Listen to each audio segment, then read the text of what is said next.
Hi, welcome back guys. This is your friend, the Scion Fanfics. Back with amazing fanfiction. This is the series of What If Deku Awakened Madeyes Quirk. Now before starting, please give this video a like and subscribe to the channel if you want more videos like this. Now let's get into the fanfic. In retrospect, the fault should fall on the vendor who sold him the knife in the first place, or at least, that's what Izuku thought when that stereotypical detective guy started berating him for all that had happened. How was he supposed to know shoving that pointy stick at someone hurt? He was a simple small child who didn't know better about the world. Kid, that's right, detective, he was a kid. What's your name? I need to call your parents. Now that's a much more scary prospect, it would include several favors he's not really in the mood to owe. I have no name, he answered, the detective sighed as if he could see the lie. Alright, what's your quirk then? Izuku smiled, I have no quirk either, the man sighed once again and grabbed a cup of coffee. How old are you? Strangely sir, I have no age either. I'll just guess you are 7 then. Hey, I'm almost 10.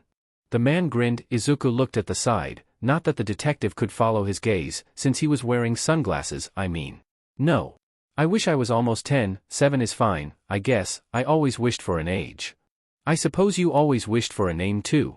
He nodded, yes, it's a lifelong dream to gain a name. Alright, I'll call you little demon child. If I had any knowledge of the world I would think that's offensive. But you don't. Nope. Of course not, the detective sighed again, well, I suppose we have no choice. Yeah. We will have to arrest you, you'll have to let me go, they said at the same time.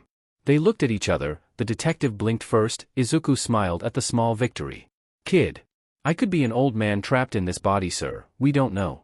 Kid, just work with me here a little, why did you stab them? Strangely I have no recollection of anything that has happened in my small life. Sir. Problem child? A new voice entered the fray. Izuku looked at the person behind the voice and looked back at the detective. Are they a villain? Problem child, what are you doing here? You know him, Razor? Unfortunately. He is lying, he can't know me if I don't even know myself. Alright Razor, sit. Eraserhead rolled his eyes but complied. As he sat down he put a hand on the kid's head. He had 2 reasons for such. 1, his hair was fluffy, 2, to keep him from running away. Now let's try again, what's his name? Problem child. The detective sighed, Razor, no, please, I need an actual name. Eraserhead shrugged, the child crossed his arms in a huff. Okay, fine, how do you know each other? Don't remember, the little sheet stole my coffee. Wasn't me. And because stealing from me wasn't enough he spat it after taking a sip and wasted it all by throwing in the garbage. I didn't do it, obviously, this clearly hobo guy here is lying, but if he was telling the truth I'd say you are supposed to throw sheet in the garbage and that is what coffee is, sheet, it even has the same color, so obviously the person who did was very wise. Why are you even letting this go on Tsukachi? The detective looked at the clock, at his paperwork and back at Razor, I have a feeling you know why. If you are really gonna do this and I'm getting dragged, I need coffee, as he said that he got up, grabbed a cup and started the machine. Sure, alright, next question, where do you live? Detective, what part of I don't remember anything, don't you get it? The part where you are a little sheet, Razor said coming back with a coffee on hand, now spill. Izuku pretended to shudder, are you gonna track me down and RPE me? He stared directly at Eraser's scarf, is that what that is for? Eraserhead pushed the kid's head down and stared into the detective's eyes, are you sure this is worth it? For the first time in my life I'm starting to think paperwork is not that bad compared to this. Next question, why were you out so late at night? Izuku took advantage of the fact that his head was already being pushed down to lay at the table, he yawned, dunno. This is useless. What are you gonna do with this one Tsukachi? No parents, no name, no age, no memory, we don't really have any choice do we Razor? Nope. You'll have to take him to the system, I'll have to adopt him. Wait, what? You know, Izuku lived a pretty normal life, he had no parents, no house, most of the days, no food, but it was normal, he managed, he even had some, questionable, friends who occasionally let him sleep inside somewhere warm. It was a good life, a normal life, he would probably survive long enough to not care if he died, or became an addict, or a villain. But it was a good life. He swears it was a good life. And he was, on most days, a good person. He always helped the local gang with, stuff. He always provided information for those who asked. You know. Like any good person would do. So really, he doesn't know what could have provoked this kind of karma. Alright kid, I don't have 2 bedrooms because I never really planned for having someone over so I guess we can share the bed since you are small. Or you can sleep on the couch. I'm not sleeping on the couch. I have back problems. Hey detective, I wasn't the one who decided to bring me here, we could even call this a kidnapping if you will. So why the hell should I share a bed with a strange old man who I don't know, or even take the couch? I'm texting a friend to bring a air mattress. That works. Later they were eating food, or rather, Tsukachi was eating, the kid was inhaling it, he isn't even sure if he chewed on it or if he was simply swallowing whole. It made him question whether this kid even had a constant food source. What's up with the sunglasses? The kid shrugged, of course he would, he was still keeping the act even though it was obvious. Kid, my quirk is lie detector, you do know I know you are completely bullshitting everything, right? Language detective. I'm still a kid. Sunglasses, what's up with them? I have very beautiful eyes and sometimes when people look at them they think they are so pretty they go insane, he said cheerfully. For some reason it didn't ping as a lie. Perhaps it was a half-truth then? Either way he didn't press for more. They both went to sleep after that and even though Tsukachi put the air mattress in his bedroom so the kid wouldn't escape, the kid still escaped. Tsukachi could only sigh and be worried for the kid's fate. This was a good day. Izuku managed to find an overall someone tossed out, it was just slightly damaged which was a tremendous improvement from his last clothes, he sighed as he tossed the pants he wore 4 years away and put on his trusted jacket above the overall. This blue wind cutter jacket was the only piece of clothing he had that he never had to worry about for all these years, he dreaded the day he would be too big for it. Why couldn't his quirk be making clothes always work on him? No, he had to land the genetic lottery and get something shitty instead. He kicked a yellow ball that was in his path, the yellow ball flew away right into a kid's face. He hid in an alley and started climbing the ladder, he wasn't about to be barraged by some set-off mom, no sir. Aren't you a little young to climb a ladder? How dare ye, how dare that chicken-faced kid judge him when he was also up on the roof. What are you? 100 years old? Go take care of your own life. For your information, the red chicken said, I'm 16. And for your information, I don't care, oldie. The chicken frowned, stop calling me old. But you are. A big bag of old. An old chicken. You are a brat huh? And you are old? The name's Kigo. Don't care. Come on, he poked the kid several times, gimme a name. Fine, stop. It's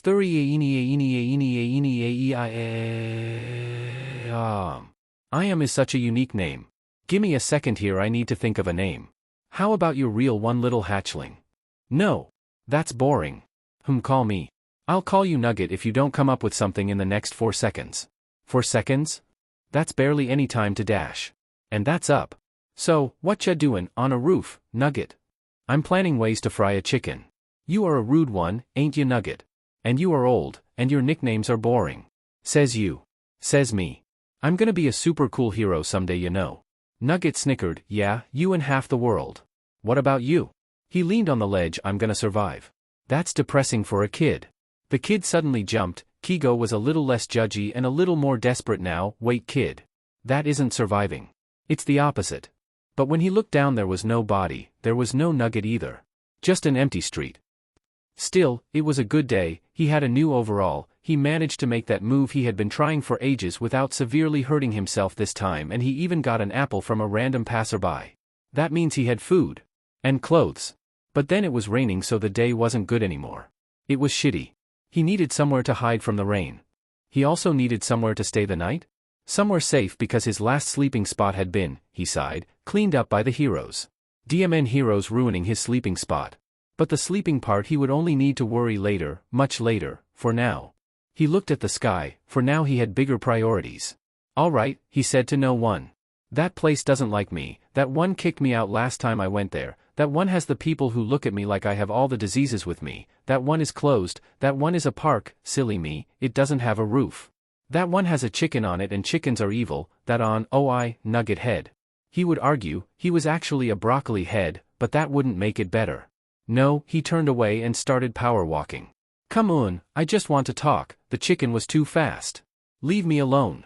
I just want to find a hole and try to be dry. I know a hole. I don't trust your holes. Nugget. Chicken, see, I can be obnoxious too. You are the original obnoxious. The rain started to become more heavy, before he could protest the chicken had picked him up and started flying somewhere.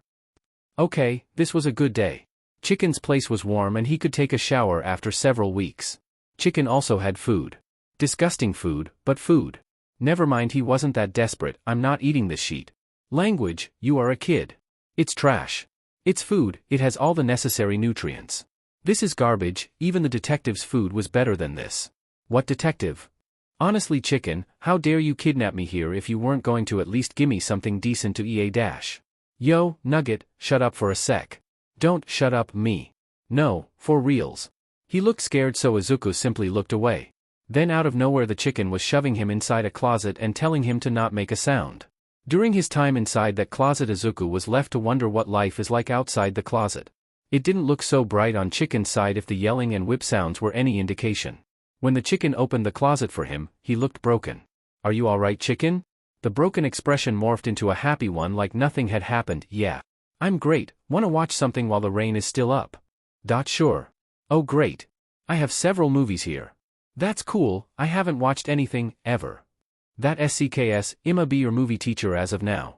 And although Izuku never agreed, every Sunday, no matter where he was kidnapped by the chicken to watch movies. It wasn't that he didn't like it.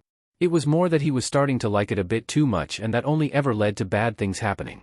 So little hatchling, I got a feeling you are gonna love this one today. Izuku. Huh? My name he said, not making any eye contact. Oh, alright, anyway, so, this movie. But for now it was going to be fine. He has a big brother now. Kigo curled up his wing protectively as Nugget slept cuddling him. The kid giggled in his sleep. He sort of wished he could keep him forever. But that was stupid, and Kigo wasn't stupid. He was a hawk. And hawks are smart and don't have any weaknesses. Someone once said in passing, having a routine can be good to keep a healthy mind. Izuku had nothing better to do so one day he decided to start a routine. He had declared that whatever happened that day, he would do it every day. So, as one needs to do to start the day, he woke up. To start his routine he decided he needed to eat, something not so easy to do. Well, since he wanted a routine now he went to the same dumpster he went yesterday and started to dive. Restaurants really threw so much away. Well, he wasn't complaining, it was better for him anyway. Then he was thinking while laying down on a rooftop what he could do next when he suddenly found some lost money on his pants. With this newfound money he could do things that he normally couldn't, like eating stuff that didn't come from the garbage, so instead of doing that he went to the movies. The movie was great. He loved superhero movies, and Marvel did not disappoint. He sort of wondered if Tape Man was based on a real hero. It wasn't hard to find that out if he truly wanted to. A part of his mind argued that if he found out it would ruin the fun of the whole tape-verse, so he decided he didn't need to know. Probably for the best anyway. Oh right, his routine.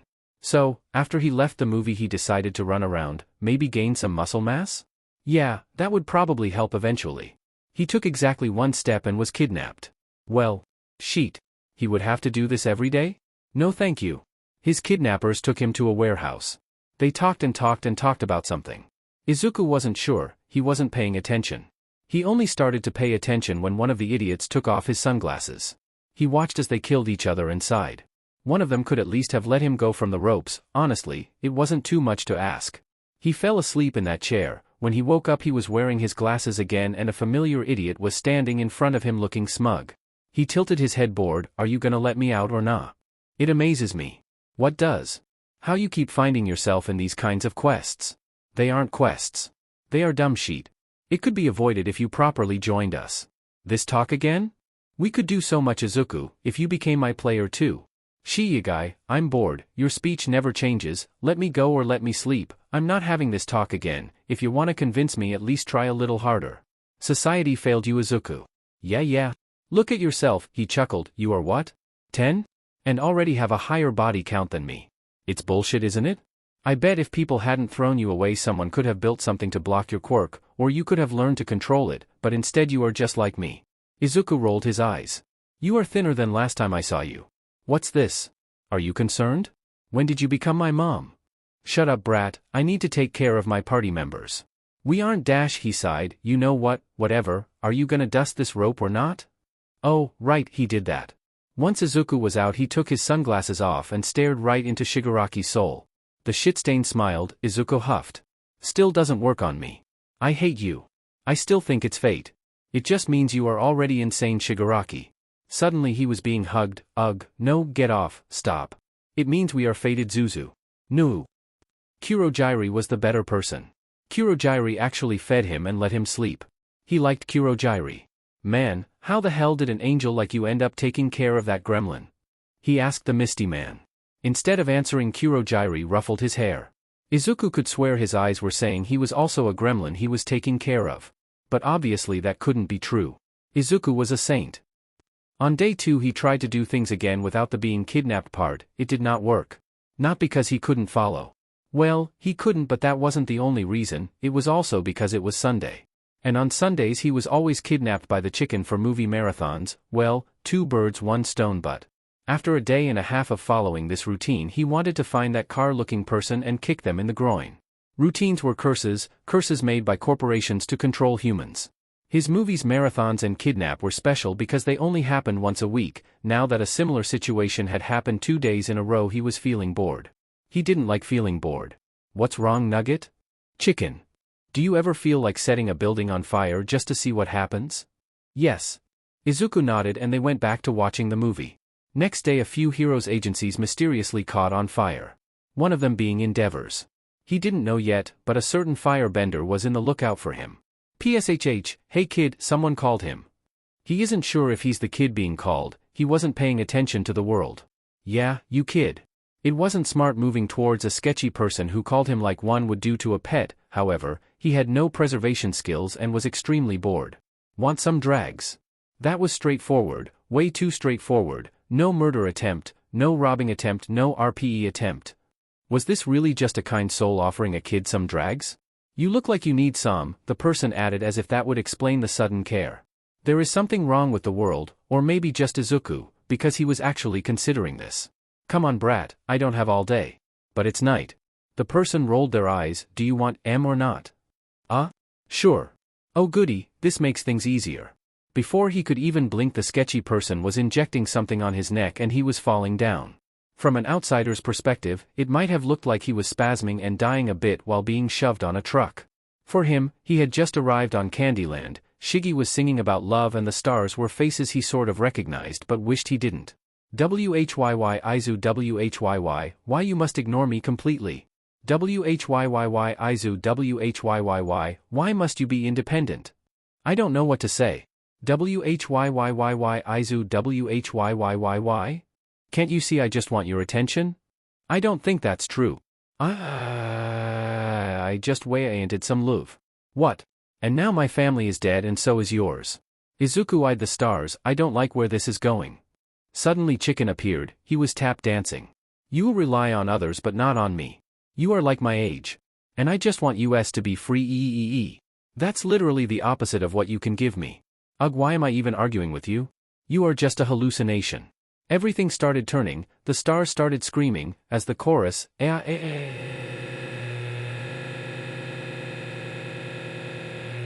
but why must you treat us like this? Stop. All we ever did was to love and care for you. Stop. But you only left us for dead. Shut up. Dead. Shut up. He shut his eyes and screamed. When he opened them again he was in a dark place tied up, without his glasses, and there appeared to be a table and some other chair in front of him. He didn't panic because this was a normal occurrence for him. Instead he sighed, turned to the glass window that was obviously fake and asked, "Can I have some food? Or water?" There was no answer, but a while later someone appeared in a misty cloud with water and food for him, someone who didn't have eyes. That's a cool quirk you have there. Teleportation, right? Was it a mutation that made you blind or something else? Instead of answering, the person shoved food in his mouth. Rude. Can I ask you a question? He said after being fed. What am I doing here? Instead of answering, the guy teleported away. Extremely rude. Next he knew there was a person being teleported along with blind guy. The person was crying and begging for release. Instead of being released, blind guy took the thing covering their eyes off. The person stared at Izuku's eyes while he stared back, bored. If it was this kind of sheet, you could have at least paid me. The person started giggling. They threw a punch at blind guy's direction but he teleported away, leaving only Izuku and them. Without a target, the person banged their own head on the table until they died. How lovely. More trauma. Yay him. Around 7 hours and several victims later, Shiggy appeared with his usual smug smile. It was his signature smile of Izuku being in this type of situation. This is the 3rd time this week. I have a gift. I'm guessing your body count just got bigger. And I wasn't even paid for it. I wished I was paid. At least the trauma would have been worth it. PSH, Kurogiri once said trauma is never worth it. He obviously has none. Well, I mean, besides raising you, of course. Anyway, wanna grab a bite? My treat. Can I rain check on that? I was fed by them so I'm not starving today. You do know Kurogiri will always feed you if you show up, right? Yeah, but then I'll have to deal with you. You'd rather starve? Yeep. I'm hurt. You are incapable of feeling hurt. PFF, I hate you so much sometimes, you little sheet. And yet you haven't killed me. That's because we are fated. This sheet again? In hindsight, he should have done this at night. But nights were dark and badly illuminated, so he wouldn't have really been able to see his art. Detective, we meet again. The detective looked worried. That was odd. Why would anyone worry for his well-being? Kid, he sighed, why on earth would you do graffiti on Sir Nighty's agency in the middle of the day? I don't know what you are talking about. You are covered in paint and we caught you on flagrant. Crazy how life is sometimes, right? Sometimes you just lose your memories over the tiniest of things. Sometimes you don't remember your own name. It's crazy. Ah, so you remembered your name? PSH, of course not. But there has been a crazy chicken calling me Nugget for a while, so I suppose that could be it. There was so much to unpack from that sentence, but Tsukachi was more worried about the fact that a part of it rang true. I'm not going to arrest you, I sincerely just want to understand why you would do that. The boy seemed to consider his words for a few seconds. When he deemed them trustworthy enough, he answered, for a man who calls himself Night Eye, there was a certain lack of eyes on his agency walls. I was just fixing that problem for him. All right? All right? Yep. All right. You made lovely paintings. I'm sure if you had done it legally it could have been a great improvement on his agency. Izuku frowned, confused. You are not gonna say it's a stupid reason and cheat? No. I will however try to convince you to come home with me again. I have food, I bought you some clothes, and now I have an actual bed you can sleep on. This made absolutely no sense. What do you want from me? To see you safe. Baffling. Do you have cake? I can buy some. Lead the way, detective. Staying with the detective wasn't as bad as he thought it would be. Granted, it wasn't good either. It felt like the dude was projecting some sort of sun on him. Because there was no way people just casually walked in on a stranger eating all your grapes in the middle of the night and laughed if they were normal. And parents weren't normal, that's why he guessed that was what was happening here. I have no wish of being adopted, he quickly said the first chance he got, which was that very moment he was caught eating said grapes. Tsukachi smiled, all right, I can adopt you. No, I literally just said the opposite. Yeah, but you lied. Damn it. See, it was awful living with a man who could see through your bullshit. How could he live like this? He couldn't. He just couldn't.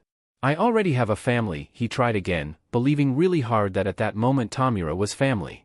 That's not a problem, I can adopt whoever they are too. Huh. I'd like to see you try. Okay, I'll try then. No wait. I'm going back to bed now, good night son. No. Good morning son. Stop calling me that, I hate it.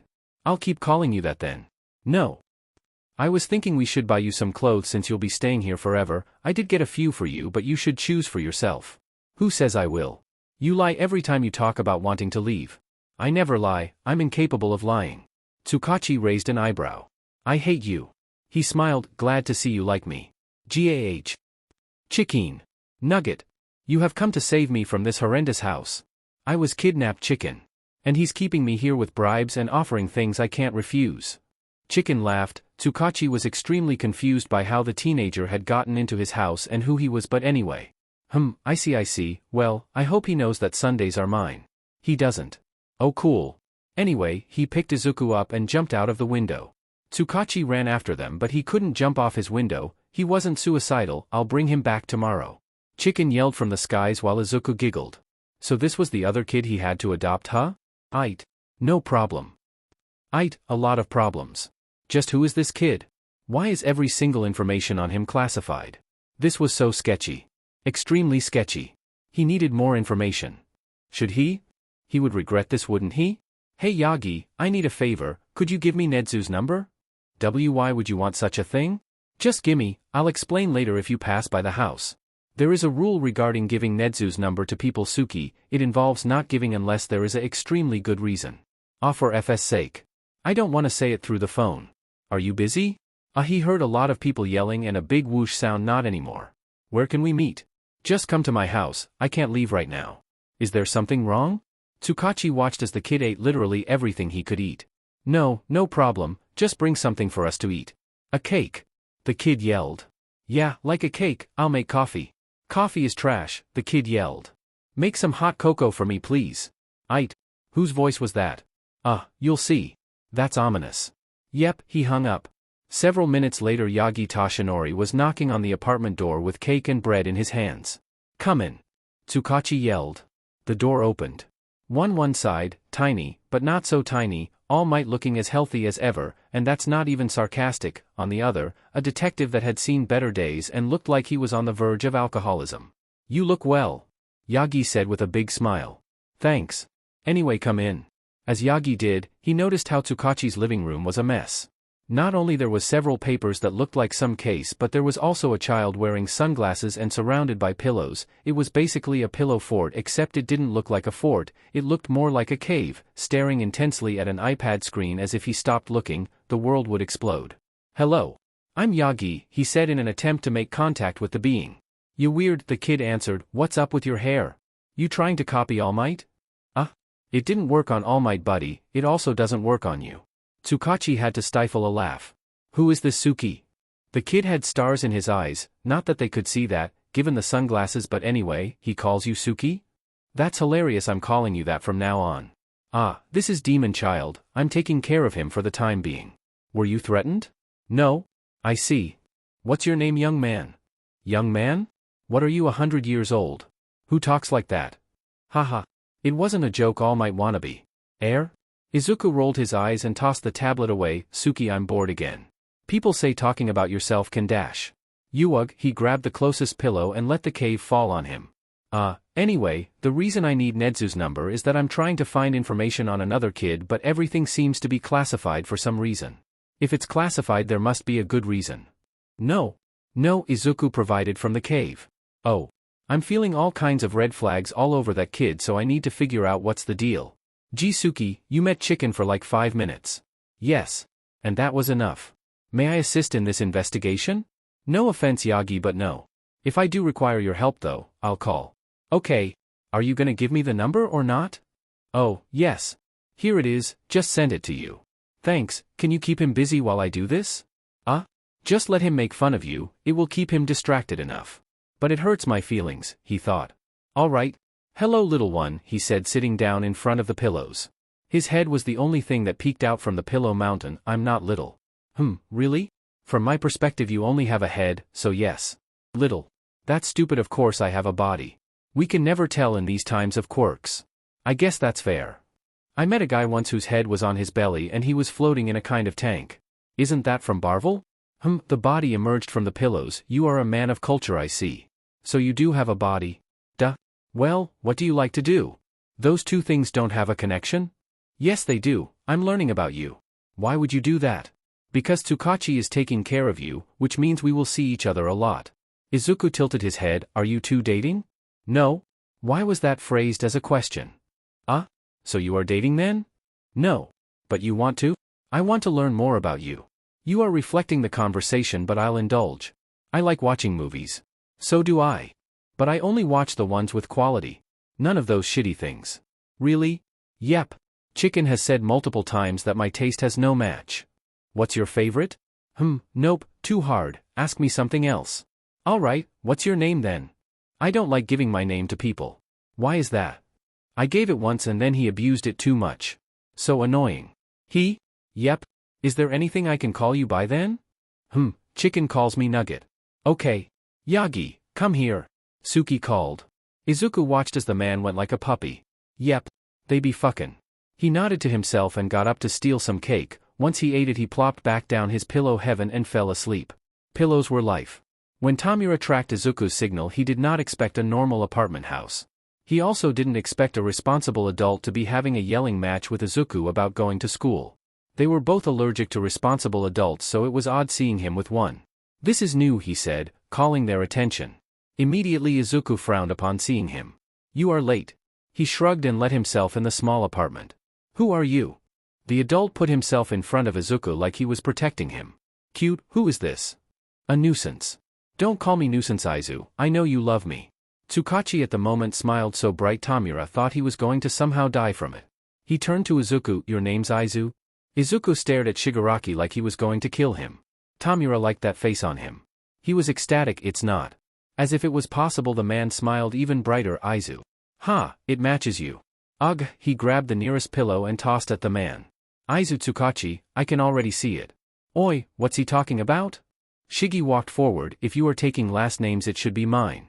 I'm not taking anything. Hi Shiggy, why did you say my name? We've talked about this. I like your name. He walked forward again and grabbed Izuku's hands with 5 fingers. It suits you and it matches mine. How in hell do they match? Fine, they don't, they just sound nice together, like we are dash. Don't finish that sentence. Tamura smiled and hugged him. Mine. Tsukachi, the traitor, was taking pictures. Does this amuse you? He asked, deadpanning while Shigaraki literally clinged on him like a koala. He's a villain, you know. That made Tsukachi tense up. So are you, Zuzu?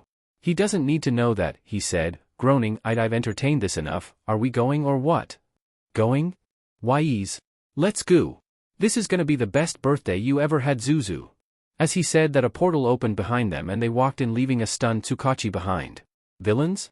But they were just kids. No way there are villains. Lost? Definitely. Maybe he should get Eraserhead on the case. And a new house. This was too small for 4 people. What have you got for us today?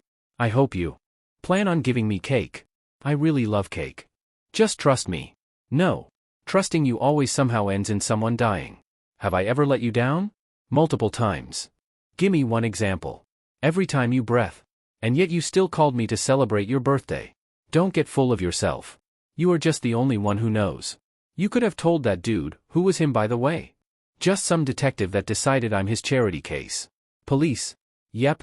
Shiggy stopped walking, causing Izuku to also stop since his hand was being held hostage. Does he take work home? Only all the time. Are you thinking what I'm thinking? No. Because I'm not a psychopath. Yeah, you know exactly what I'm thinking. Izuku groaned. I'm not stealing information for you. Come on, it would be so easy. You are right there. He's feeding me, he's housing me. He's dash. I do all that too when you come over. No. Kuro does that. Come on, Zuu, at least consider it. Fine. I'll consider it. Tamura grinned and sighed, hugged him as they went back to their walk. FYI, if this road leads to any sort of arcade, I'll kill you. Heh, you couldn't even if you tried. Shiggy, please tell me it doesn't. It doesn't. Tamura pouted. I know how to take care of you, player 2.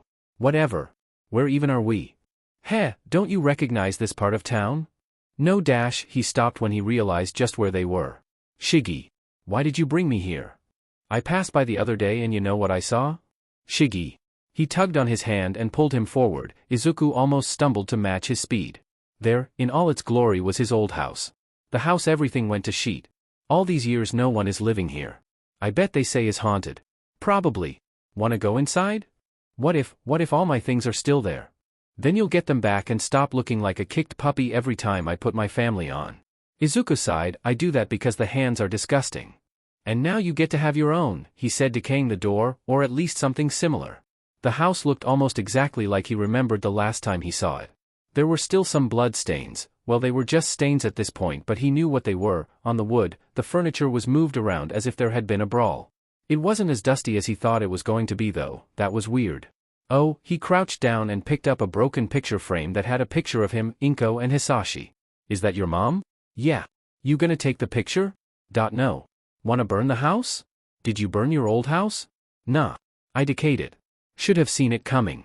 Should have dash. Shiggy's hand was on his shoulder. If you wanna decay it dash. Wanna see my old bedroom? Izuku doesn't think he has ever seen Shiggy smile as brightly as he had at that moment. Wow. You were a hero nerd. He nodded. I'm willing to bet everything that even you had a hero phase. Too bad I can't remember much from that time, huh?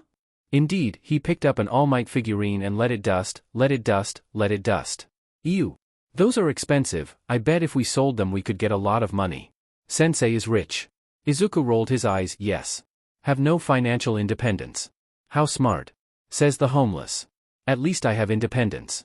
You know, he said, picking up an old toy and tossing it out the window for no reason. If you ditched your sensei, I'd consider joining you. If you promise you join, I will. But you won't. Touché. Welp, this is depressing.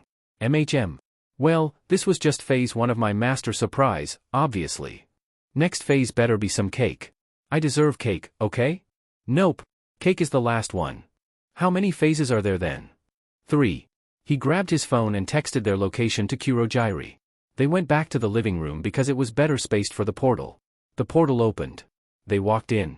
Izuku's red sneakers and green hair was all the Bakugas were able to see before they vanished completely. Mom, Katsuki was trembling. I'm not crazy, right? That was Izu, right? It was, she confirmed. He's alive. The nerd's alive, he smiled and cried at the same time. He's alive. He didn't die. We can still find him. We can dash. We can, Mitsuki confirmed, we can. She yelled. He yelled alongside her. Coming back all these years had been worthwhile after all. Shiggy. Why the hell are we on a beach? Sensei said we should come down to watch something. You telling me, we could be eating cake right now if not for your sensei wanting to show off? He says he's gonna kill All Might today. Oh. Yee. Okay, I'm invested now. You just wanna see if your quirk works on him, don't you? Shoo, your sensei arrived. As he said that, Kurojairi appeared behind them. He should get them out of there if anything happened. Unlike his programming told him to though, he ruffled Izuku's hair. Happy birthday, Izuku. Thanks, Kuro. The shadow's eyes smiled. All Might was quick to arrive, making sand fly everywhere. All for one. This ends now. Ha, All for One laughed. You are so foolish, Yagi. Yagi. Why was that name familiar? It was probably nothing. Here, Tamura whispered, Kurojairi got us popcorn. Oh. Several minutes later and they were still taunting each other instead of actually battling. This is dumb, Izuku said, feeling frustrated. Tamura on the other hand was already scratching his neck. Why is he stalling so much? He should just kill him. Patience, kids, Kurojairi said, ruffling both their hairs. Tamura batted his hand away while Izuku simply allowed him. Master is always 10 steps ahead. If he decided to taunt him instead of directly fighting him, there must be a reason. Well, I'm getting bored, Izuku said, dissing all the logic. Ima, do it. Yees. Tamura cheered as Izuku took his glasses off. Kurojairi wasn't fast enough to stop him. So he resigned himself to sighing and eating the popcorn. What else could he do? All Might, like a barbaric man without any control, charged forward. All for One smiled and shot their general direction a thumbs up. Izuku scoffed. Why is he even trying to pretend this was planned? It set him off. So of course he shifted his gaze to All for One and watched as the man lost all sense of logic. You were right, Tamura. This is fun. I'm also right on another thing, you know. Don't say it. It's not because I'm insane that it doesn't work. He hugged Izuku. We really are fated. Ugh, hi. What happens when two people are way too strong and lose all senses? Well, all senses except one, a tiny one. Almost insignificant in daily life, kill. Putting in simple words, a lot of collateral damage is done, a few buildings are knocked out, the sea life won't ever recover again. That sort of thing. Putting in a few more words, 2 grown men end up on the brink of death in a pathetic fight. Is that the sensei you admire so much? Izuku asked, pointing accusingly as the man chokes on sand. At least he's doing better than All Might, Tamura says as they watch All for One rip out All Might's organs with his bare hands. He's going to eat them. What? There was All for One eating the goddamn lung All Might had just lost. Unknown to them both, One for All decided to take on a little trip after that. That's disgusting. Says the one who wears hands all over himself. Tamura grabbed Izuku's hand. Yours would make a fine addition to my collection. He kissed his fingers. I love your hands. You are disgusting. Tamura grinned, going back to pay attention to the fight. If you could even call it a fight. Is All Might dash tap dancing on your sensei's body? Yes. Yes, he is. Oh. Looks like Master has grabbed his feet, Kurojairi noted. He nodded as All for One tossed the man out in the sea, again. Does anyone else think All Might would be a good Aguaman? Izuku asked as the man flew off the sea for the 7th time. No? Just me? Okay. Then his fist was going right in All for One's face. That's gonna hurt, Tamura noted. It sure looks like it did, if his lack of eyes are any indication. Wait, sheet. All for One, for the first time since Izuku took off the glasses, looked amused again. He grabbed the wild All Might by the throat and squeezed. He squeezed and All Might fell down looking lifeless. Is that it? Izuku asked. Yeah. All Might should be dead, Kurojairi confirmed. A bit anticlimactic in it? Suddenly All for One fell on the ground and coughed a bloodstorm. We need to get him to the doctor, Tamura said as he got up. Izuku grabbed his arm. Okay, but consider this. What if we don't? He's gonna die. Yeah, that's the point. He put back his sunglasses. Let the beach die and let's have some cake. I'm with Izuku on this one, Kurojairi said, surprising them both. As you are aware, I am in charge of your safety, Tamura, and right now, even my programming is saying saving him is a risk for your safety. See? He's bad. He's practically dead. So let's just eat cake. We should finish him off, Kurojairi said, just to make sure. They both looked at Tamura, who obviously looked conflicted. How about we make a bet then? Izuku proposed, let's get near him. If he asks about if you got hurt in any way during the fight, we save him. If he says any other bullshit, you kill him. How about that? Tamura nodded and the three went there using Kuro's quirk. As they got near, All for One was giggling maniacally as he coughed all his blood. I got it back, it's mine, it's mine, it's mine. He turned to them and smiled all bloody. It was disgusting. I had a feeling your quirk could do that, he said, pulling Izuku down to him. Such a precious quirk. He laughed like a maniac again. Izuku looked at Tamura kind of desperately. What now, sensei? Tamura asked, pulling Izuku back to him. You won, now what? Oh right, he laughed, guess I won't be needing you anymore. He laughed even harder. Both Izuku and Kurojairi looked at Tamura, their eyes said, see. Tamura rolled his eyes and grabbed Sensei's hand, to help pull him up, obviously. The man didn't even think as he grabbed it. He only stopped to think when he realized he was dust. But then he couldn't really think, could he? Now cake? Izuku asked, excited. Tamura dusted his hand off and grabbed Izuku's, now cake.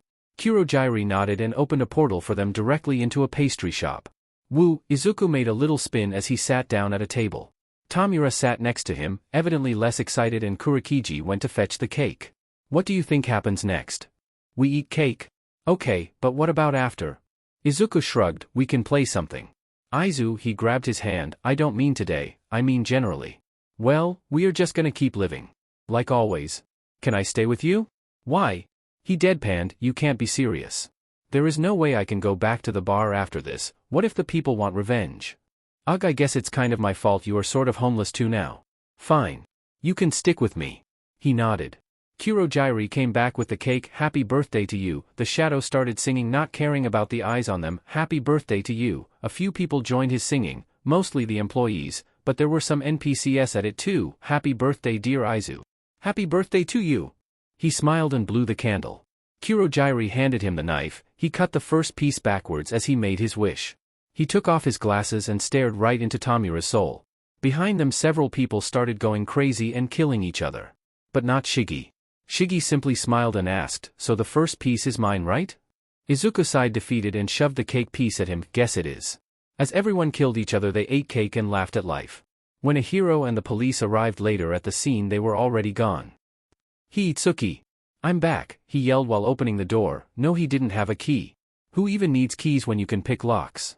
And I brought company. The apartment looked so lifeless without the detective. Izuku sighed and tossed his shoes at the door. Welp, make yourself at home, I guess. Kurojairi took that quite literally as he started making them some snacks. I gotta say, he said, this kitchen is certainly worse than the one at the bar. Izuku shrugged, I wouldn't know. Are there any games here? Tamura asked, looking around and dusting the things he found too ugly to exist, like that grandma lamp Tsukachi had. Rip lamp. Nope, he has an iPad though. Where is it? He shrugged, somewhere. Good news, Kurojairi said, wearing a Kiss the Cook apron he found. I found the iPad. Shigaraki, very much like a gremlin, grabbed the piece of technology like it was his newborn child. I bet Aizu mistreated you. He caressed the screen. Don't worry, I'll take care of you now. Izuku watched the scene disgusted. You are ridiculous. I see a small crack in it. I bet you tossed it around like this was nothing. Yes. He had done exactly that. He would never admit it though. You have an addiction problem. It's only a problem if I acknowledge it. So you do. It's not a problem. Izuku, may I ask, where should we sleep? As I was looking around, I noticed there is only one bedroom. Do you even need sleep? I can sleep with Aizu, Shigaraki declared offhandedly. I know. You are small. There is room for the both of us. It's not a matter of having room, it's a matter of me not wanting your DMN germs on me. I'll shower. Izuku slumped down. There was no winning this. There was no winning ever when it came to Shigi. Fine. Shigi was hugging him again. Ugh, why was he so clingy? Like, okay, he gets it that he literally can't do this with anyone else, but who cares? He's way too clingy. Kurojairi turned the TV on for them and put on a movie he knew Izuku would like. He got it right, obviously, but he felt like he was cheating chicken. Oh well. I think the coccinelles are ready. You really are the best, Kuro. Kuro nodded, I know. By the time Tsukachi got home, Tamura and Izuku were sleeping on each other and Kurojairi had taken the armchair for himself as he watched a documentary without sound and with subtitles on so the kids wouldn't wake up. Tsukachi looked mentally and physically destroyed. Who are you? Shoo, Kurojairi whispered, the kids are asleep. He looked at the couch and back at the mist. Yeah, okay, he said, defeated by that logic and went to sleep.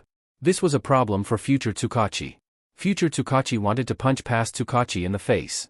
The room was a wreck, half his stuff was gone. Demon child. Where is my stuff? They were ugly.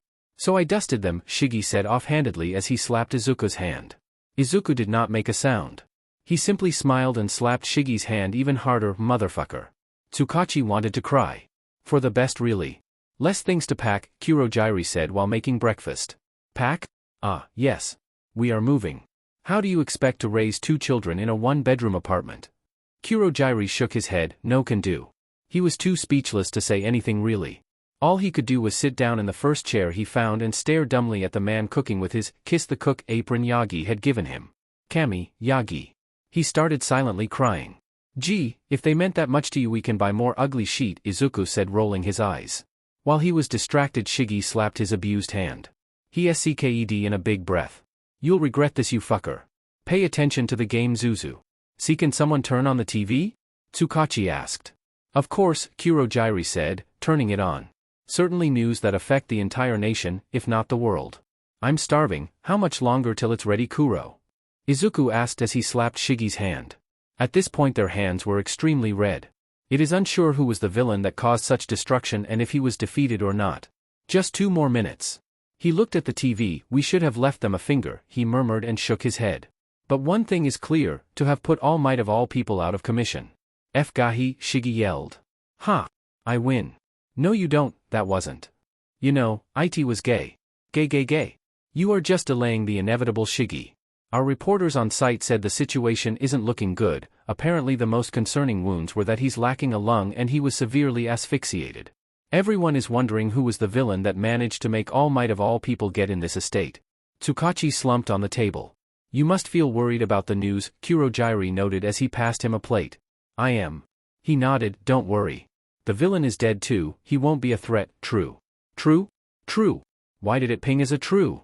Boys, the food is ready. Finally. They sat next to each other and when they thought neither of the adults were looking they just kept playing the slap game. What do you mean, the villain is dead? He is. Shigi said mouthful of food, I killed him, true?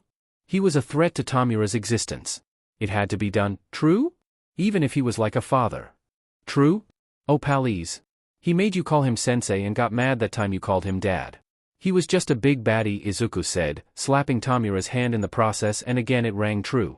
Tsukachi stood up, why you all knew all for one? Izuku smiled, what? Are you shocked Suki? Tamura snickered, we had already established we were villains. Zuko has a bigger body count than I do. By a lot. And then he proceeded to try stabbing Izuku's hand with the fork. He hit the table instead. Izuku got a new acquisition, knife. You really want to try me Tamura? Tamura drops, fork. Good. Tamura slaps Izuku's hand with the speed of a child who fears nothing. By reflex the knife ends in Tamura's hand, Izuku swears he didn't mean to. It pings as a lie. Izuku. Kurojairi stood up and rushed to stop the bleeding, no stabbing. We've talked about this. You talked. I barely listened. You can't be villains. You are. You are children. Yes. They are children, Kurojairi agreed, that's why detective you are adopting them and setting them in a better path. Tamura and Izuku looked at the shadow like he had just shot them. This is betrayal. Izuku shouted. Insubordination. You are supposed to be a better SLV than that. Tamura shouted along. I bet we could sell him out to the creepy doctor, Izuku whispered. Everyone listened he wasn't capable of speaking in a low tone, to Tamura. Yee. That's a plan. Kurojairi sighed and dropped in front of them still holding Tamura's bleeding hand. You both had most of your childhood and innocence ripped out of you. You deserve to be children. What does getting FING adopted by a freaking detective of all things has to do it with? Izuku asked, we can still be children who occasionally commit genocide. Oh my Kami, Tsukachi was having a headache. He was having a terrible headache. He needed a timeout. If it had been any other day this would be fine, totally fine. But the only thing that's going to lead you both is death. My main purpose is taking care of you, Tamura, keeping you safe. This is the path for you. You both, to live a safe and healthy life. But I know you boys don't even know what that means, why it is necessary. To be frank, I don't know why either. I simply do as I'm told. Is this just you dumping us on him so you can be free? Tamura asked. Of course not, Tamura, I live to serve you. Yeah, you live to serve Sensei too.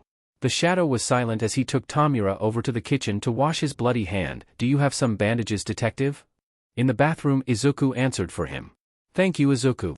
So, I'm guessing that flying kid wasn't the one I had to adopt then. Tsukachi said after a long while.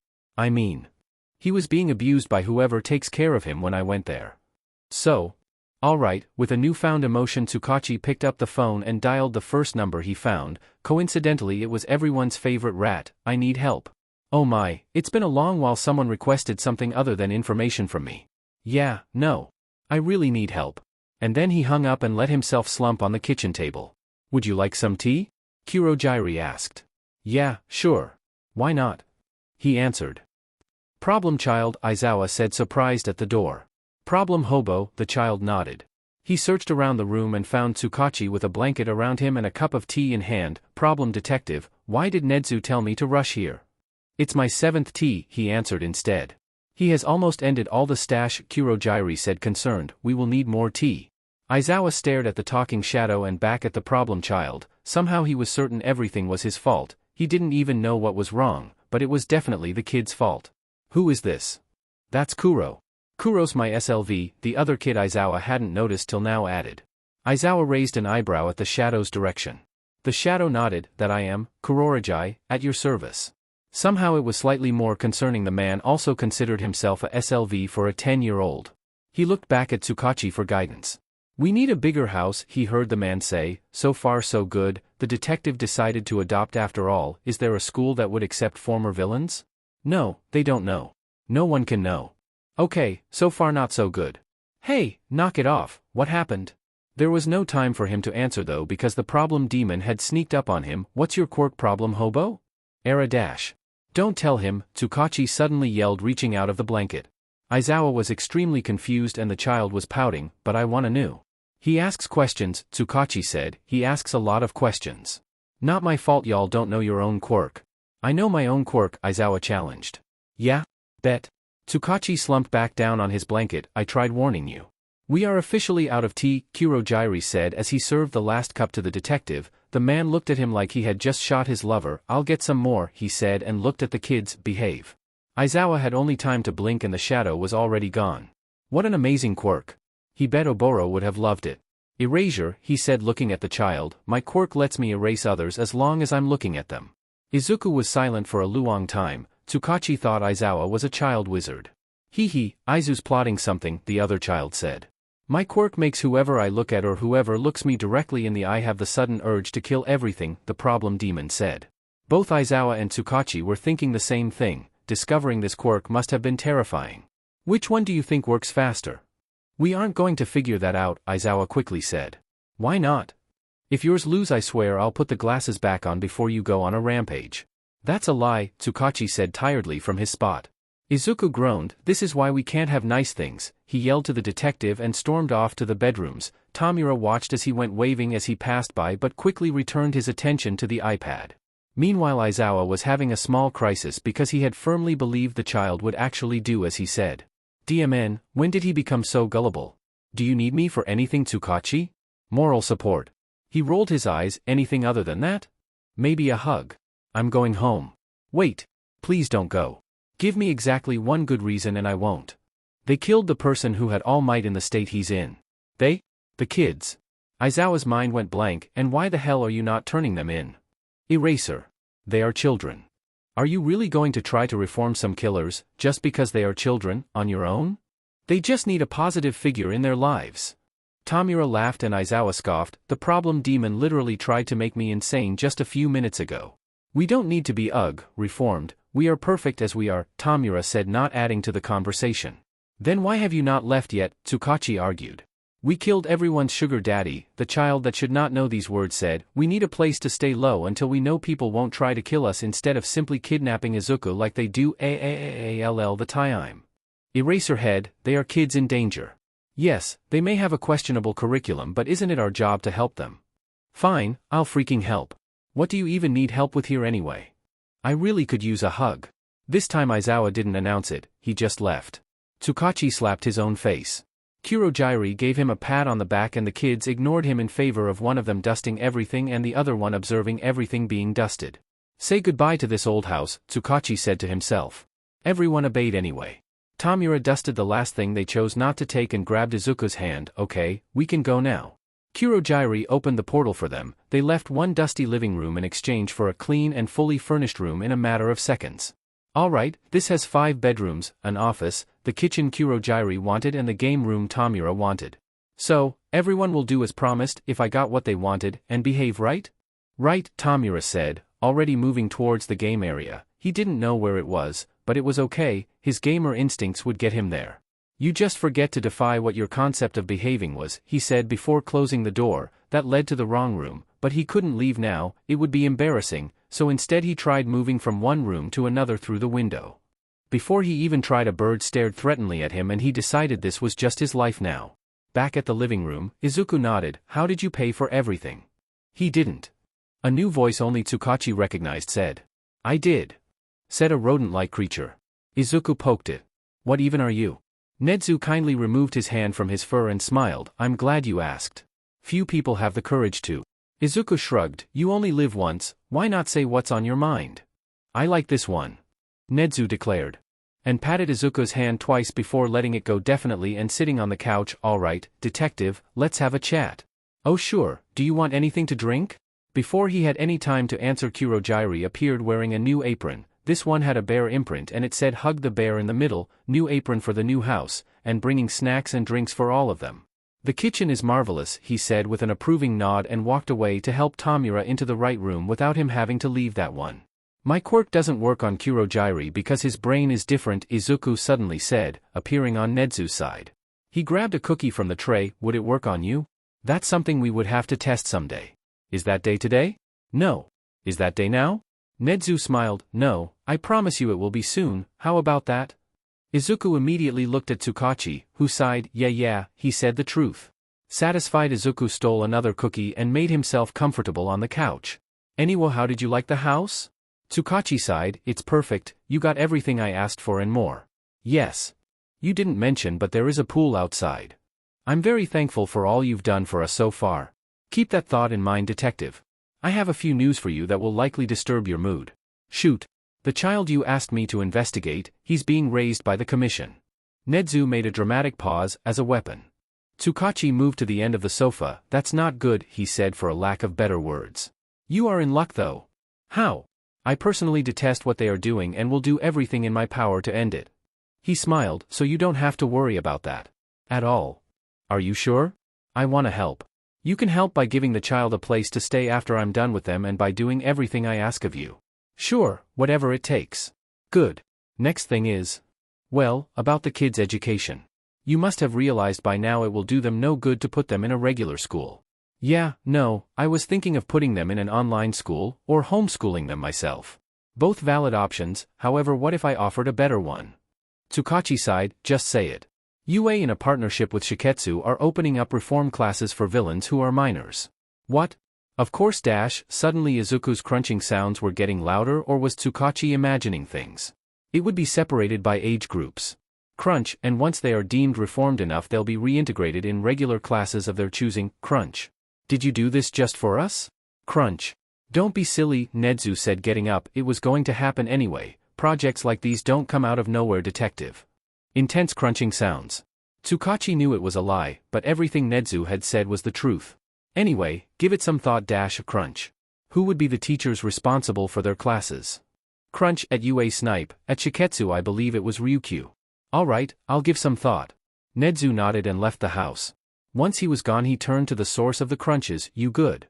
You are not going to make us go, right? It's up to you both. I'm not going to make you boys do something you are uncomfortable doing unless it's extremely necessary.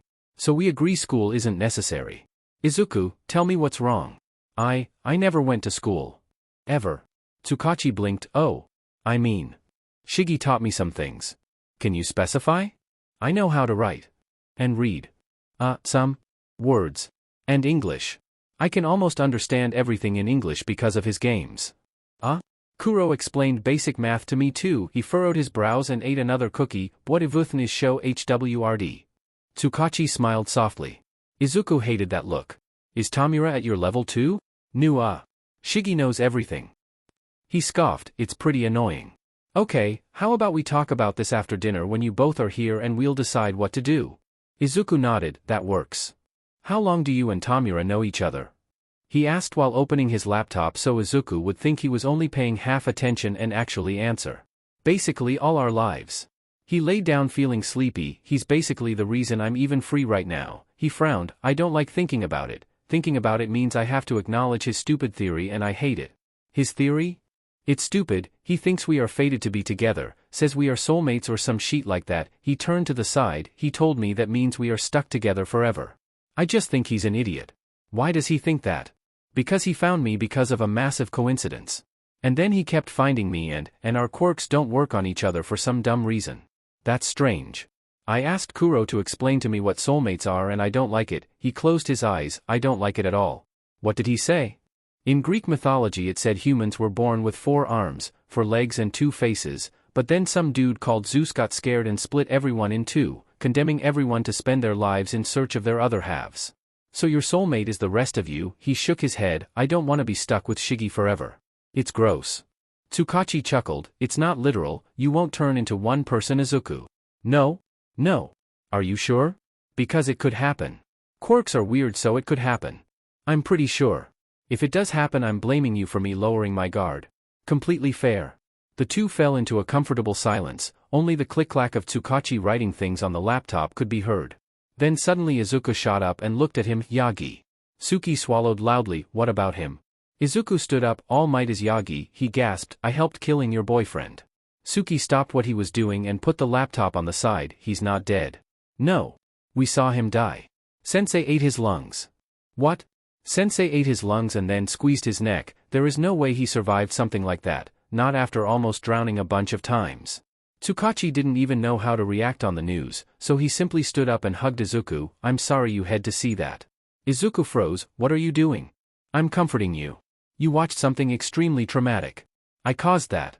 It was normal, happens all the time. His hair was being patted. He flinched, what are you doing? Yagi is on life support. Let me go. They don't know yet if he's going to make it but for now he's alive. I'm going to visit him tomorrow, would you like to go too? I would. Tamura said, walking inside the room and glaring at Tsukachi. Let go of him. He let go and Izuku immediately walked near Tamura, so what time are we going? Around noon. That works he said and started walking back to the game room. Izuku followed him and that was that. Alright kids, let's discuss your education, Tsukachi said as Kurojiri served everyone dessert. Netsu kindly opened up classes for minors who never had the chance such as you both. No, was Shigaraki's immediate response. Come on now, Kurojiri tried, at least give it a chance. Sensei taught me everything I needed to know, Tamura confidently announced, why would I need some shitty education taught by some shitty NPC? You don't, however Izuku does, Kurojiri said. All eyes turned to the boy eating his dessert and pretending he didn't hear anyone. As I remember you only ever taught him how to write his and yours name. Not fair, I taught him English too. Tamura, the more knowledgeable he is, the more you dash. Yeah I remember Sensei's lecture. Zu, what do you want to do? Whatever, the child answered, but if I'm going through a stupid reformation program so are you. A what? Shigi screeched a bit while glaring back at the detective. Yes. It is considered a rehabilitation of sorts for villains who aren't of legal age yet. We'll go, Tamura said, surprising everyone. Izuku narrowed his eyes. Oh, the detective smiled relieved, that's good. I'll let him know, oh right, but do know, if at any given point you change your minds, transferring to an online school is always an option. Tamura had to give it to him, he was very thoughtful. For an enemy.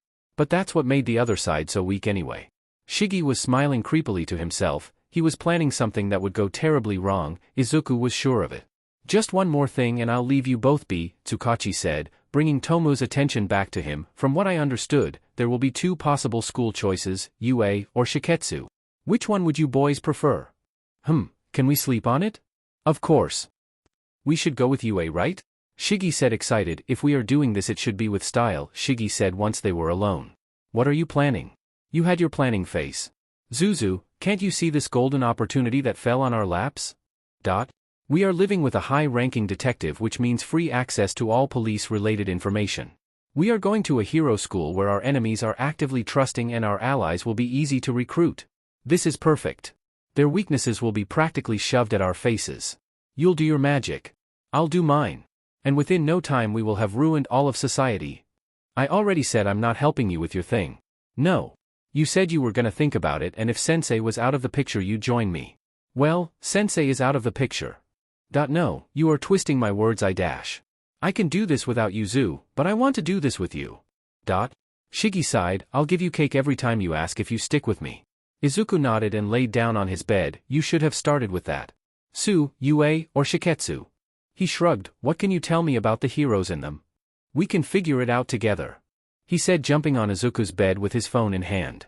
Izuku would like to make it very clear that this was Tamura's fault. All that talk about giving him cake if he helped him really made him want some cake. And since there was none at the house he only had one choice, find where the baker, from that marvelous pastry shop, lived and threaten him into making him some cake. Look, he was planning to pay him and all, so he really doesn't get why the guy called the police on him.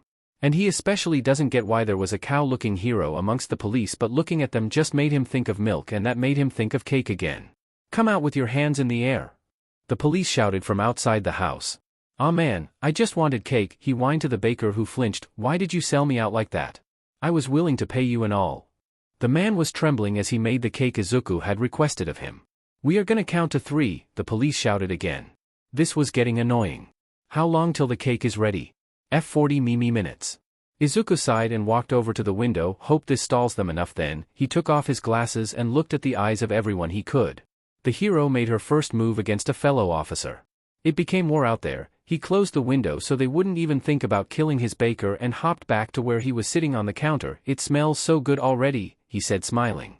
Several deaths, a baker feeling extremely guilty, a surrounded house, and a cake later. This stops now. Villain, the 4th hero they sent, tried making the same speech the other ones had.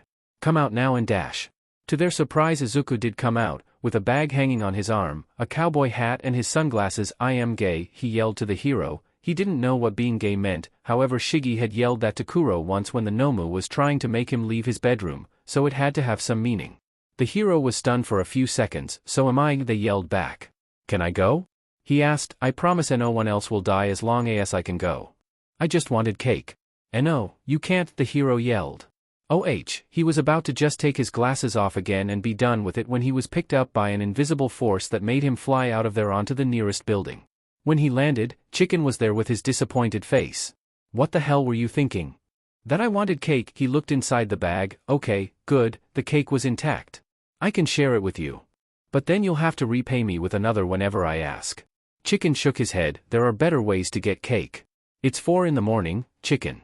Nothing is really open. Couldn't you wait until morning? Nope. Chicken shook his head and picked him up. Next time come to me then. I'll figure something out that doesn't involve 3 heroes and a bunch of police officers dead.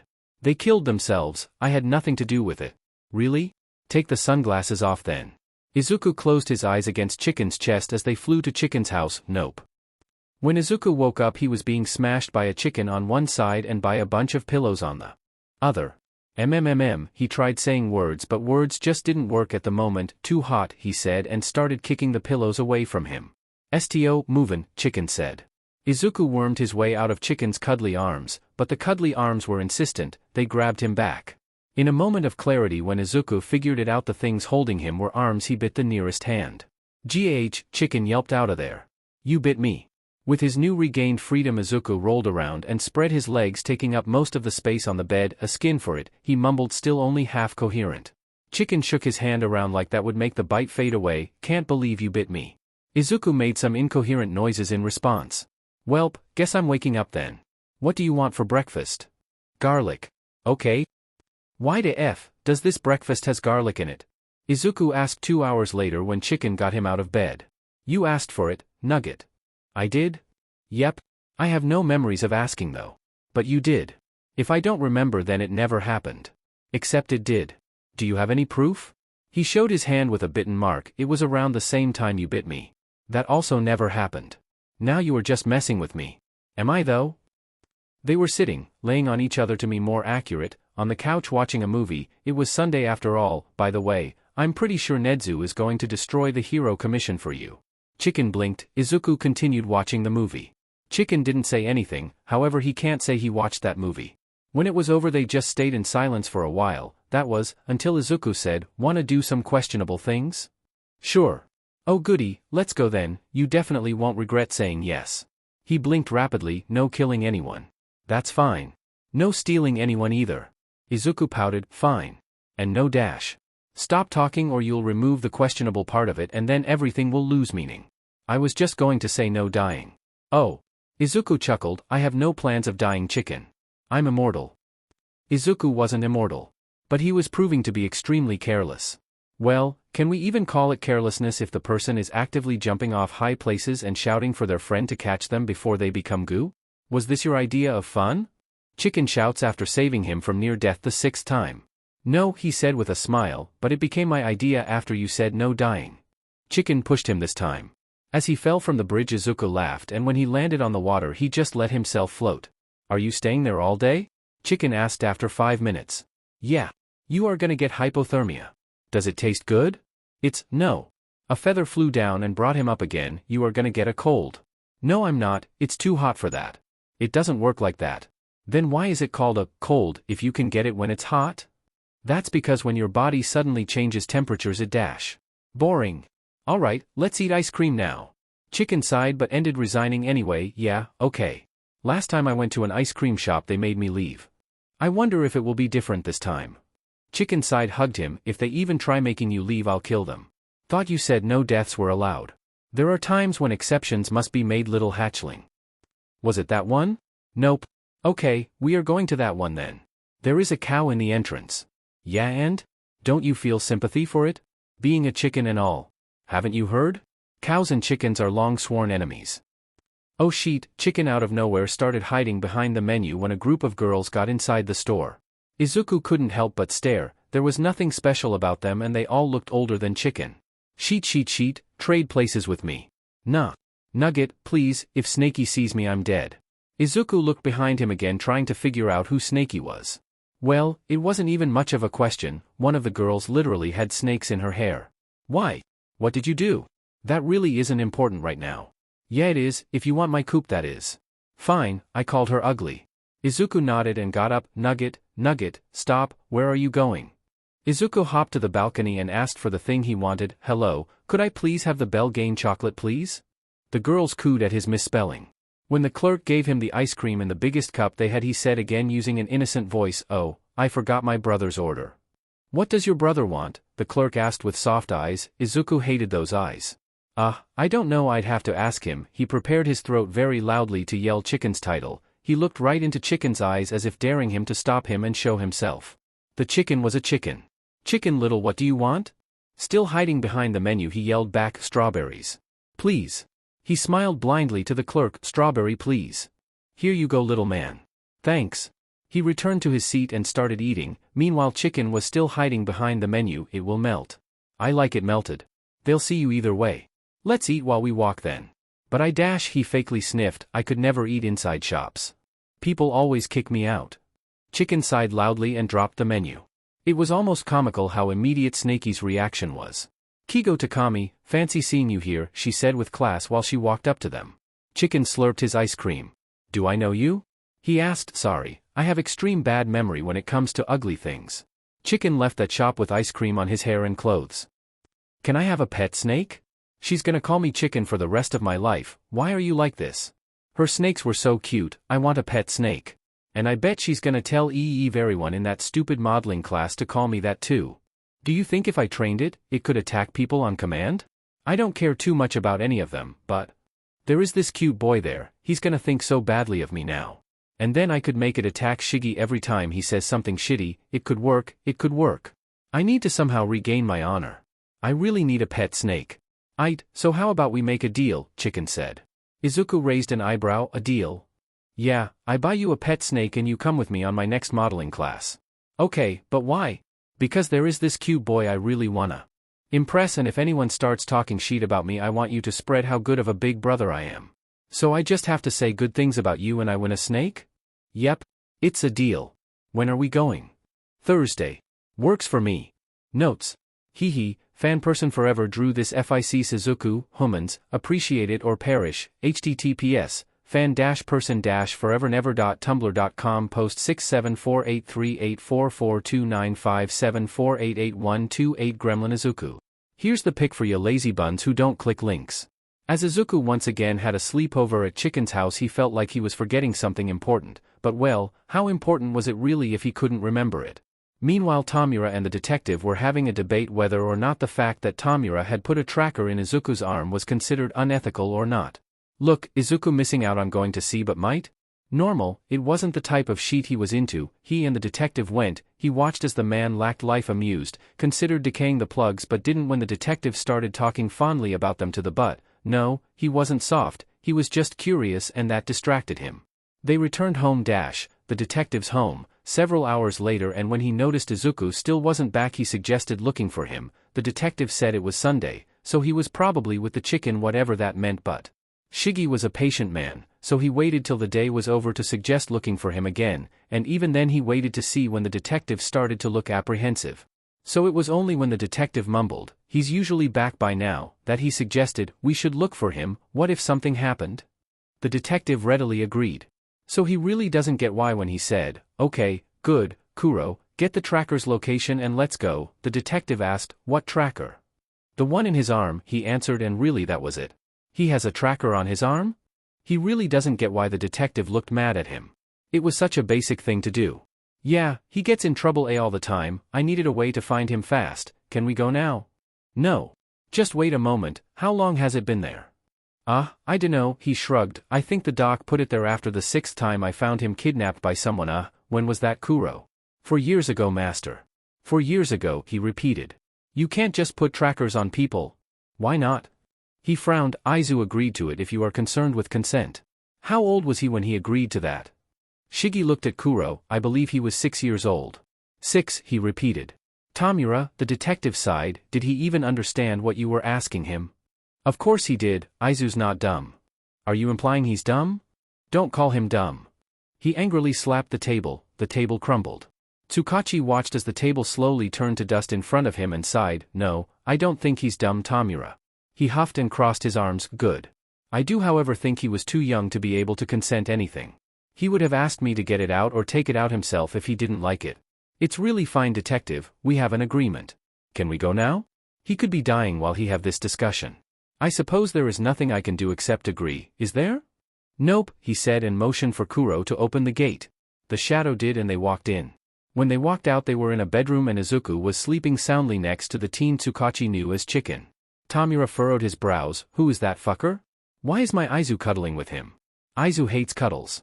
Izu hates when people touch him." "So why?" Obviously Izuku and the kid woke up with his screaming. While Izuku took some time to understand what was happening, Chicken had already pinned the 2 invaders against the wall with his feathers. He was ready to knock them unconscious and torture them, whatever was necessary, when he recognized the face of one of the invaders. "Detective?" Izuku scratched his eyes and blinked several times. He wasn't wearing his glasses and the blndfld he usually wore to sleep had been shoved by his hand. He opened his eyes and looked at Tamura pinned on the wall. "Tomu?" he asked, extremely confused. Meanwhile Shiggy had started struggling against the wall trying to go down and Tsukachi had closed his eyes. Izuku looked at Chicken and when their eyes met Chicken felt his head pounding like he had never felt before. They were in danger. Izuku was in danger. He needed to kill everyone to protect them. He needed to kill, kill, kill, kill, kill, kill, kill, kill, kill, kill, kill, kill, kill. "Izu, your eyes," Tomu shouted and Izuku felt like he was slapped by this. Faster than he thought he could be, he grabbed the cloth and put it around his eyes again. But a feather had already found its way towards Tamura's stomach and several others hit Tsukachi all over his body. Tamura felt blood in his mouth and everything was swinging, or was he falling? Sheet, he heard someone scream and then everything went to black. When he woke up it was to the sound of Izuku's crying. It had been almost 5 years since the last time Izuku cried, which meant he cared. "I knew you loved me," he said coughing. Izuku lightly punched him, then he felt like he was being cuddled and he knew after this Izuku would be clingy for a while. This was great. "Stupid, why did you go there?" Tamura looked around and he was in an infirmary? It didn't look like a hospital. Where were they? He put his arm around Izuku and snuggled him closer. "You could have been in danger," he answered. Izuku punched him again. "Stupid, I can handle myself." "I know you can, but still." Izuku grabbed his hand on his own and that made him so happy. "Where even are we, by the way?" After Chicken stopped the bleeding, he grabbed Suki's phone and called Nedzu so he could call in Recovery Girl for a favor. Her quirk was extremely cool. She kissed you once and the wound just closed. It was awesome. She kissed me? For her quirk. I have old people germs on me. Don't complain. Anyway, we are in UA's infirmary cause she insisted you stayed until you were fully healed. Ew, responsible adults. Izuku nodded, but she was cool so. Fine, he rolled his eyes. Who was the fucker you were with? That's Chicken. I'm gonna need more than that. He's cool even though his food is shitty. Also not an answer. I don't know how to explain a person Tomu. He was back at being Tomu. He could die happy now. How did you meet? He kidnapped me, but it was a good kidnapping. He let me take a shower and sleep there while it rained. After he found out I never watched any movies, ever, he started taking me every Sunday so I could. It's fun. I don't like him. You are just jealous. Hell right I am. Who does he think he is? You can't be jealous. I can. I am. Then stop being. Say you love me then and that we are fated. No. Come on, say it or I'll continue being jealous. No. I'm gonna kill that fucker for trying to take you away from me. Tomu, say it. He closed his eyes and buried his face under Tomu's arm. Wefeten Lovenshit. What was that? I didn't hear. Speak more clearly. Where fate dand I love a1 stuff. I love you too Zu. Ugh. They stayed in silence for a while until he felt Izuku starting to tear up again. I'm not dead, he added because he felt like he had to. Izuku nodded and he knew his arm was getting wet under Izuku's face. Chicken walked in feeling guilty with Recovery Girl in tow. Hey, he said eloquently. The kid hugging Nugget glared at him. Sorry for stabbing you. If you are sorry then you need to understand something. What? Izu's mine. And it wasn't our fault or whatever Sadrapit. How are you feeling dearie? RG asked him, interrupting this lovely conversation. Like sheet, he answered truthfully, but then Izuku flinched under him and he decided to change tactics. That's a joke. I'm good.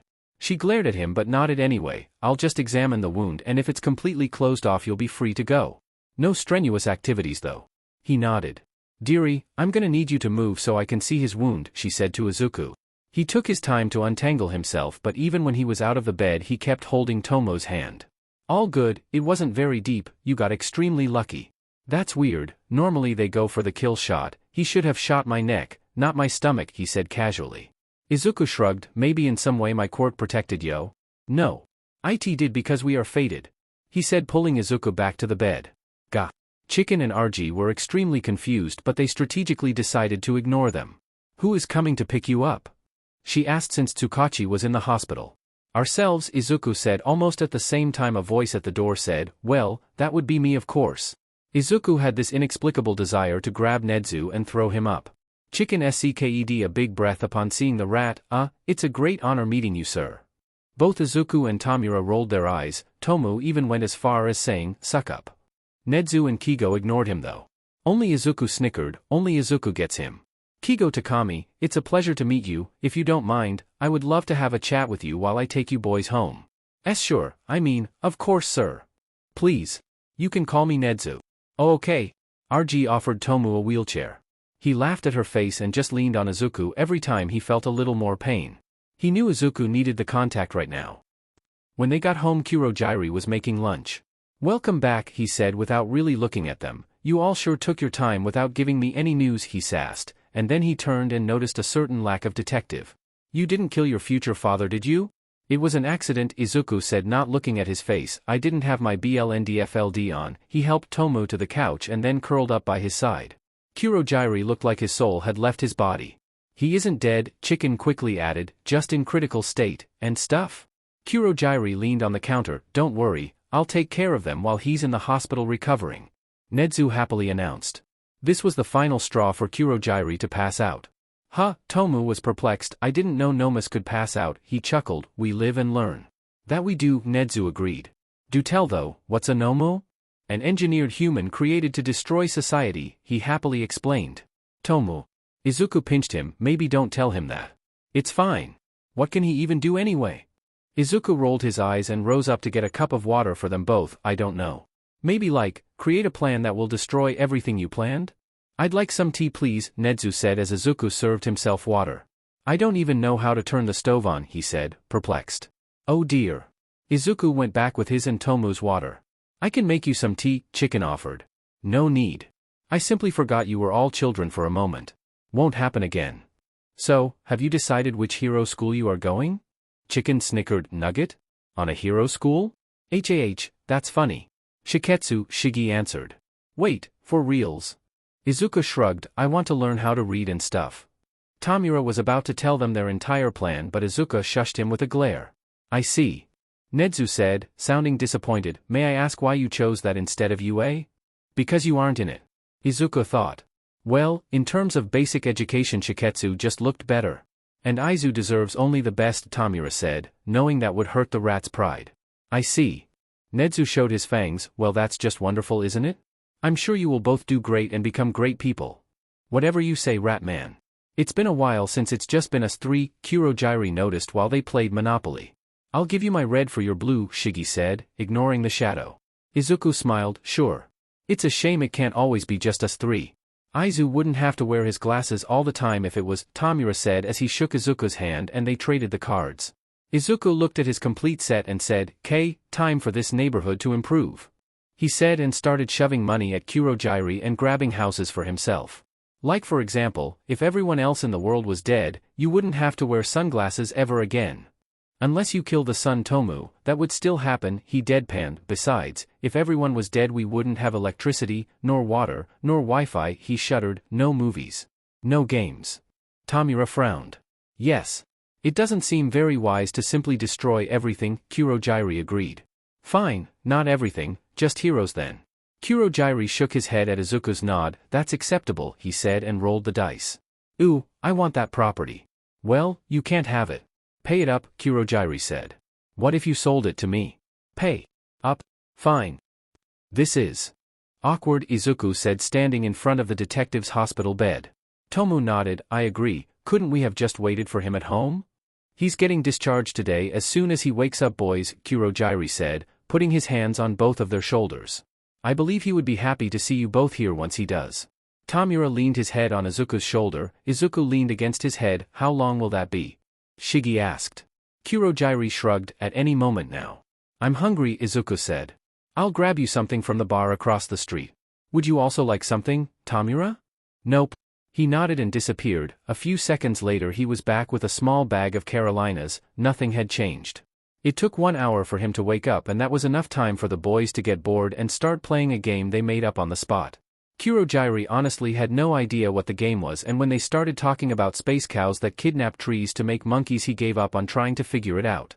Good morning, he said to the man once he noticed his eyes opening. The kids ceased their talking at his words. Finally. Tomu exclaimed, can we go home now? Tsukachi sat up with difficulty and Kurojairi helped him getting the glass of water. Izuku refused to look at Tsukachi's face, so the man said, I don't blame you. When Izuku kept quiet he sat sideways on the bed and continued, so don't blame yourself for what happened either. I don't, Izuku said. It was a lie. Back at the house Tsukachi was surprised to find the table had been replaced with an almost identical one. Where the destroyed one was made of glass, this one was made of wood, but in terms of size and design it was pretty much the same. They were both circular and they both had feet that looked like tree roots. Everything else seemed to be in order, and he was glad that Kurojairi had kept everything clean and had food waiting for his return. Thank you for the food, he said before digging in. Upon noticing no one else was eating he couldn't help but ask, is this poisoned? No, we simply ate before we left since we didn't know how long we'd be there, Kurojairi provided. Oh, he smiled tiredly, makes sense. You need better gear, Izuku said out of nowhere. Shiggy nodded. It was pretty useless of you to almost die by a little feather. Not very poggers of you, Izuku said and looked at Tamura to see if he had said it right. Tomu nodded at him and he felt a sense of accomplishment. Tsukachi wasn't even going to try to understand what that meant. How long are you supposed to rest for? Kurojairi asked. A month without strenuous activity. My work doesn't require me to take a leave though, I'll just go back to it next week. They all nodded at the news and the room fell into an awkward silence. Kurojairi cleared his throat? Does he have one? Anyway, he cleared it. Didn't you boys have some news for him? We did. Izuku asked confused. Oh, right, we decided on Shiketsu, Tomu said. Tsukachi nodded. Okay, as soon as they open applications I'll send yours. How is that gonna work? Izuku asked. Do they just announce it online like, Young Villains Masterclasses? Tsukachi chuckled fondly. Izuku hated that. No, they will send the invitations directly to juvenile centers. So we will be the exceptions? Suki shrugged. I'm sure they will make it so any young villain seeking rehab can join, either being arrested or not. Izuku nodded. It made sense. Suddenly he felt a tug. Come on Zu, we gotta a boss to beat. Oh right? As they disappeared into the game room, Tsukachi sighed. Did he bite more than he could eat with those two? Give them time, Detective, Kurojiiri said and started doing the dishes. As Tsukachi watched the shadow washing his dishes, he remembered, that was a whole nother problem. Next day when Chicken came to pick him up, he was cheery as usual. Izuku was a brat as usual. And Tamura was possessive as usual. Everything looked normal. You aren't going with that freak, Tomu shouted while Izuku rolled his eyes. Remember our deal, get too possessive I'll rip this stupid thing off me, he said, pointing at the place the tracker was buried deep inside his skin. Tomu scratched his neck violently until Izuku stomped on his foot for doing so. Ow. Stop mutilating yourself. Tomu scoffed, so you get to hurt me but I can't hurt myself? Exactly. He said, hopping near Chicken, who was just watching the scene thinking how much these two behaved like brothers. I don't like this chicken fucker. Well, I do, so SCK it up Murakan. Tomu shot him and wicked grinned. Murakan? Izuku nodded and smiled, equally devious. Stop being overbearing and I'll keep calling you that. Have fun with the Shikin, he said, waving and going back to the game room. Alright, you remember the plan, right? Yeah, I tell how much of a great brother you are and you get me a pet snake. Yes, but specifically to the cute boy. What's he like? He's a year younger than me. Okay. He has white spiky hair. Okay. I'm pretty sure he has an younger brother also your age. Okay. He has beautiful gray eyes. Okay. Oh, his eyelashes are also gray. Okay. Oh, we are here. He opened the glass doors of that huge building and Izuku started feeling out of place immediately. People were dressed fancily, they walked fancy, they just had this air of superiority that emanated from them and he couldn't help but scoff. Where are we exactly? This is the biggest modeling agency in the country. It's owned by Baku Dash. I don't care about trivia, why the hell are we here? Chicken frowned a bit at his lack of curiosity. I told you, little hatchling, I have classes here. Modeling classes? Yeep. Weren't you going to be the greatest hero there is? Obviously, but a hero needs to have class. Or at least that's what my handlers believe anyways. He rolled his eyes. Sure. Anyway, Natsuo didn't want to be here either, his older sister sort of dragged him here, sorta similar, right? You can bond through that. Who is Natsuo? The cute boy nugget, pay attention. Izuku huffed, frustrated. He was paying attention. Stupid Chicken never told him a DMN name. Good morning, Kiara-san, he said, waving to the receptionist. She waved back and let him in. Can you let my little brother in too? She hesitated for a few upon looking at Izuku. Come on, Kiara, I can't leave my baby bro alone. What if he gets kidnapped by pedophiles? She sighed. If he causes any trouble, it's on you. What's his name? She asked, already opening up for him. Izuku Takami. He happily said, and they walked in. In her office, Mitsuki received a little alert of someone unauthorized getting inside her building and trusted her assistant would take care of it should the need arise. But considering the time and day, this was probably just some family member from the Young Models program. They walked towards the elevator and Chicken pressed the 10th floor. Oh, one more thing, feel free to talk shit about anyone else who isn't him. Izuku nodded. Now they were talking. As soon as the doors opened, the lights attacked his eyes. Why were they so white? Takami. You were almost late. An excited redhead said, walking up to them. No, they didn't walk, they paired. Yeah, he shoved Izuku in front of him. I needed to get my baby bro on the way. They gasped. I didn't know you had an brother. Thanks, Akashi, now everyone knows, he said sarcastically. Akashi smiled and ignored him. Hello, little man, what's your name? Nanya. Akashi wasn't going to fall for it, so he simply shook his hand. It's a pleasure to meet you, Nanya. Loved the sunglasses. Izuku swears he felt a few sparkles while his hand was shook. When the red head was gone, he grabbed Chicken's shirt. What was his quirk? Chicken immediately frowned. He didn't do anything to you, did he? Why? Lighting, that's his quirk. People can him Zeus in the industry. Izuku frowned. I don't like Zeus. Yeah, Chicken chuckled. He's an a-hole. He ruffled Izuku's hair. Most people here are assholes, and if anyone says that you'd be perfect for some bullshit, you say no. Okay? Yeah, he said and started walking around. He saw 3 different people with white hair, but except that they didn't match anything else. His attention was caught when he saw Snakey said at some dude. Obviously he got near them. Face it, you used me. You saw the CC clothes. My supermodel pose? What did you know? The guy looked to the side, refusing to meet her gaze. Was I a game to you? Was I way too cool? I truly cared. Was I the fool? I thought you said it was fine to flirt. Yes, it's fine, until someone gets hurt. I doubt you even can get hurt, you stone cold beach. Ha, Izuku knew that tone. She was trying not to cry. Feel my heart beating? I'm just like her or you. People forget I'm human too. This is performance. This is all self-defense. I thought you had the sense to see through that. Poor little me, all trapped in this fabulous show, he mocked. I'm setting you free, just go. Even though she said that she was the one to walk away, her eyes met Izuku's, well, his sunglasses, and she was in fact crying. Even so, upon seeing him she returned to the area where most people were and shouted, "Hey everyone, from now on, I'm a lesbian." Izuku had no idea what that was, however a lot of people cheered her on, so it must have been something positive. He was bored and Toya's cute boy wasn't there, so he just started going through some stuff. There were a lot of clothes there of all sizes, and sparkles, and why was this just a trunk with suspenders? Why would someone wear something like that out of their own free will? He shuddered when he remembered that in one of his kidnaps the person that kidnapped him had another guy using that sitting at his feet. Bunch of weirdos.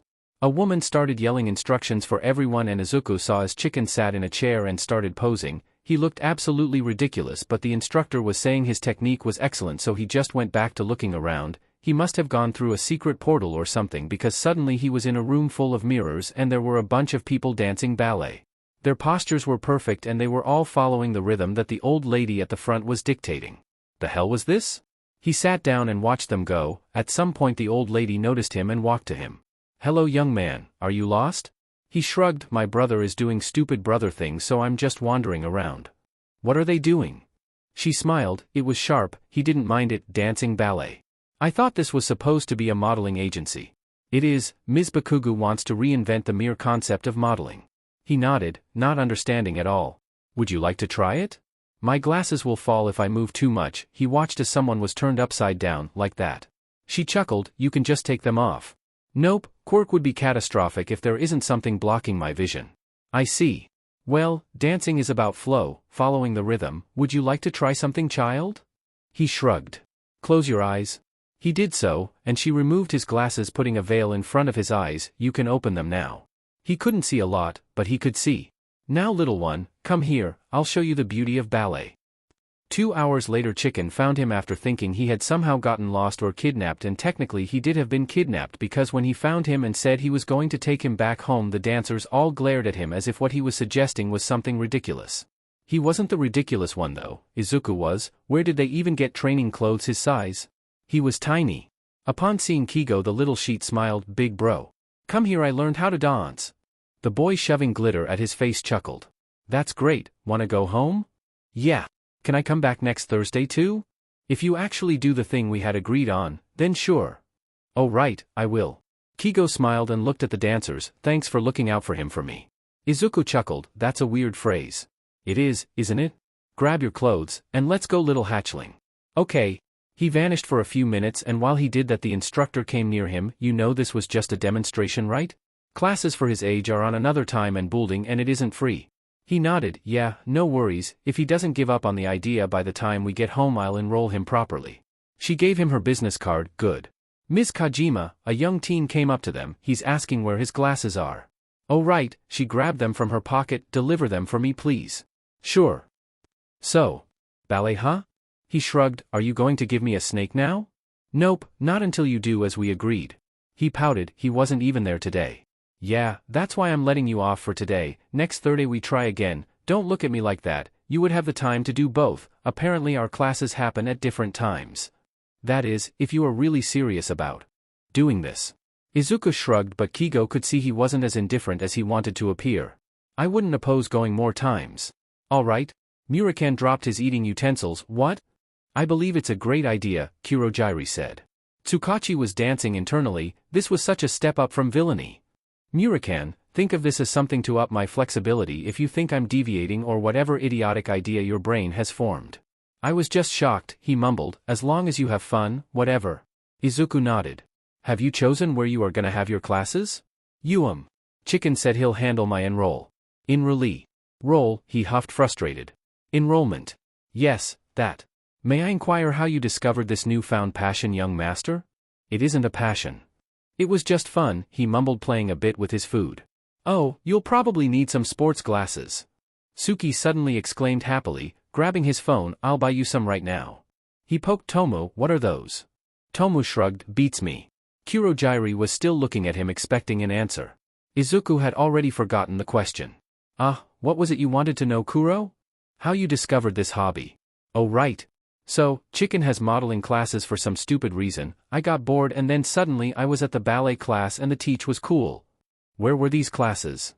Suki asked. No idea, it was this Baig building owned by a Bokagu? Bakug? Suki asked, correcting him. Yeah, that. He nodded, they are certified for quality. Good. Tomu added. So anyway, I'm doing that, every Thursday I think. Suki nodded, oh. I also have some news. He had their complete attention at that, I've started the adoption process. Does it need to have a process? We don't even exist legally, Tomu said. Yes, and that's a problem, especially since you'll go to school, I'm not making you give up your last name if you don't want that. I don't really have a last name, Izuku said. And mine was given by a man who I considered a father but who never considered me a son. Aizu giggled, so poetic. Shut up. Suki smiled, I'd be honored if you had mine. Tomu sked, hey Kuro, do you have a last name? The shadowy man blinked several times, his shadows flickered weirdly, his eyes changed colors a few times as did his shadows flickering between his usual purple and a light blue in a matter of seconds. Kuro? Izuku asked. He's malfunctioning, stop malfunctioning. The shadow stopped, he blinked some more and looked at them, Shirakumo, he said, not really comprehending where that information came from. Murakan nodded satisfied, that can be our last names. Izuku sighed, why are you so obsessed with us sharing a name, he asked tiredly. You know the answer to that, Zuzu. He groaned, he smacked his own head at the table, I do. Izuku was sort of nervous, not that he would ever admit it. For a long time his only source of interaction had been Murakan, Kuro and his kidnappers, and yes, Chicken and Suki were in that last group. It wasn't that he had a problem interacting with strangers. It wasn't even that he didn't know how. It was just that most of the time when he did it they either ended up dead or kidnapping him. He never had senseis and wasn't really good at following what people wanted to, it was really for the best that he didn't. He liked Kajima though, she didn't treat him like he was made of glass like other adults, she didn't have pity when he messed up and she actively encouraged his chaotic side. Alright hatchling, I've already talked with Ms. Kajima and she will take you to Bakugu's agency as soon as the class is over so we will meet there. Then after I sell you out to the cute boy I'll get my pet snake, right? Yep, promise. What if he's not there again? Well, it's not like it will be your fault. Will I get my snake? Fine, I'll get you your snake. Izuku smiled and finger-gunned him, you can't go back on your word, or I'll bite you. I'm terrified, he said sarcastically. He would regret saying something similar later in their lives. As you should be, Izuku responded, not noticing the sarcasm. Chicken ruffled his hair, alright, I'll see you later, have fun. He stepped inside the ballet company, it felt like stepping into a new world again. Hello little one, you are here for Ms. Kajima right? The receptionist asked. He nodded. Alright, just a flight of stairs up, it will be the third door on the left. "K," he said, running off to the stairs. He rushed up and got near the room just in time to hear Ms. Kajima talking, everyone, we will have a new student with us today, he's quite the amateur as were most of you when you started, so I want you all to show him the ropes and make him feel welcomed, okay? Yes sensei, the chorus of 40 students answered at once. Feeling the need to be dramatic he kicked the door open and at the collective flinching said, sup fuckers. One girl with black hair and a ponytail raised her hand and asked, Sensei, can I kick the rude kid? Kajima smiled firstly, I think that would be acceptable Ms. Yayorozu. The little girl nodded and walked up to him ready to kick him where it hurt. He eeped and started running. Kajima laughed, he's got the spirit. Everyone, start the warm-ups. We start in 10 minutes. At some point the chase turned into a casual jog and she didn't try kicking his ball, for now, so, what's your name, she asked after they both realized neither of them was going to stop jogging or changing directions. What's yours, he asked instead. Momo Yayorozu. Izuku Shirakumo. They shook hands while they jogged. A little while later she stopped and he did the same, she sat down and started stretching her legs, he did the same in front of her. Why did you decide to do ballet? You don't look like the kind if your rude introduction was anything to go by. He shrugged and moved to the other leg, Kajima let me try out when we were at the modeling agency. It was like I didn't need my eyes to see the music, she changed positions he again copied her, it was fun. The modeling agency? Yeah, my big brother is taking some classes there and he wanted me to sell him out to what he calls the cute boy. She frowned, why? I don't know. People aren't cute, she pressed remembering what her mother had once told her, dogs are. And cats, he added. And birds, she continued. And elephants. Elephants? Dumbo. She nodded sagely. Right, but dogs win. What about giraffes though? No, no, no. They are too tall to be cute. You're tall, he noticed. She nodded. I'm amazing. In every way, she said. Except you aren't cute at all according to your logic. And since humans are supposed to be cute. She looked scandalized, but they aren't dash. Time's up. Kojima shouted, everyone to the bar. As they were walking, Momo sighed here. He turned to her confused, that was, until she put the hair on his face up and made a tiny blob. Oh. You're welcome, she said with a huff and moved to where she usually stood in the bar. Izuku moved right behind her, well, next to her. Whatever position he was in. Kojima then started naming things and they followed with a pose. He struggled. A lot. But it was fun. At the end of the class, Momo kicked his ball when he was least expecting it. He was getting revenge for this next Thursday. Why the long-faced nugget? The giraffe girl kicked me. She's evil. Kigo struggled not to laugh at the description. Brutal.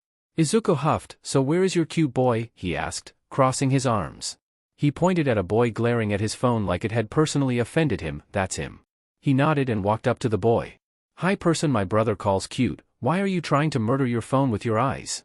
Natsuo was taken aback for a few. I'm not. Who is your brother? Izuku pointed at where Kigo was. It's that chicken over there. The chicken in question shot them a little wave. Natsu raised an eyebrow. Chicken. Oh, I wasn't supposed to let you know that nickname. Whoops, he said, not sounding like he regretted it at all. Anyway, why does he call you cute? Is it a good thing to be cute? Aren't only animals supposed to be cute? How old are you? 10. How old are you? Shouldn't you know these things by now? Chicken said you have a brother my age. Shouldn't you know if I should know or not? Well, my brother is being abused by our shitty dad, so it's not like I can even talk to him. Do you want me to kill your dad? I'll do it for cake. Natsuo laughed loudly. This small bean of a child sounded so serious. I doubt you could kill him. Why? He's a hero. Izuku frowned and sat next to him, patting his shoulder. Heroes SCK. Your brother is going to become one. Izuku grinned. That's what he thinks. What about you? Don't all kids want to be heroes at your age? Ew, why would we want that? He genuinely looked disgusted and Natsuo was at the same time amused and confused. They don't actually care about people that actually need help. He recited what Murakami always told him and what he knew for a fact. It was almost like a mantra for him to not care at this point. They only care about fame and sheet. Natsuo shook his head. This 10-year-old kid didn't understand why people called each other cute, but used words like sheet. Yep. Fuyumi would never believe him, but he needed to tell her anyway. You agree, right? The kid pressed. Yeah. Anyway, I'm supposed to be selling out my brother to you so I can get a pet snake. Oh, are you now? Yep, so if he asks, I talked pretty well about him, okay? Why doesn't your brother come here himself?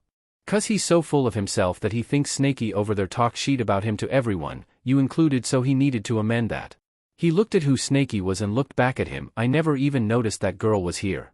Speaking of being here, he said you were here because your sister dragged you. Who is your sister? Oh, she's not here. I was scouted by Bakugo herself for this shitty class. Fuyumi, my sister, was with me when it happened. She threatened me to join. F in the chat. What chat? Izuku shrugged. Oh, I think I gotta go, Natsuo said when he noticed a bunch of people looking his way. Izuku took this opportunity to sneak his way back to Ms. Kojima class again. Meanwhile, Kigo was sweating cold. This was Bakugo herself that came down to see their progress. Holy shit, he was feeling pressured. She walked around looking menacing while all the kids were lined up. She looked one of the boys in the eyes and said, my son has better posture than you and he slouches. The boy cried silently. She stopped in front of Snakey. Chin up, my dear. And congrats, I heard you came out last week. Thanks, Mayam, it was liberating, she said with a cunning smile. Bakugo smiled. Yes, I know the feeling. She winked and continued on walking. She stopped in front of Natsuo this time and shook her head. Such a waste of a good face. If you aren't even going to try, you can leave. Thank Kami, he said and started leaving. She grabbed his arm. He looked at her confused. You aren't leaving. But Dash. You were supposed to want to try harder. She shook her head. I hope my son never reaches your age. People chuckled and at her smile they relaxed a bit. That was a mistake. She said, stopping in front of a short girl with crazy clothes. Get out. What? If you thought you could use something that atrocious and survive this cut, you were wrong, the girl cried as she gathered her things and left. Bakugo huffed out in annoyance. Chickens have no place here. At this phrasing a few heads turned at Kigo. He groaned. I see you have an actual chicken here, Mitsuki said, stopping in front of him next. People laughed, Natsuo frowned but said nothing. Straighten your back, boy. He immediately did as told. She nodded in approval. Good reaction time, she said, and then threatened to punch him for a joke. When he also caught that, she whistled, You willing to give my boy some lessons? I'm sorry, Bakugo-sama, I already have my hands full with one kid. She nodded and chuckled, I get it, no worries. She continued moving until she reached the end of the roll. She turned back at their instructor and nodded, We got a good batch this season. Anyone catch your eye? Their instructor asked. Bakugo stopped a few minutes to think and ended up pointing at Snakey, Get your parents' permission and I believe we can make you debut. Snakey blinked a few times and then bowed, Thank you for the opportunity. She said nothing, simply smiled sharply and left the room. As she left, they felt the air that had been previously stolen had returned. Just as she left, Izuku came back to the room sulking and mumbling, Stupid boss person who made Kojima kick me out before she showed up. Alright, you are both signed up for school and it starts in 2 weeks. You all also legally exist now, but I imagine that isn't as interesting. Humans are shitty, was Tamura's response that wasn't actually a response. What does it say in it? Izuku asked. Alright, it was, ignore Tsukachi time, he could deal with this, he had years of dealing with his best friend having the shortest attention span ever. Apparently parents are signing up their kids for the reform program on the basis that the kids have villainous quirks, Kurogyri calmly explained. Wait, what? He approached the sofa standing behind them. As he did so he could read what was on the iPad. DMN, humans are shitty, Izuku agreed. Tsukachi let out a dry laugh, I can't believe this sheet. Language detective, they are still children, Kurogyri reprimanded him. Tsukachi ignored him in favor of calling Nedzu, Hey rat, did you see this sheet? Yes detective, I'm the one dealing with the current sheet, I was actually about to call you, so this was great timing on your part. What do you need? To put some parents behind jail for all eternity. Let me just grab my coat. Look at him go, Izuku cooed sarcastically. He looks so determined to help some random children with their shitty lives, Muraken added. If I, let's say, fell down that window now, and he had to take me to the hospital Don't finish that line of thought, Kurogyri begged. Izuku surrendered fast, I'm not suicidal, I'm just saying, if he had to choose between us and some random children You boys, Tsukachi said, coming inside the room with his, look at me, I'm a super inconspicuous detective coat. He grabbed his hat and left, contradicting himself. Well, not really contradicting since they weren't in danger and Kurogyri would keep an eye on them. Wait. Where did they go? Kurogyri swears he just looked away for 1 second. He sighed. DMN gremlins. Izuku had found the meaning of love, he finally understood every joke Chicken did, every remark Muraken made towards him. Ice cream cake existed and he had just found out. I want to marry this cake cream, ice cake, cream cake guy I can't decide but I want to marry it, he said after taking a bite. If you marry it you can't eat it, marry me though and I'll give you all the cake, Muraken argued. Izuku didn't even have to think too much about it, okay Muraken, I'll marry you. Once Izuku was feeling like he'd explode if he ate even one more bite, they walked out without paying. Sue, why did you drag me out today? Izuku asked, you are like a vampire, it isn't like you to voluntarily leave your cave. Muraken grabbed his hand, at first I was thinking we should cause some chaos for fun, but now, he said and turned right into the mall, now we are gonna get married. Okay. How do marriages work? No idea, but we are gonna. Married people always have rings on them, right? I want the sparkliest there is. Won't take anything else. I wouldn't give you anything else, Tamura snarled. They got inside the jewelry store and Tamura yelled, shopkeep, give us the most precious ring there is. The shopkeep in question didn't look like a shopkeep, instead he was awfully looking like a robber. What's with the stupid mask and top hat? He asked. The guy rolled his cane around making a show out of it, aren't you gonna ask about the cane too, little one? No. And I'm not little. The dramatic burglar laughed, alright not little one. You said you wanted the brightest ring there is? He nodded and they walked up to the counter, we are getting married, the 12-year-old said, meanwhile Izuku looked boredly behind the eccentric guy. Yep. This was a robbery. If the tied-up people weren't an indication the huge bags with jewels in them would be. I see, aren't you both a bit too young to marry? Nope, Muraken said with confidence, so give us a pair of rings or die. Alright, the man tossed out 2 marble ball at them. Tamura stared at the marble and then back at the man, when he looked there however he wasn't there anymore. There was a small marble ball though. And he was feeling a lot like stomping on it. Izuku apparently got the same idea as him except he didn't hesitate. Where the previous marble ball was now was the very same man. Looking shocked he had been caught. Tamura smashed the marble in his hand and it had a small tiara. He put it on himself and decayed the counter separating them. You wanna play, villain wannabe? Meanwhile Izuku had found his way towards the bag and was just searching for rings that would fit them. They were all too big or all too boring, Murakan, maybe we should have them customized, he said, ignoring the fight happening in the background. Well, you couldn't call it a fight, it was just Murakan destroying everything and the man running away. Oh, that's a great idea, Zuzu. He stopped with his destructive streak when Izuku walked back to him and they started walking out. Wait. A random NPC that was tied up called, if you stop this robbery we will make you the rings. They said. Izuku and Tamura looked at each other, shrugged at the same time and charged. Well, Murakan charged. Izuku crouched next to the NPC and started telling them exactly what they wanted while untying them. Present Mike arrived to quite the odd scene. There was a kid giving a lesson to the spotted villain about how he could villain better, another kid talking with one of the shop attendants as if nothing had happened, and some people just cleaning everything up and putting things back in the places they belonged. He was confused. Am I needed here? Most of the civilians nodded.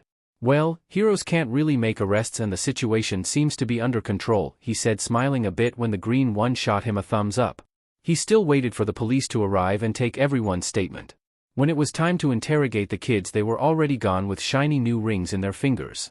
What a nifty quirk that NPC had, the ability to make anything someone else requested. It was golden. Now they only needed to be wedded and Izuku would have cakes for every meal. This was great. Tamura quickly researched where they could get married quickly and they found a registry not far from there. When they got there they were surprised to find a few other people getting married, so they had to wait in line. And wait. And wait. And wait. When their turn finally came the NPC laughed.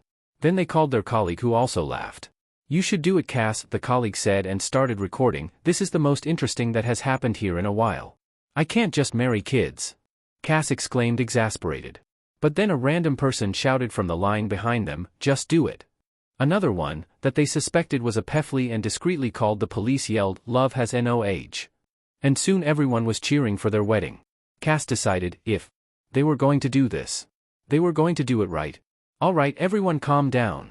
Cass shouted, we need music, ANYO dash. Before he even finished it there were already 3 different phones playing some alteration of Here Comes the Bride. Yep, just on tune. He thought as the songs blasted completely out of sync. We need flowers. A guy with a flower quirk, that was planning to do this at his own turn but that idea had long been forgotten in favor of adding to the chaos, yelled, I have flowers, and it started to rain flowers slowly on them both. Cass's own quirk was to create spotlights so he made it shine on the kids. It looked magical. EHEM, what are your names? Izuku and Tamura, Murakan provided. Any last names? Shirakumo is what we want to become, Izuku said. Cass smiled, we are here gathered today to celebrate love. Izuku and Tamura, you may say your vows. Tamura cleared his throat reed to make a big speech about how they were fated and now Izuku was stuck forever with him, but Izuku beat him to it.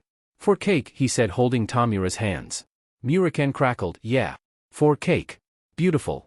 Cass said, people were starting to tear up here. Do you, Izuku, take Tamura as your spouse, and promise to cherish, love, and remain together, in sickness and stuff until death do you apart? Yep. Do you, Tamura, take Izuku as your spouse, and promise to cherish, love, and remain together, no matter the circumstances until death do you apart? I do, he said. All right. You can now no, they were kids, he was getting too much into it, hug it out. Tamura kissed Izuku's hand and then pulled him in for a hug. They left there and of course the first thing Izuku said was, so, now we get cake? Now and forever. Years later Izuku would claim this was a fever dream that never happened after eating a piece of cake. Years later Tamura would show him the video and Izuku would curse himself for his young self's stupidity. Years later Tamura would point at the cake in front of them and call it ingenuity, not stupidity.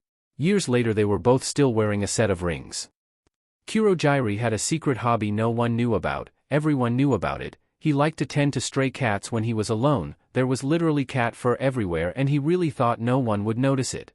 He had thought about keeping 1, maybe 2, maybe 50, but caring for a cat wasn't in his programming, caring for Tamura was, so he never really could make that last step to become a cat hoarder.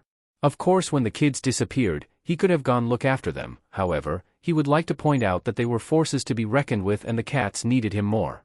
Ooh, hello there, Ms. Bubbles, he said, how are you doing in this fine evening, Ms. Bubbles? He picked the cat up, who let him do it with a little bribe, and started caressing his neck. You are so perfect, Ms. Bubbles, aren't you? The cat put a single paw on his face. That was the scene the boys returned home to. Huh, I didn't know you had a tangible face, Tamura said before even saying hi. Can we keep the cat? Izuku asked. The cat hissed at him. Izuku really doesn't get it, but all cats hate him. Never mind, he sighed defeated and sulked his way towards the couch. Kurojairi immediately noticed the rings as he was putting the cat down. Rings. We got married, Muraken said. Kurojairi nodded. It must have been a lovely ceremony. Tamura nodded and decayed a flower that got stuck on Izuku's hair. It was perfect. A shame I couldn't see it. Tamura shrugged. It's probably online by now. Izuku asked. He hadn't noticed the cameras. Tamura grinned. Don't worry about it. Lyodal Hachinline lying. Kigo yelled, barging in through the window. How could you? How could I what? How could you get married and not invite me? Izuku shrugged. It was an impulse decision based on cake. Kigo shook his head disapprovingly. I thought you two were like brothers. You shouldn't marry your brother. Izuku was literally disgusted at the suggestion. I would die before calling Muraken brother. Muraken? Yeah, he sounded resigned. If I call him that, he won't kill you.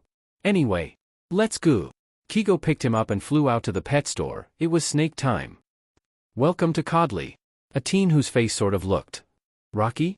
Excitedly said. She leaned on the counter. What can I do for you today? We are looking for a pet snake for my little bro, Chicken said, shoving Izuku ahead. Yeah, they need to be chicken friendly though, Izuku added. The girl snickered, having quickly caught on to what he meant. All right, follow me. She started walking to a back room and they followed. Ignore my little brother, she said to Chicken as they walked past a boy that looked around Izuku's age silently talking to a bunny. She led them to the last room and it was filled with all kinds of reptiles. As Izuku went directly to the snake corner, Chicken found himself in a staring contest with a chameleon. This lizard was up to something. He could tell. That one is Lex, her actual name is Lexialiath, but she likes Lex best. That one is Luca, he keeps trying to convince everyone he's from Italy but he was born here. What about this one? Izuku asked, pointing at an orangish snake. She had some sense of blue in her skin, and some yellow but the majority was orange. Ah, that's Prinny. Well, her actual name is Princess but she likes Prinny more. The teen smiled. I think she liked you. Izuku stretched his arm in her direction and she actually climbed it. DMN, she really liked you. I like her too, Izuku said as the snake went around his neck like a scarf. That's unusual, you know, she usually hates everyone. The gal smiled. You must be special. He looked right into the snake's eyes. They were reddish, sort of like Tomu's but not quite. All right, this is the one. Good choice, you can feed her mice, rats, etc. She also likes corn for some reason. But I would stick with the rodents if I were you, gives them more substance. He nodded and she started climbing his head. Hey Chicken, let's go. When Kigo turned to him he saw only snake. Nugget was somewhere buried in there but it was mostly snake. Meanwhile in this moment of distraction the chameleon had found its way towards Kigo's back. This was the day Maximiliath the chameleon made his daring escape. You DMN chameleon, the teen said when she noticed the reptile in her client's back. That was not the day Maximiliath the chameleon made his daring escape. She's cute, Muraken said upon laying eyes on Prinny. Tsukachi did not share the sentiment. It's a snake. Her name is Prinny. Can I touch her? You can try, Izuku smirked, remembering how the lady had said she didn't get along well with anyone else. He tried, he succeeded. Izuku frowned. Tamura said it was their child. Prinny moved towards Mura. Izuku felt betrayed. Tamura said it was fate. Izuku took off his glasses. Nothing happened. Izuku put them back on. Prinny moved back to him. He shoved Mura away. Mura used it against him to pull him close and kiss his forehead. Kurojairi took a picture for the album. Tsukachi drank tea. It was lovely tea. Probably would taste better if he wasn't having a small aneurysm though. You are old and smart. Chicken looked at him kinda lost. Yes? So you know things. I do. Okay. When I was 7, this weird dude called me cute and then kidnapped me. Chicken's breathing stopped. He had these people around your age now that I think about it, dressed in those, trunks with suspenders that you had in the modeling place, oh and a collar around their necks that connected to a chain. Aizu, he never called him Aizu, where was this? He shrugged. Anyway, let me finish. He said a cute boy like me was going to be perfect for him. He locked me up for a while but Muraken came fast and just killed everyone but now you are actively calling Natsuo cute all the time and I just don't get it. I talked to Momo about it, and we agree it's a connotation Kigo mentally corrected, for snuggly animals. Kigo opened his wings and put it around him. It is. Then why do you use it for him, and why? Why did they use it on me? Aizu. If someone calls you cute and kidnaps you again or even just touches you, I want you to kill them. Obviously. Okay, now how do you explain this to a 10-year-old? A 10-year-old with a lot of trauma but a 10-year-old nonetheless what that meant? He took a big breath. This was going to be harder for him to talk about than for Izuku to understand, he was sure of it. Yeah, Izuku was strong, he could handle it. Hello murderer. Hello punk, Momo answered. Giraffe. Rude. Little Miss Perfect. Little nugget boy. Momo, he grabbed her shoulders, if someone ever calls you cute and tries to take you with them, you need to, wait, what's your quirk? Creation, I can make anything as long as I know the formula. Okay, then you need to make a gun and shoot them in the face, okay? Why?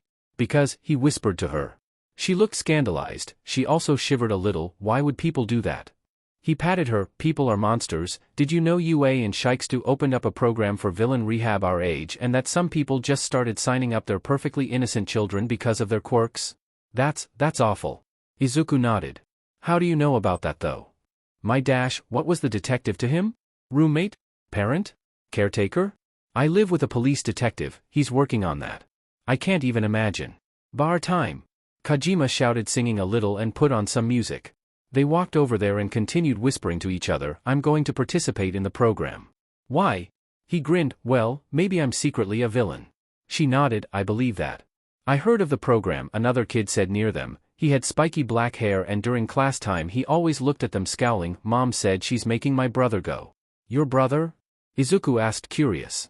Yeah, he got arrested a while back for stealing a car. He's been doing what's that thing called? Well, he's collecting trash and helping elders and stuff and he's only got another 10 months of it but Mom wants him to go. What's his name? Izuku asked. And Ply? Kagano Aways. What's yours? Momo asked. Yosetsu Aways. I'm Momo and this is Izuku. I know, he rolled his eyes, you are both loud. And dumbass. How did you not know what being cute meant? I lived my entire life on the streets, Izuku answered deadpanning. My mother told me it was only used for animals. Momo was taken aback by Izuku's answer. Well, you are both dumbass and if you didn't know this dash. They all turned to the other side at Kojima's command. Then I'm sure you don't know anything else either. Don't worry though, he looked back at them and grinned, I'll be your teacher. Aways. No talking. Sorry sensei. Takami. Kojima came to their little group after classes were done, are you coming with me today? He shook his head, if Chicken asks tell him to SCK it up and go talk with the cute boy himself. She chuckled and left waving them, alright kid. Momo tilted her head, Takami? Why did she call you Takami? That's my brother's last name, guess she just assumed. Oh, how does that dash? He sort of isn't actually my brother, Izuku shrugged. Ugh, enough with this crap, Aways said, ask him what you really want to know, you are homeless? Well, not now. But I was until 4 weeks ago, he nodded to himself, yeah, around that. Ew, do you have rabies? No, he said darkly, the detective, he said with venom, vaccinated us against our will. Us? You and your brother? Momo asked. No, he showed his ring, me and my spouse. For some reason after the revelation that he was married Aways stopped feeling antagonistic towards him. Weird. He deadpanned, do you even know what being married means? That Murakan will gimme cake anytime I want.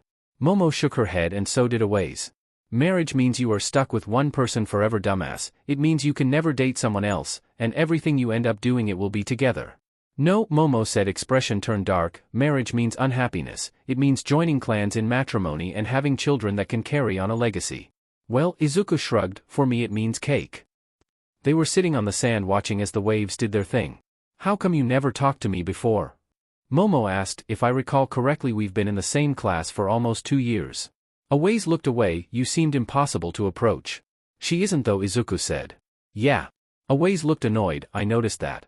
Izuku chuckled, so, who's the dumbass then? Shut up, he said and shoved some sand at him. Izuku shoved back and quickly the three of them were in a war that ended with them taking it to the ocean since sand can get in our eyes and blind us. At least if we are gonna do this let's do it on the water, Momo had said and they all agreed. At the end of the day they were all soaked from head to toes. It's getting dark. I should go home, Momo said getting up and squeezing her long hair. Yes, same, what about you? Aways asked. He shrugged, guess I'll go too then. This was fun, Momo said with a small smile. We can definitely do it again next Thursday. Aways said, lightly punching her shoulder. We should bring extra clothes then and towels. The three nodded. They started walking back to the road. This was the perfect opportunity for Izuku to take his revenge, she had her guard down and all. But, see you all next Thursday?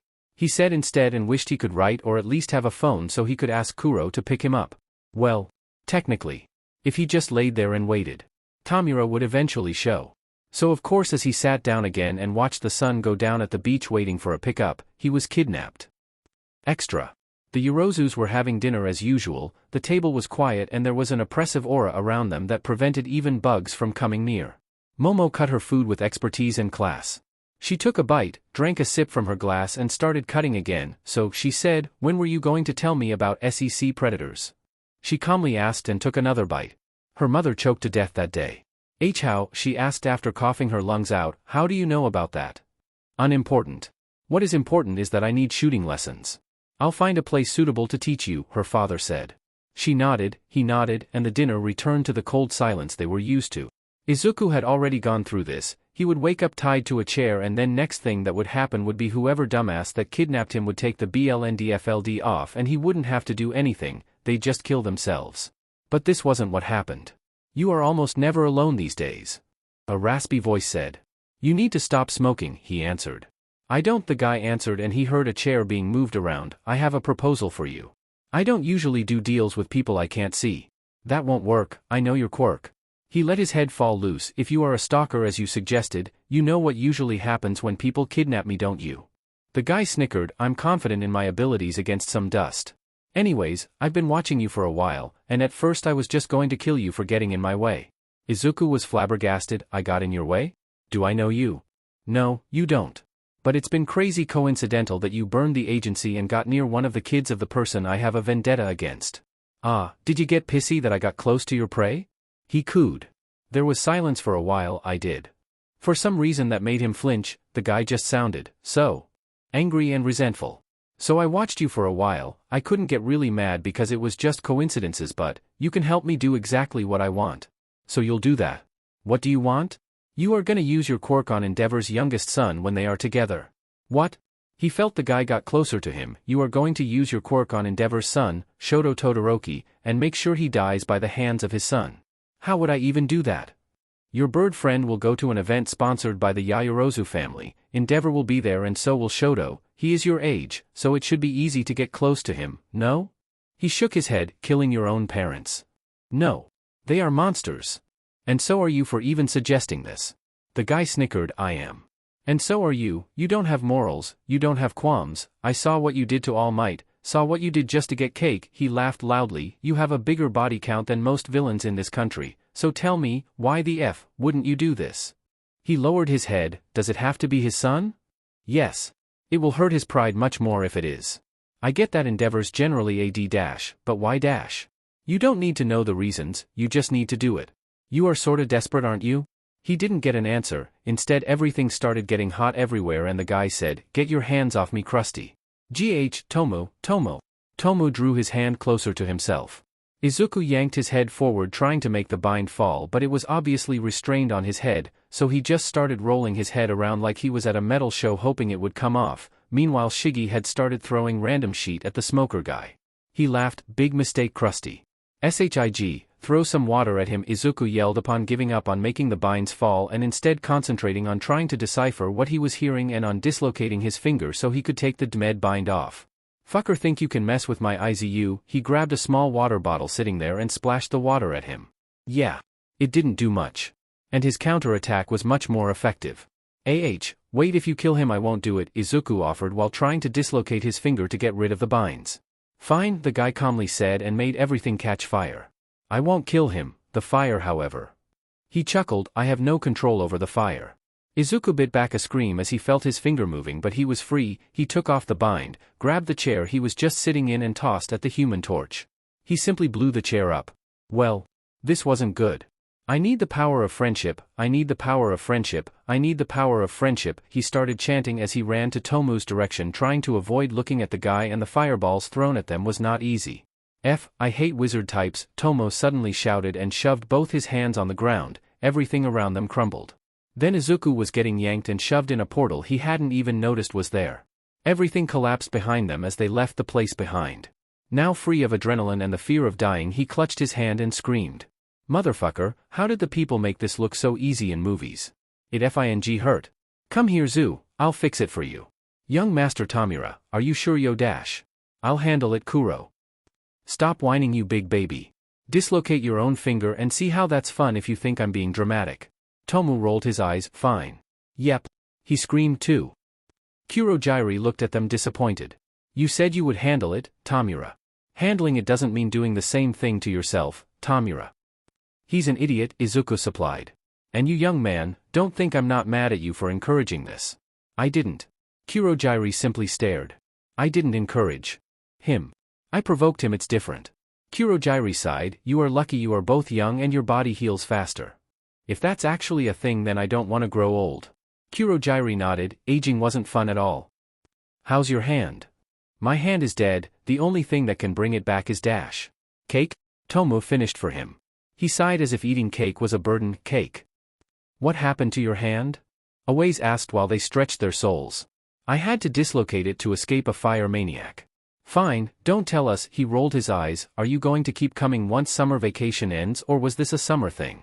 I'll keep coming, he grinned, you are stuck with me for a while. Shiraku dash. No need to be formal with me, just call me Izuku, Momo. Oh, okay, Izuku-kun, what school do you go to? I never went to school. He smiled at their shocked faces, but I am going to start going to Shikudu for that program. The villain one? He nodded. But, you are so, she couldn't find a word.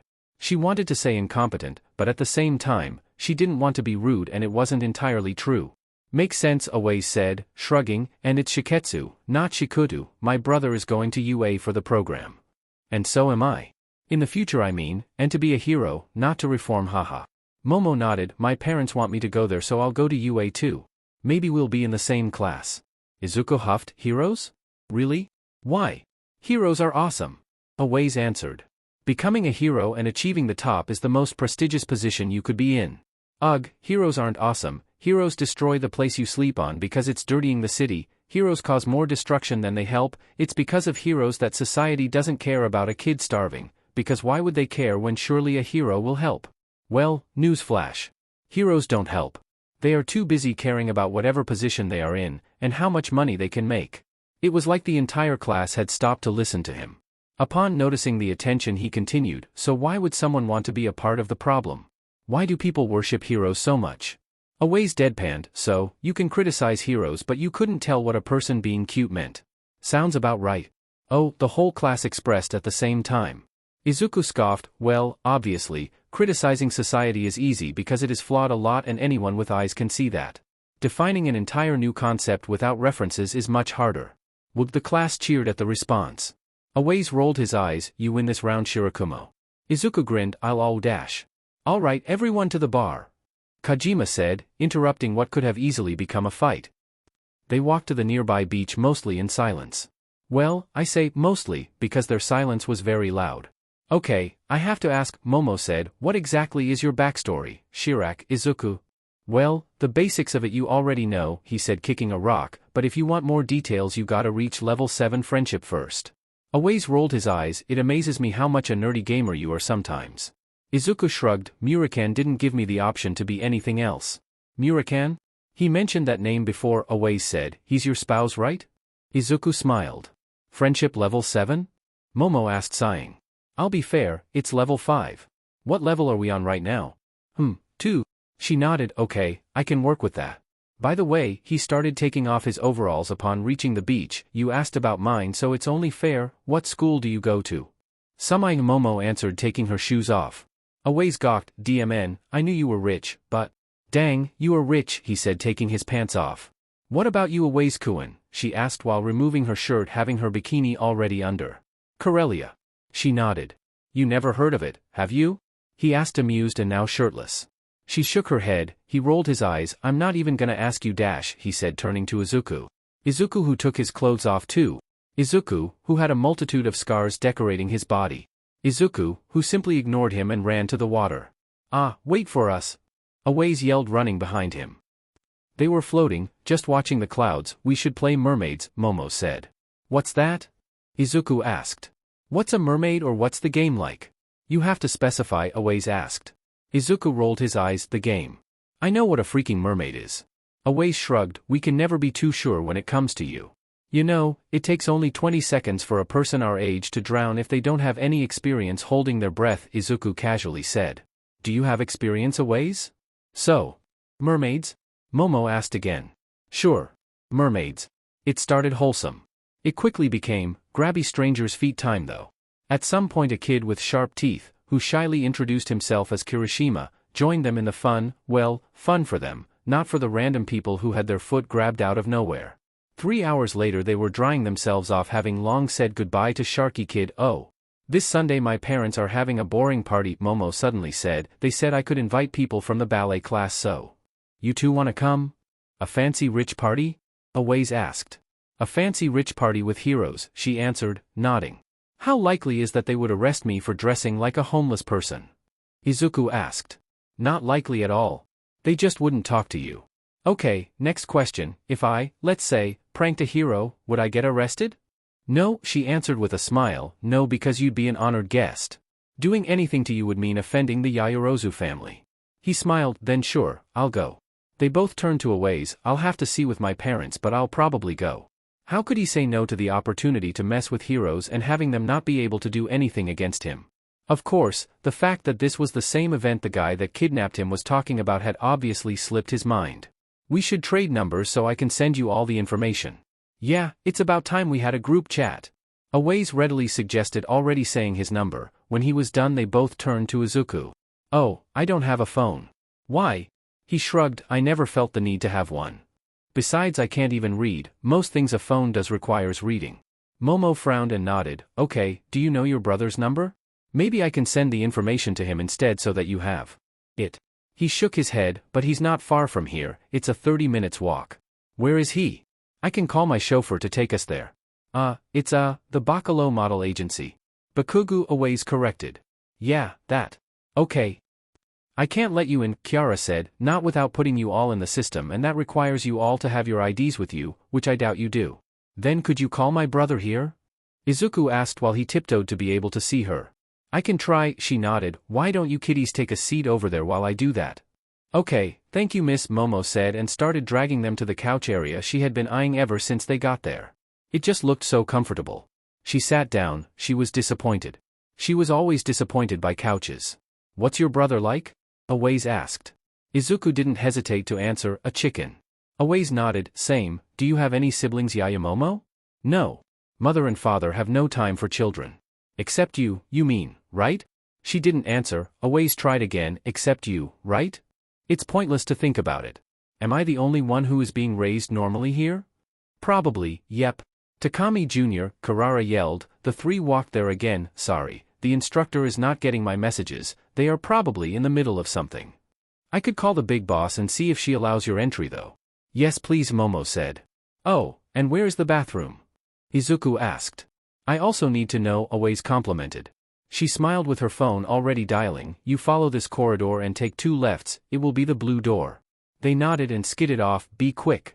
Momo yelled, DMN, why did they have to leave them alone at a time like this? What if the big boss came down? She would have to state their case by herself. DMN, she would hit them later for this treason. She's coming down now, Kiara said. You can sit over there again, it won't take long though. Momo looked at the direction the boys went and back at the couch. She sat down. What else could she do? 2 minutes later a woman that had this boss aura came down. She was extremely stylish and just screamed, respect me or perish. Momo had found a new person to admire. Excuse me a dash, she shyly said coming near her. Mitsuku crouched to her level and smiled. What do you need, dear? So, my friend, his brother is here having modeling classes and we need to talk to him. It's urgent, so we would kindly appreciate if you let us go up. Where is your friend? The bathroom, she huffed. They abandoned me. No doubt they were intimidated by your title and decided to flee. Mitsuki chuckled. Yes, boys can be quite cowards. What's your friend's brother's name? Takami. I don't know his first name. Izuku calls him Chicken. Mitsuki felt her breath waver. Izuku? What a shitty coincidence. The universe loved mocking her, that's for sure. She forced a smile. I know who he is. I'll allow entry. I'd accompany you there, but I have a meeting to attend in. She looked at her clock. 5 minutes. Momo nodded. I understand. I promise you I'll make sure they don't cause any trouble. Mitsuki chuckled. Thank you. Momo bowed and then she left. It took another 5 minutes for the two to return. I got us entry. They both shot her a thumbs up and off they went. Chicken was delighted to meet Izuku's friends, especially since they weren't psychopaths, and it showed he just couldn't stop smiling, and he smiled even more when he realized he would have company in the boring ball the commission wanted him to go to. Like sure, he gets it will help him get sponsors and recognition and stuff. But he also had no doubt it would be boring as hell. Well, with the hatchling there, not so much. Are you leaving with them again or am I taking you home? How long till your class is done? 10 minutes max. Then I'll stay. He turned to Momo and Aways, see you Sunday. CYA, they said as they walked away. So, since you are already here you could dash. No. Go talk to him yourself you chicken. Chicken frowned, but what if he rejects me? Nothing would change from the way it is now, would it? You can be so wise sometimes. I just don't tolerate bullshit chicken. Fair. Chicken tried making him use fancy clothes. Chicken was bitten for the attempt. Chicken regretted never taking his biting threat seriously. What the hell, do you have knives for teeth? The little sheet smiled and provided him with no answers whatsoever. You should be glad I changed from my overalls at all. Yeah, hate to break it to you but wearing that isn't better. Well too bad, I'm wearing it. He put on a white hat to match with the top and his mostly destroyed red sneakers. Honestly he should throw these in the garbage. Murakami Stoll bought the same freaking shoes for him every time he needed new shoes and while it was comfortable he didn't want anything matching with him. Well, anything extra matching with him, the rings were terrible but they came with cake so he could handle them. At least wear a coat. In this economy? I'm giving them to you. In this weather? It will be cold at night, trust me. I trust no one. Izu. Fine, I'll wear it with one condition. What? It can't match anything I have on. Chicken smiled, I have just the thing. He went to the closet, grabbed a coat, it was a beautiful coat, it was huge on him but it was his coat now. I hope you know, you just lost this forever. That's fine, at least I know you have more than one clothing set now. He showed him the middle finger, I have loads of clothes, they are just all either overalls or amazing crop tops. I have never seen you wear anything besides the same overall every day. I change when I'm in ballet class. On Daily Life Nugget. I just really love overalls, okay? Stop judging me. I thought parties were supposed to have music, Izuku said upon entering the lobby, and joy, he looked around, at least there is food. Nugget, whatever you do, don't leave my side. I'll do you one better, whatever you do, don't lose sight. What? He turned to where he was just standing and he was gone. Kami damn it. Izuku was on a quest, well, he was on two quests, the main quest was to eat all the food he could fit, the sub-quest was to find Aways and Momo, but that one didn't matter as much as the eating one. He got to the buffet, he grabbed a mini pie, he put it in his mouth. Ugh, olives. He spit it all out on the nearest trash bin. First food was a disappointment. I like your style, a lady said startling him and making him drop.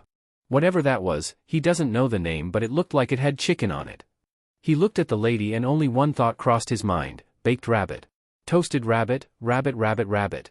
Then he noticed her clothes, he couldn't help but nod, she was also one of the few people not wearing formal fancy clothes. Who are you here with? She pressed.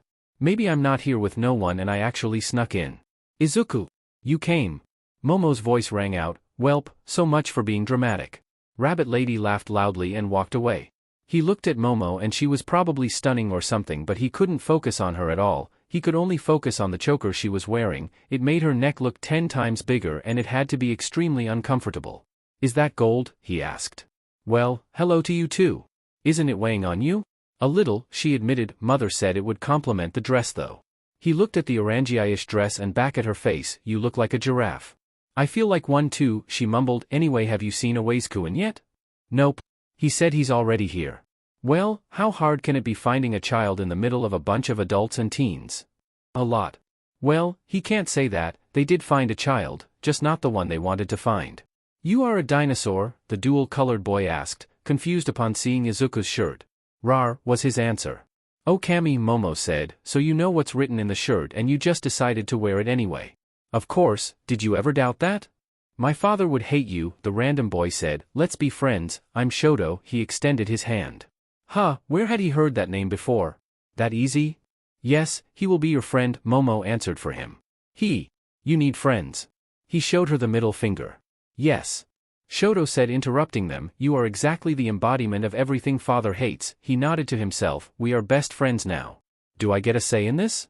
No, both Momo and Shoto said at the same time. Well then. Want me to scare your dad? I don't know how you would do that but yes. He pointed at the huge flaming trash can, that's him over there. Oh. So that's where he had heard the name Shoto before.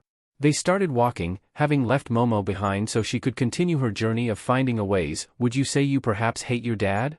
Yes. Would you maybe want him dead? Shoto had stars in his eyes. Yes. Welp. This was basically consent, right? And he didn't want to get kidnapped by that guy again. He didn't know if he survived or not, but there was a high possibility. Cockroaches never die. Yeah, this was enough to justify it, right?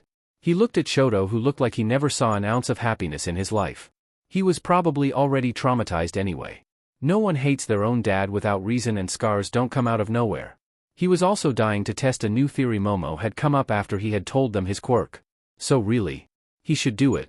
Father, I would like you to meet Dash.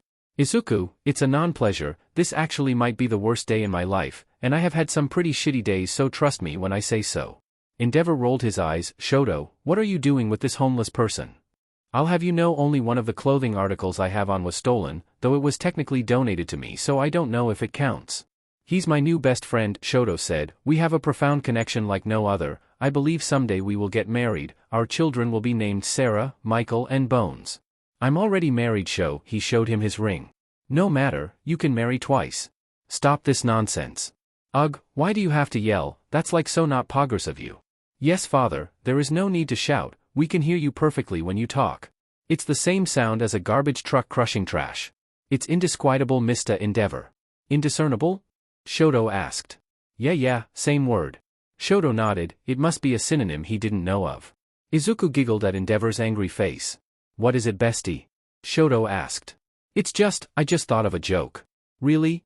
Yeah, he said, taking his glasses off and looking into Shoto's eyes. It's a really good joke. It says Endeavor's a threat you should take out, like you do to trash, you crush it in a million pieces. Shoto nodded, his head was pounding. That was a good joke, such a good joke. He should crush him, he needed to crush him. He was a threat, crush, kill, take out the garbage. Without taking his eyes off Izuku's, he created an ice spear that went through Endeavor's throat. For a second it was like the world stopped. No one could breathe, no one could do anything except watch. Shoto made 2 extra spears that went through his heart and stomach. Izuku put his glasses back on and started laughing. Shoto blinked and it was like he was back in control of himself. He looked at his father's pierced body slowly dying in front of him and he remained stoic. It was a good joke, right, Sho?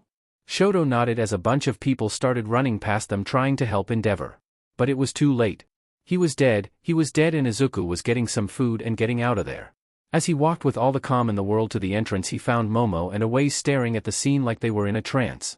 I guess that will end the party, huh? He said, startling the two. Momo narrowed her eyes at him while Away started freaking out slightly. Did you see that man? I mean, of course you saw it, you were right there. What happened? He just suddenly stabbed him without mercy. Did you use your quirk on him? Momo asked. Holy shit, no way, right? Away said, looking between the two of them. When neither said anything, he just stared at Izuku. You didn't, right? I'll see you both Thursday. Izuku answered instead and left. Holy shit, he totally did it. Momo nodded. What do we do now? I don't know. Good choice, a literal walking corpse told him out of nowhere. He knew that voice. Bajungus F, warn a guy. Bajungos? Wow, Muriken wasn't kidding. You are a zombie. How are you even alive right now? Luck. Do you have any drags on you? I feel like you would need a lot to not be in excruciating pain all the time. Excruciating. And my pain receptors were burned, I feel nothing. What if I pinched you? Still wouldn't feel it. Why don't you take the staples and let the dead skin fall off? So new dash. I live on the streets, it wouldn't exactly be clean. Oh, where? Until like a month ago I did too. Hosu. Ah, yeah, we wouldn't have met. I mostly stayed in Yokohama. Anyway, why are you here? I did what you wanted now, Shu. I thought you would want some cake, but dash. Let's go, he said, grabbing his arm and dragging him through the city. Didn't anyone warn you to be wary of strangers? You aren't a stranger though, you kidnapped me. Exactly. I live with someone who kidnapped me, consider another one my brother, am married to another, though that one was less of a kidnapping and more of bribing me to stay, but anyway, help an entire gang of people who kidnapped me from time to time in exchange of money. You aren't special. What's your name, by the way? Dabi. Really? You named yourself after your quirk? How lame. But I want your real name. Nope. Come on, I further traumatized a child for you. That's the least you could gimme me.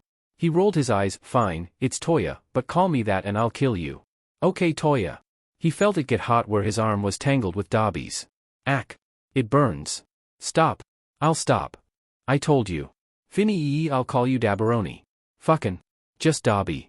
Isn't Dobby short for Dabbleson? No. Okay, Dalberson.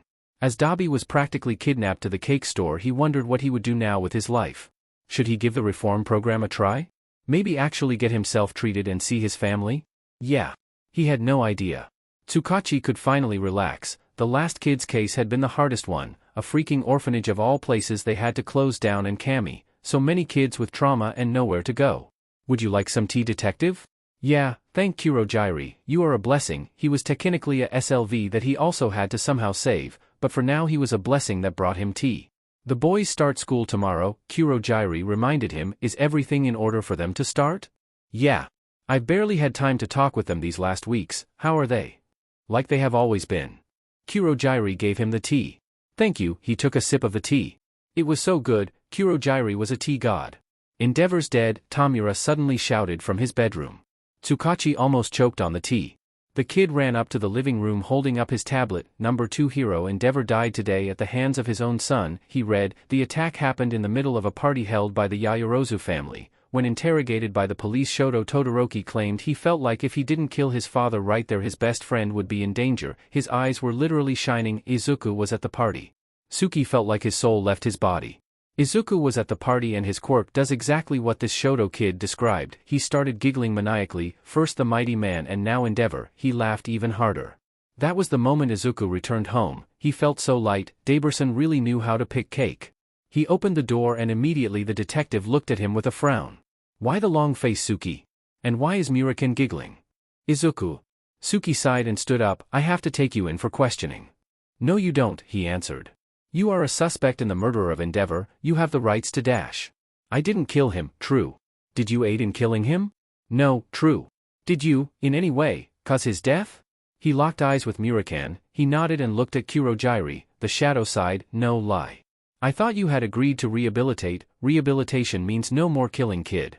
I didn't agree to that though. I agree on going to school, true. Kid.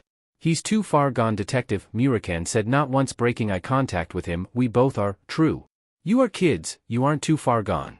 Are you going to try to arrest me? If you do we will run, true. They needed help, not juvie, help Tsukachi didn't think he could provide. Maybe going to school would help, maybe it wouldn't, maybe the ballet would help, maybe they needed therapy and maybe even that wouldn't help them, but he just couldn't give up on them, because if he did there would be no chance at all of them reforming. No, I won't. That shocked the three villains. They were ready to book it. Worst case scenario, they were ready to kill him. But this. Why? You deserve a chance of having a normal childhood. He turned to Tamura. You both do. We will keep doing it, Tamura said, challenging him. We will keep going until society has crumbled and every hypocritical hero is dead. And I'll keep trying to convince you both you don't need to do that.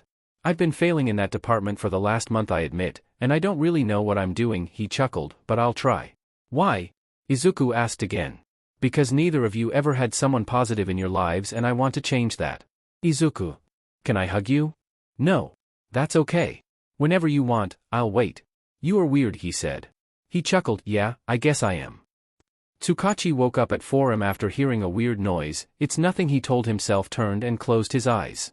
2 minutes later he heard the noise again, accompanied by some creepy laughter. Could be a demon his brain supplied, but it's nothing. Another 3 and he was standing up, grabbing his gun and walking towards the noise. He checked the living room first. There was nothing there. It was creepy though. All the cushions were missing. Then he checked Tamura's room. The kid was sleeping without a care in the world. He checked Kurojairi's. Is everything all right, detective? Did you hear anything? Just a cat meowing loudly near here. No crazy laughter? No? Okay. He closed the door and opened the last one, Izuku's. Izuku wasn't there. Okay. He closed the door and started looking for him. First he checked the game room. No Izuku. Then the kitchen. Nope, he wasn't in the office either, nor in any of the other rooms. He went to Kurojairi's bedroom again. I don't want to cause chaos, but Izuku's missing. Have you checked under his bed? Why would he be under his bed? I'll take that as a no. Kurojairi stood up and walked with him towards Izuku's bedroom. He crouched in front of the bed and raised the mattress so he could see under it. There was Izuku curled up around all the cushions of the house. He wasn't wearing any blankets even though he was obviously shivering. Kurojairi tried teleporting a blanket right above him so he would be covered, but that made him wake up. Don't need it, he mumbled, trying to push the blanket away. You are shivering, Kurojairi tried arguing, you'll catch a cold. Immune. No, you aren't. Izuku mumbled something they couldn't understand and turned to the other side. Kid, is the bed uncomfortable? Suki asked. He shook his head. Kurojairi put a hand on Tsukachi's shoulder and motioned to the door. Once outside they walked to the living room and Kuro made him some tea. Why? Sometimes he does that, especially if he's anxious. Why would he be? Well, either because tomorrow is their first day at school or because you essentially declared you'll be their father from now on. He frowned, it must be uncomfortable. He's used to it, detective, besides, it is definitely a step up from the usual dumps he slept at. Maybe I should buy him a dash. He won't use it, I've tried. You should go back to bed, detective. He nodded and walked away. As soon as he was gone, Kurojairi turned to the snake in his bedroom and glared. I know a lot of perfectly good recipes with snake meat. It was like the snake laughed at him and slithered away. He would have to keep an eye on that dead creature. Izuku looked at the uniform Tsukachi was holding in front of them, looked at Prinny, looked at the uniform again, but unfortunately the uniform mysteriously decayed. A shame, really. Tamura. It had a bug in it, he said, shrugging. Suki sighed, let's just go or you'll both be late. We have Kuro, nothing is ever too far that will make us be late. Yeah, think like that and you will. Kurojairi opened the portal for them while shaking his head. Stay safe, he said before they went. When haven't we? Izuku shot back with a grin and passed through. To no one's surprise, the walk from the main gate to their classroom was spent with many watching eyes. Some were just curious, others were judging them. They just ignored them though, it was easy to do so, their whole lives they had done so. Alright boys, this is it. I'll pick you both up, so don't go wandering alone. You'll pick us up? Tamura shot him with distrusting eyes. Don't you mean Kuro? It will be a collective effort on our parts.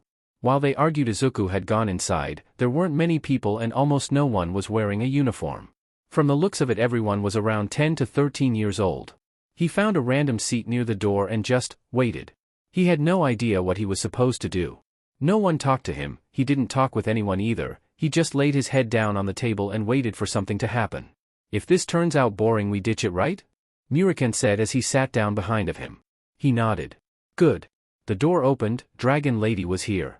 Alright younglings, welcome to Shiketsu. I am Ryukyu and I'll be your teacher for the year. The way this will work is, you cause a ruckus, you are out. You are all here because you have been shoved in the life of villainy in a young age and want to change that, so if you don't plan on taking this seriously, the door is right there. She waited for a few seconds to see if anyone would leave. When no one did, she smiled. Alright, before we start, I'd like you all to introduce yourselves and your schooling level. This class will focus on individual improvement, so it's important that we all know where our comrades are so we can accommodate to do that. Everyone ignored her. She sighed. Alright, how about this then? Raise your hand if you received basic education. A good portion of the class did so. She nodded. Raise your hands if you can't read or write. 4 people, Izuku included, raised their hands. She nodded. Alright, raise your hand if you have killed people before. 7 people raised their hands. Raise your hand if you regret it. 5 people raised their hands. She nodded. Alright, raise your hands if you have deadly quirks. Dragon Lady, every quirk is deadly if you use it right, a girl said, making everyone snicker. Ryukyu frowned. I'll start with the roll call. At some point of the day she had 6 different lessons going on at the same time for different groups of students. The group of kids who never went to school ever were the ones she gave most of her attention though, while the others she asked them to write an essay and answer numerous questions so she could actually assess their levels. Izuku just didn't get it. Why was Japanese so difficult to write? Did they want people to never learn their own language? I get it's frustrating, she said after noticing their angry expressions at the pieces of paper in front of them. Your face is frustrating, a redhead shot back. What if I taught you all some insults first? Would that motivate you all? Yes. She chuckled. Alright. Alright, lunchtime, Dragon Lady announced out of nowhere. Can we stay here? A kid asked. Yeah, outside is gonna be a battlefield, another commented. People always hurt what they hate, the red-haired one said. And they hate us teach. Ryukyu frowned. I suppose you can stay here until the hype is over, however you all will have to go out and socialize at some point. Everyone nodded and started taking their bentos out. Meanwhile Izuku and Tamura looked at each other. They didn't have any food. It's not like we haven't spent long PRDS without eating.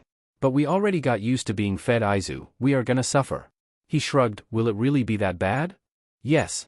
Fine, he groaned and stood up. Let's get this over with then. Well. If it isn't the villain course. Thought they were all too cowards to come out from that room. Is it true you all have trauma? Is it true a bunch of you have killed people before? What is it like being a villain? Are you all going to kill us? Ha, losers. Pests. Just die. What? Y'all thought you could change? Villains aren't people. Monsters. Whoops, a guy said, spilling juice on them both. I didn't see you. Oh no. My quirk, he said, letting electricity flow to them. I slipped. He would never slip again. Tamura made sure of it as he decayed his legs after Izuku started convulsing on the ground. Another person tried to stab them with a fork on their way back to their class. Izuku obviously showed them how to do it right. Freaks, villains, disgusting, dying would be doing a favor for society, villains in a hero school? What a joke. Tamura closed the door with the force of hatred and stared at the hero. Someone tried to stab us, she stood up. And another person electrified us while we were wet because oh, guess what, they spilled juice on us. She looked horrified. Did you see their faces? No, but one of them is probably screaming and crying about not having his fingers and the other about not having legs anymore, Tamura said. I did. Izuku said, I know exactly what they look like and their names. Kid, tell me and they'll face the consequences. He nodded, you are right sensei, they will. He didn't give any information though. When the day was over, Izuku felt wiser. He also felt incredibly tired, sad and in need of food. I'm starving, he said, clinging on Murakan. Murakan yawned, me too. We will be right home, don't worry. Kurogiri prepared a feast for you, Suki said, looking equally sad. He better have. I'll riot if he hasn't have done do it. Izuku? Is it possible to lose brain function while learning too much? Tsukachi chuckled when Tamura nodded, as serious as ever. Later they had both taken showers and eaten. When Suki tried talking to them about what happened though, they simply ignored him and went to Izuku's bedroom. Several hours later, Izuku was walking in through the front door with Prinny around his neck and a few drops of blood on his clothes. Tsukachi closed his eyes and hugged him. He didn't really push him away, he didn't do anything really. Just let him hug him, and when he was done he grabbed a snack and went back to his bedroom. The weird noise was there again.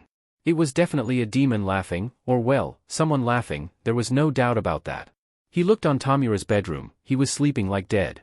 He looked at Kurogiri's and the shadow didn't hear anything. He looked at Izuku's and the kid was sitting at his desk, the snake around his neck, and he was trying to learn how to write by himself. Do you want an autograph? Izuku asked upon noticing him just standing there.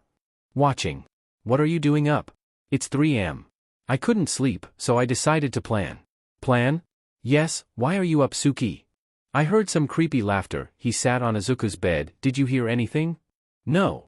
He sighed, I'm going insane. This is the second night I hear some creepy laughing and it's nothing. Maybe you are just stressed. Perhaps. Do your plans involve you going back to sleep? Nope. Want some company? I have company. Prinny is keeping me company. She's a snake.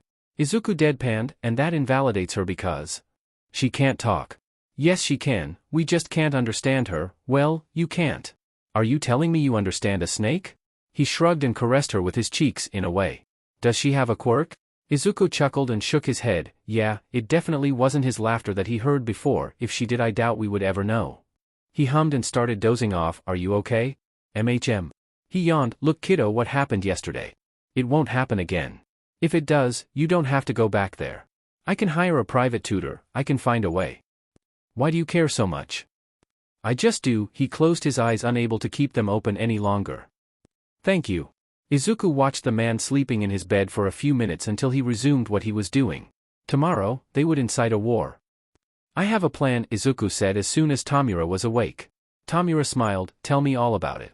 There are people who don't wish us harm there. I saw them, they pitted us with those eyes. He scoffed. We can use that. Pitch one side against the other. And they'll destroy themselves without us even having to lift a finger. Tamura kissed his forehead. My genius. Ew, he pushed him away and let Prinny get on him. I'm not yours anything, let's go. He grabbed his hand as they passed the portal. You are my spouse though. And you own me cake? So that's my plan. And you want me to be the victim in this because? The little red-haired girl asked. Because people will rally more because of your face. And your gender, Izuku finished for him. It's statistically proven that it will be the girls that will rally first because they have more common sense, so, if the person they are defending also happens to be a girl, their empathy levels will skyrocket. What do I get if I do that? Front seat row to the chaos. Tamura said. And we won't kill you. Izuku said smiling. Sounds like a good bargain, right? When she was about to say no, Tamura casually decayed her water bottle. Whoops, I'm so clumsy. He's so clumsy. We never know what or who I can accidentally touch next. It's truly a problem. Aren't you here to reform? She asked, a little frightened. No, they both answered at the same time. Izuku finished it with a smile. So? A teen from the hero course ran all the way from the cafeteria to the teacher's office. He was completely out of breath as he opened the door and shouted, "A fight's broken out in the cafeteria." All the teachers started running towards it. When they arrived, they noticed it was a bloodbath. A few of the hero kids were literally killing each other while everyone else screamed something. Who started this? Fancy Spirit asked. I don't know, the kid answered. I was just eating as usual when this little girl from the villain course started crying, and then everyone started shouting at each other, and now. They all watched as a regular knife flew right into a kid's neck. Sheet, the hero cursed. Everyone stop, she shouted. Nobody listened. We need backup. One of the teachers tried walking there to stop them, but it was an all-out war. He was attacked on all sides. He returned huffing. It's like they have gone insane, he reported back. They don't even seem to have recognized us. A wall blew up its pieces, smashing a few people. What the F is happening? Fancy Spirit started deploying energy everywhere to make them stop fighting. Even as they were restrained by her quirk, they still kept trying to kill each other like rabid dogs. And then all of a sudden they stopped. They stopped and watched as a green-haired villain kid with a snake on his neck walked in the middle of them and said with all the calm in the world, "I thought heroes weren't supposed to kill." He chuckled as realization seemed to wash over their faces. "None of you are any better than any of us." He shook his head. "So stop trying to pretend you are," he said, and walked off. As he passed the stunned teachers, he shook his head and mumbled, "So much for future heroes." Massacre in Shiketsu. It seems a few students didn't like the idea of villains in a hero school. A true shame, I would say. Really shows some heroes just want to fight villains instead of helping people. I know, right? Anyway, although many think this was caused by a villain student, whose name shan't be shared, everyone can agree the same one was the one that broke the fight. Ironic, isn't it? That a villain stopped a hero fight. Did you do it? Suki asked as soon as he saw them. Did you use your quirk on them? No, true, but they'll blame me anyway. Why then? Why did they just attack each other? Izuku shrugged. Maybe they were just too stressed, he said, patting Prinny. Stress can make people do crazy shit. It's believed this same kid was the one responsible for a massacre a few weeks ago known as the Cake Massacre. A video clip clumsily filmed from a window showed the kid in front of all the heroes wearing a cowboy hat and sunglasses in the middle of the night. "I just wanted some cake. And I just wanted to sleep," the person filming the video answered, and the clip ended. Apparently on the previous day a few hero students had attempted murder on him and his partner while unprovoked. It really brings the question, what are our heroes teaching these students for them to try killing little kids? The villain students attacked are both 10 and 12 years old respectively. We can't help but wonder what even led them to this life so soon. At least they are trying to change for the better, Lex. That they are Lux, that they are. Kigo sighed as he watched the news. They didn't even need to mention Izuku's name for him to know it was him. Damn it. Do you want me to turn off the news, Takami? No need. What were you saying? Right. The information you have compiled so far on the commission is impressive. However, I would like you to plant this virus on their servers, Nedzu said, giving him a pen drive. Do this for me and you'll be free. Right, any computer? Indeed. He looked at the TV and back at the rat. Yeah, he shot him a lazy smile. I can do that. UA Principal, Nedzu and Shiketsu Principal, Oracle, have scheduled a press conference to discuss on the matter. However, Nedzu has stated that no similar problems have happened at UA and that the fault of this accident is solely a response of the kids' educations. Shiketsu Principal retaliated, saying that if their education is so faulty then maybe UA should be the only one to have this program. UA Principal, Nedzu, agreed. DMN kids, you caused a ruckus. Does this mean they'll expel us and we will have to go to UA?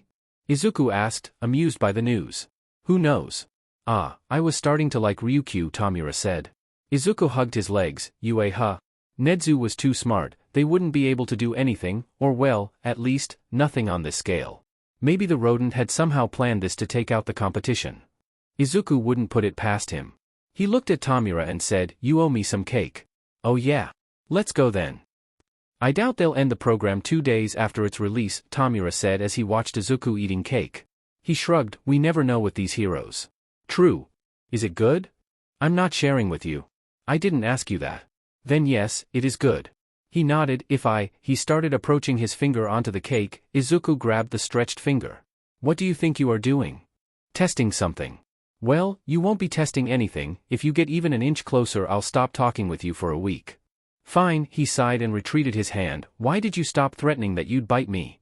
He shoved the rest of the cake on his mouth. Because you are a maniac, he swallowed, that FING likes it. That's ridiculous. No.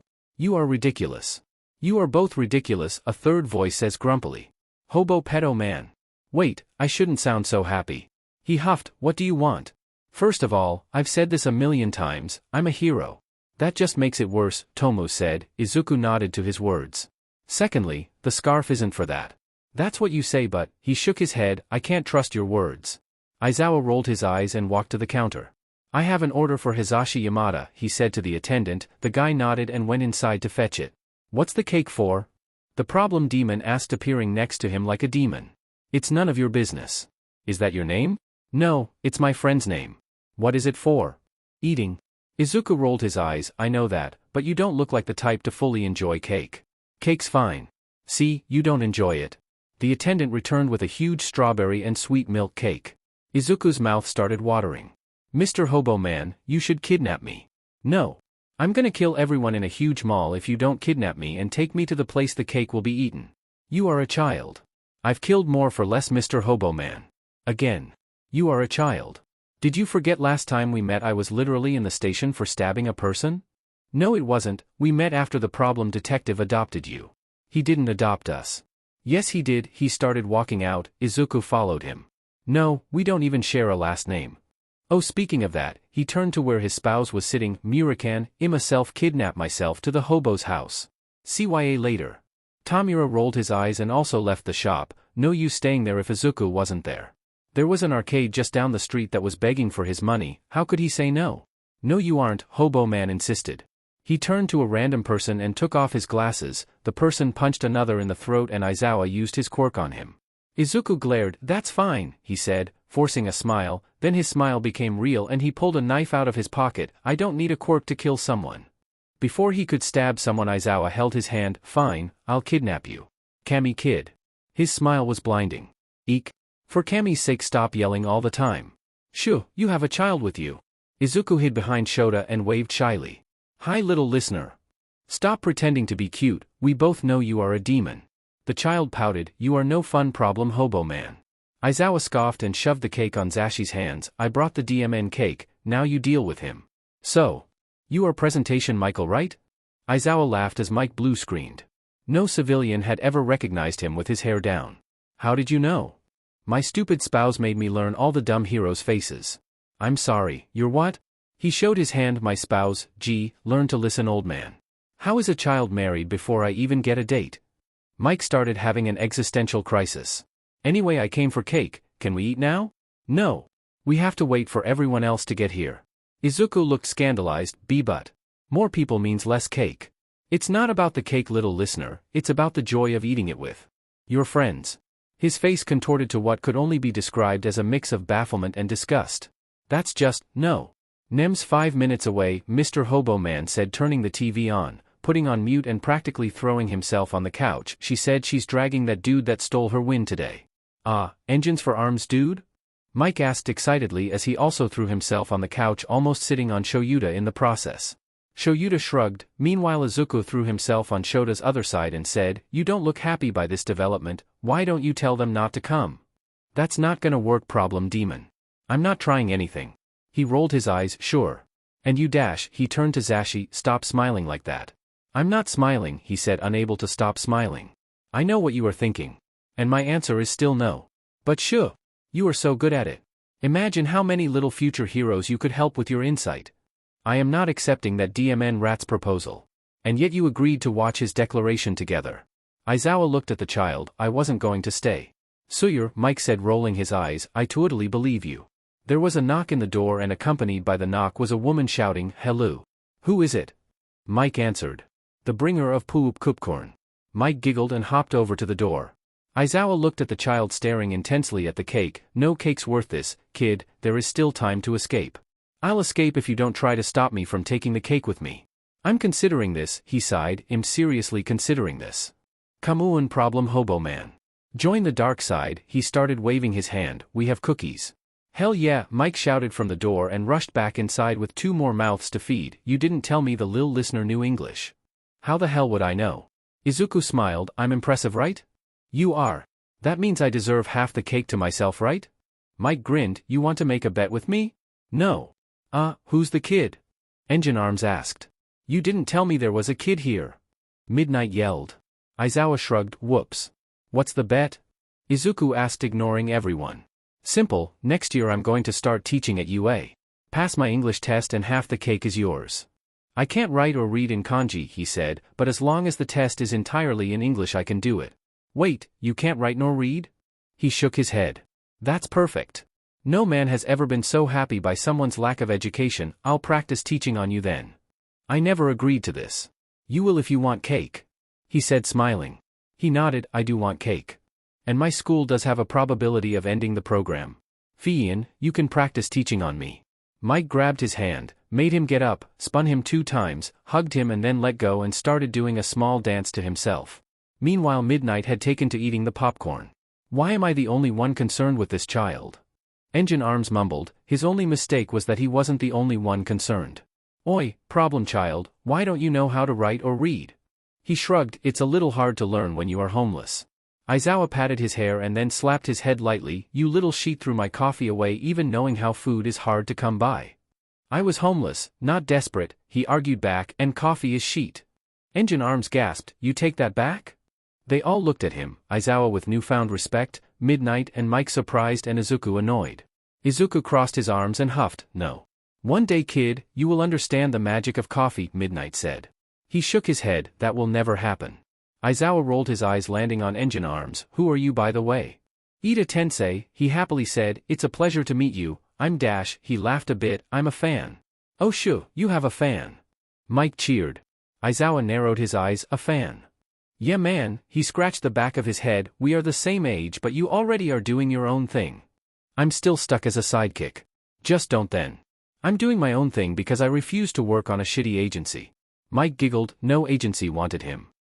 You Dash, Aizawa frowned. Just shut up. Anyway, they were too snotty and media whores anyway. I didn't need them, so I just used my license. No agency needed to do good. People thought he was a vigilante at first.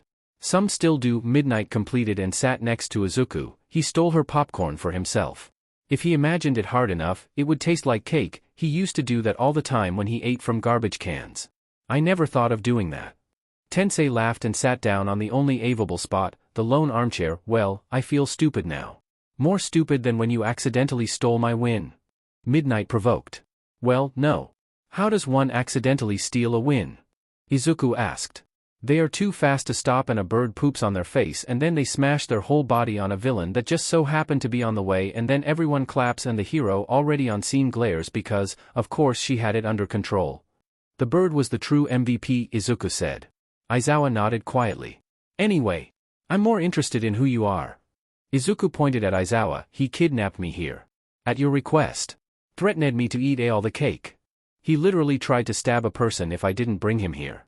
So of course, I have no other choice. Izuku shrugged. I must eat the cake. It's a sacrifice I'm willing to make. Not before you take my test. Mike said, going to his office. Right, Izuku sighed. They are also making me work for the cake. The man you admire is a villain, Engine Arms. Oh, by the way, do you have a younger brother who looks like a car? Tensei blinked, confused by the change of topic. No? I mean, I do have a younger brother, but he just looks normal. Let me ask this again, do you have a younger brother who has engines for legs? How did you know? Oh cool, tell him I'm going for his knees. What?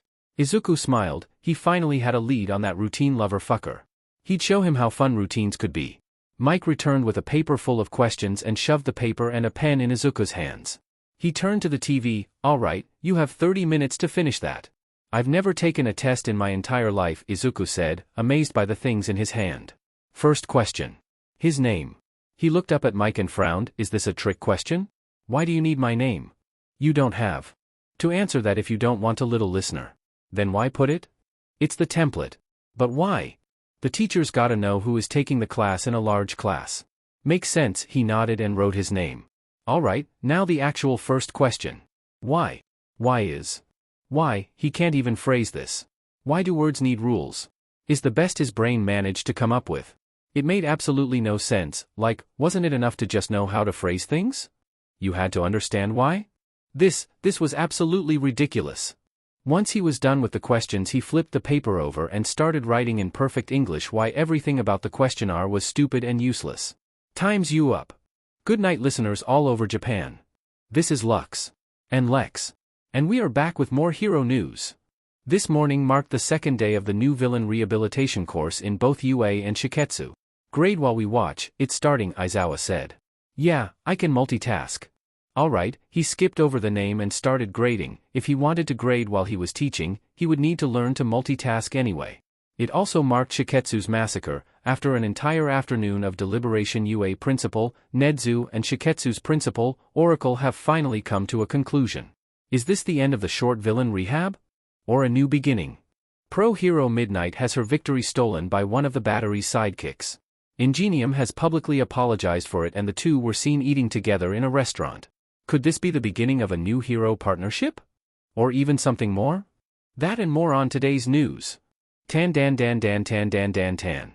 Stupid vultures. Midnight said, about to toss the pillow on the TV. And yet you all insist on staying in the limelight. Idiots. She tossed it on Izawa instead because she needed support, not a direct attack on her life choices. What should have been a peaceful morning started with a massacre. 40 hero students were gravely injured and another 15 have been confirmed dead. The culprit? No one but themselves. And the high tensions of studying with villains. I can't even imagine going to school with a villain, Tensei said, and I went to Shiketsu. That could have been me. The villain students were just kids, Izawa defended. The hero course shouldn't have dealt it like this. I would have expelled them all. Mike smirked and nudged him. If you were a teacher. Don't dare finishing that sentence. What started as an argument over an abusive stance towards the villain students ended with a nasty fight between the hero course. UA principal, Nedzu, and Shiketsu's principal, Oracle, are about to give a press conference about their next step. Over the course of the day, Nedzu and Oracle publicly argued on Twitter about the quality of their educational systems. According to Nedzu, no similar accidents occurred at UA, which shows the difference between educational styles between the two schools. Oracle answered back that, if your system is so superior, then maybe UA should host this program by itself, and Nedzu in another post agreed. Now, after a day waiting for the official saying they are finally answering the questions we all have. Is the program going to end? What will happen to the villain kids if it does? We will be right back after a commercial break. Is your skin too dry? Izuku was at the edge of his seat. Whoa, what's got you all worked up, kid? Midnight asked. I don't want to go to UA, he said. Okay. She answered, confused. What if Shiketsu decides to end it and we all have to go to UA? He shook his head. Tensei asked. Does your skin flake and make you look like an old man? Yeah, he fixed his glasses. I'm in the villain rehab. Mike smiled. I have finished grading. Did you look at the verse? He turned the paper over and sighed. I have not finished grading. Well, you should worry no more. We at Detnarat have come up with the solution. How old are you? Tensei asked. Why do you want to know? Shota. Why did you bring him here? Revive Cream is a new brand of cream made specially for you all dryinlings. I already said. He threatened to kill some people if I didn't, Izawa shrugged. Okay, why didn't you take him to the station then? He just wants cake. Izuku nodded. I just want cake. End your skin problems today. At any pharmacies near you. How did you even? You are way too young. Moisturize, moisturize, moisturize, moisturize, moisturize, moisturize now, moisturize today, moisturize always. Izuku frowned. How old do you even think I am? 8. Blasphemy. Side effects may include Ichengred Pachesov Skyne sensation off burning headaches and some medical prescriptionist advised. How old are you then? 10. Oh, you are the same age as Tenya. Who is Tenya? My younger brother. Oh. Car person. Why do you call him that? His hair. Is just 2. I don't know the word. It just made me remember of a car. I don't even know how to react to that. You don't have to. Michael, can I eat cake now? Izawa laughed again. He loved this cake. No. No, he didn't. He hated all children. They were evil demon spawns, and this one was no different. Have 4 eyes and myopia? Well. Worry not. Here at Detnarat we take care of everyone. Yeah, little listener. You can eat all the cake now. Shota, can I talk to you in the office? We are gonna miss the press conference. Just dash. No matter how quirky you are, you have 4 arms? We will make clothes for you. Wings? We can work with that. Eyes that shoot lasers if they are open? We got just the thing for you. It's important. Izawa rolled his eyes. Fine, but be quick, I don't want to miss it. Get your personalized things today. We are 1 email away. Izuku watched them going while he served himself some cake. They looked so serious. Do you ever feel like a paper bag? What is it, Mike? Feel like all your choices in life aren't leading you nowhere? He signed his name, his last name, his last name is Shirakumo. Well, worry not. This new pill will work perfectly for you. It's probably a coincidence. Right? Oh, Oboro died. It's a coincidence, Mike said. But what if it isn't? We have to ask him, and you think the same, otherwise you wouldn't have called me here. I took the pill, a 14-year-old said, and suddenly life was beautiful. Let's not get our hopes up, okay? Why yeah, obviously, I mean. You already have, haven't you? Aizawa deadpanned. I took the pill, a hero said, and now my work productivity has skyrocketed. Even if it's not him, what are the odds? We should keep an eye on the kid. To make sure he has a good life and dash. Tsukachi adopted him, he will be fine, Mike. After the press conference I'll take him home and ask about the name, okay? Yeah. Okay. Buy crappie today and end your worries, at the pharmacies near you. When they walked back inside the living room, Namuri and Tensei were bickering with each other while the kid just ate cake. What the hell had happened in the minute they were out? Aizawa put a hand on Izuku's shoulder. Once this is over I'm taking you home. Izuku nodded, it beat walking. Medical prescription is advised. Tan. We are back with a live feed from the press conference. Lex, how are things out there? Lex smiled and nodded at the camera for a while. After 30 seconds she answered, things are looking good. Nedzu and Oracle have both arrived and are about to start. Thank you all for joining us today, Oracle said. It's starting, Lex said, and the camera focused only on them. I'm sure what happened today must have been a shock for everyone, Nedzu said. It certainly was for me. For the both of us, we could have never imagined the lack of empathy from the students. Yes. We would like to calm everyone down though. The program will not end. After much deliberation we have concluded that it will do more harm than good to end it. The students involved in the incident will be expelled and they will be paying indemnification to the students who got hurt. We plan on opening up the classes for the older kids next week. There have also been several new hires. I'm sure you all will be glad to see the faces that protect you, teaching villains and heroes alike how to be better. Who are the new hires? A random reporter asked. Now, we don't want to spoil anything, Nedzu answered. Did you accept Oracle's invitation, Nem? Mike asked. Yeah, after what happened today, they need my quirk. Don't do it only for your quirk, Aizawa said. She shrugged, who knows, maybe I'll enjoy teaching. I would have never pictured you as a teacher, Ingenium said. That's why you never get anywhere, she shot back, you lack vision. My whole motto is getting to places fast. She raised an eyebrow, your point? You have more than proven you can get to places without having visual. Can you comment about the tweets this morning? Surely, Shiketsu will be going through some educational changes over the next few years. Yes. Oracle didn't look too happy about this. We can't change every school in this country, however we are adapting an education model that puts the students in the center of their own education. It will be unlike what any hero school has ever seen. In Japan, that is. The model is inspired by the way Finland has their educational system. Good things are coming to Shiketsu, and if the villain reform program ends in success we are thinking of opening up a middle school branch. Before anyone asks, no, it won't be hero-centered. Any other questions? Nedzu asked after Oracle's self-promotion. Several hands shot up. It's getting late, this whole press thing ended up as a publicity stunt for Shiketsu and the kid needs to go home. I'll see you all again, maybe never, Aizawa said and started walking towards the door, pushing Izuku with him. I'm going too, Ingenium said. I promised Tenya I'd organize my room with him. At their baffled faces he added, yeah, he's weird, I don't know. As Aizawa pushed Izuku towards the door he managed to steal the rest of the cake for himself. He didn't care that he lost the bet, he never promised he wouldn't steal it if he didn't pass. I'm stealing your car, Aizawa said, grabbing Mick's keys. Sure. You coming back here after you drop him off? No, he answered and opened the door. Maybe. They stepped out and closed the door. All right, problem child, let's get you home. It took a while for Aizawa to notice he had stolen the cake. He laughed when he did. So, problem child dash. I've never been in a regular car before. This is weird. I feel weird. Please don't puke here, the car's not mine, but if you do, I'll do it too, and that will create a whole but mess that we will both have to clean. Oh pals, this is nothing compared to the first time I went through Kuro's portal. Right. Kuro is Tomu's babysitter SLV. The shadowy dude. Right. Anyway, can I ask you something? Sure. Is Shirakumo your actual surname? Like, biologically? Yeah. No. So you chose that for yourself. Why? He frowned and turned to stare directly at him. Why do you want to know? Someone very important to me had that last name. He died 8 years ago. If you are somehow connected to him, he stopped the car. I just need to know. Izuku hummed, how about this? I tell you who gave us that name if we test which of our quirks works faster. Fine, he turned the car over and started driving to somewhere no one would be. So, how do we do this? We both close our eyes, and on the count of 3 open them, activating it. That works. Izuku closed his eyes and took off the glasses, and Aizawa closed his eyes and put the scarf away. He didn't want to hang himself with it if it so happened the kids worked faster. 3, 2, 1. Go. They both opened. Izuku's was faster, but Aizawa's still managed to erase it before anything happened. Interesting.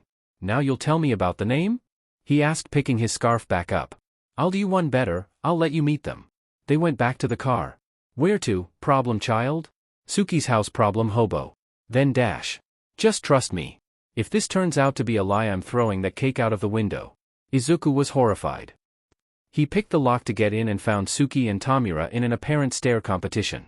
Hey, Aizawa said. The detective looked away to them. Tamura grinned at his win. Razor? What are you doing here? He shoved Izuku in, came to give the kid back and to have a question answered. Right. Izuku looked at Kuro. When were you created? You already know this information. Just humor me.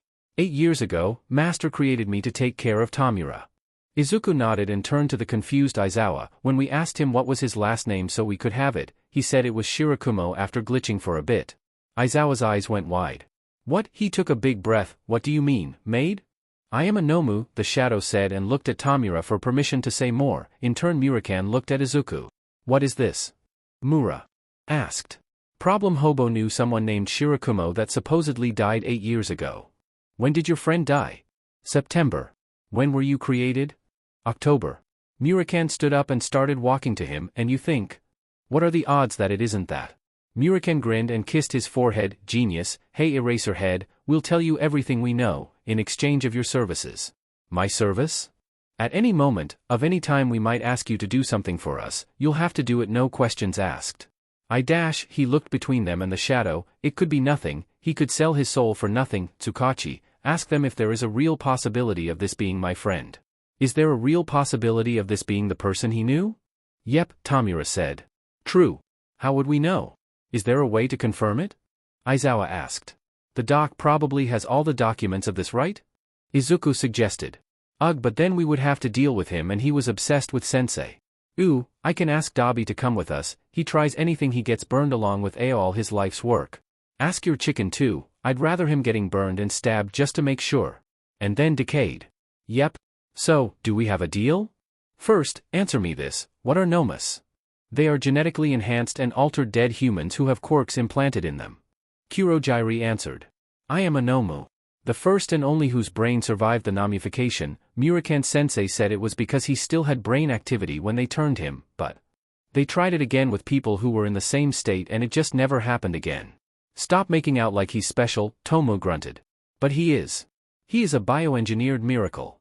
He rolled his eyes. You spent too much time with those bioscience freaks. Aizawa looked at the shadow again. What's your opinion on cats? Murakan answered for him. He hoards them. Aizawa felt a tear coming out of his eyes. Was it really possible? Fine. Razor, really think about this. Tsukachi tried. I can't stop this, but just consider what exactly you are agreeing to. I know, he sighed. I know DMN well, this is going to hit me in the butt and run me over with a car, but if your sister died and there was a chance of getting her back, wouldn't you sell your soul to the devil? I would. Oboro was. He shook his head. There were no words that could describe how much he meant to him. He looked at the demons. You have a deal. Murakan grinned. Welcome to the League of Dash. No, Izuku suddenly shouted and hit him. It's a stupid name, stop using it. It's a great name. It's awful, we will think of a better name. But I like League of Villains. It's the most idiotic thing ever, no one will fear something like that.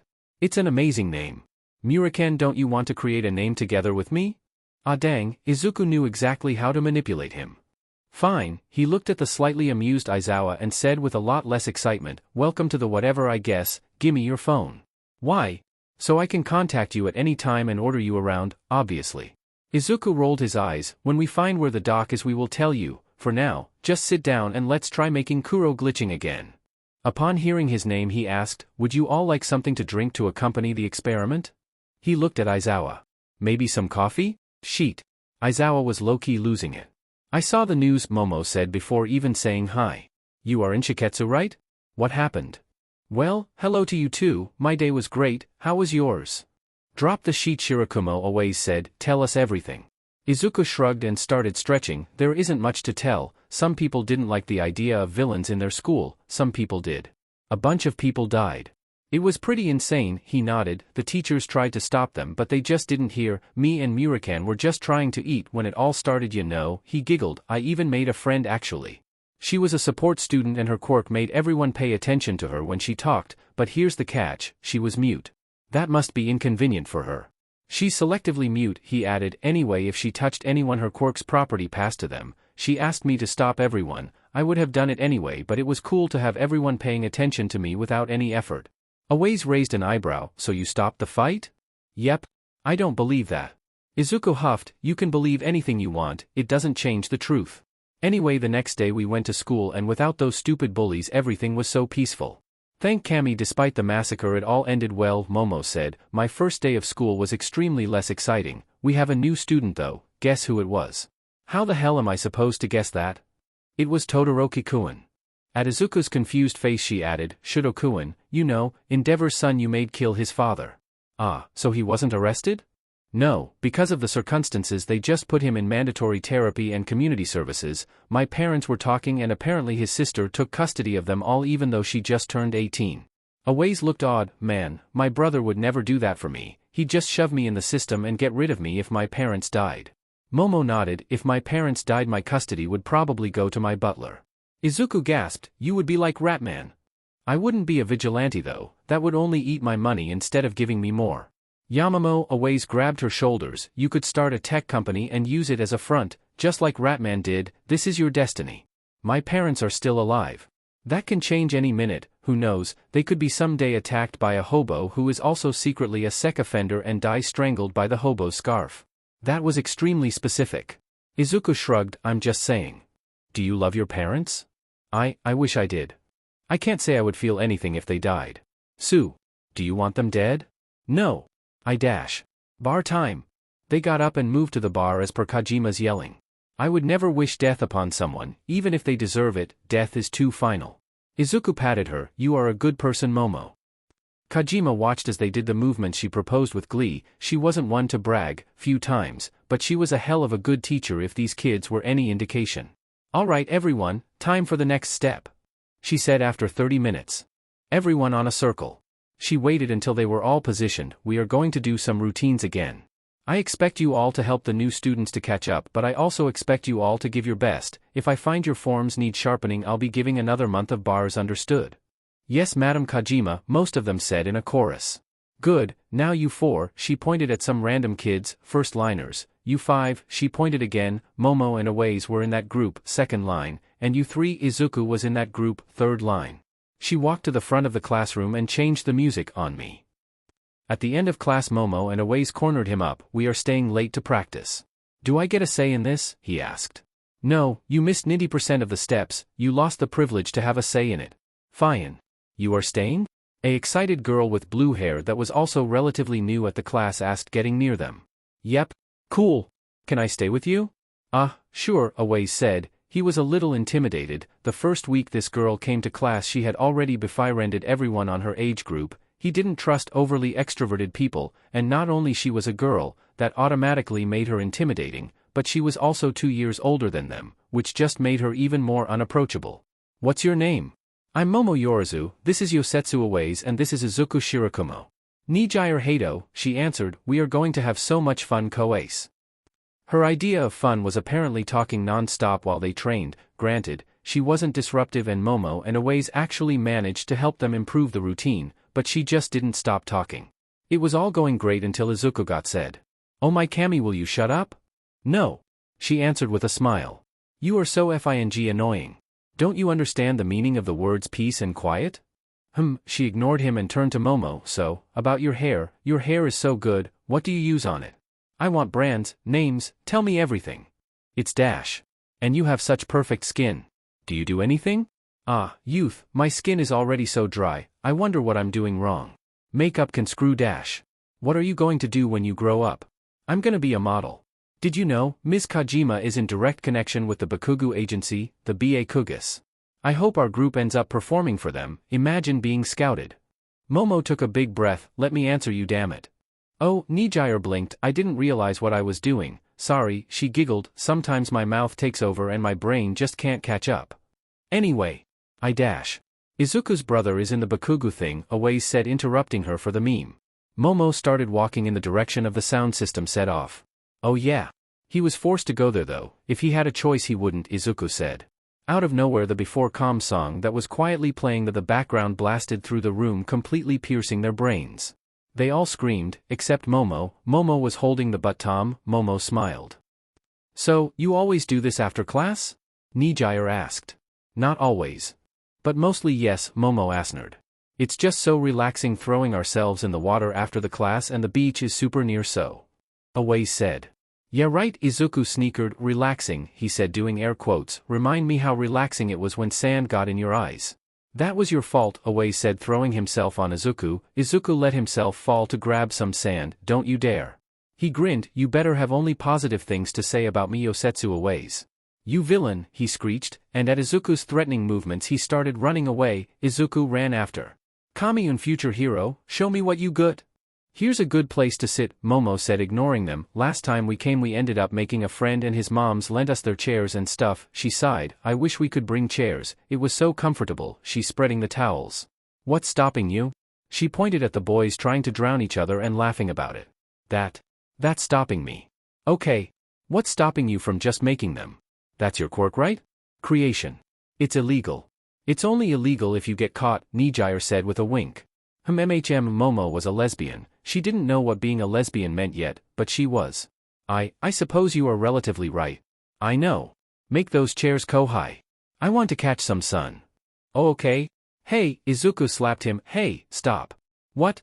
Momo is using her quirk. What? They both stared at her illegal activities, what did Hato say to make her agree? I don't know. We tried everything. I know. Let's go, he grabbed Izuku's hand and started dragging him there. Chairs. Izuku said.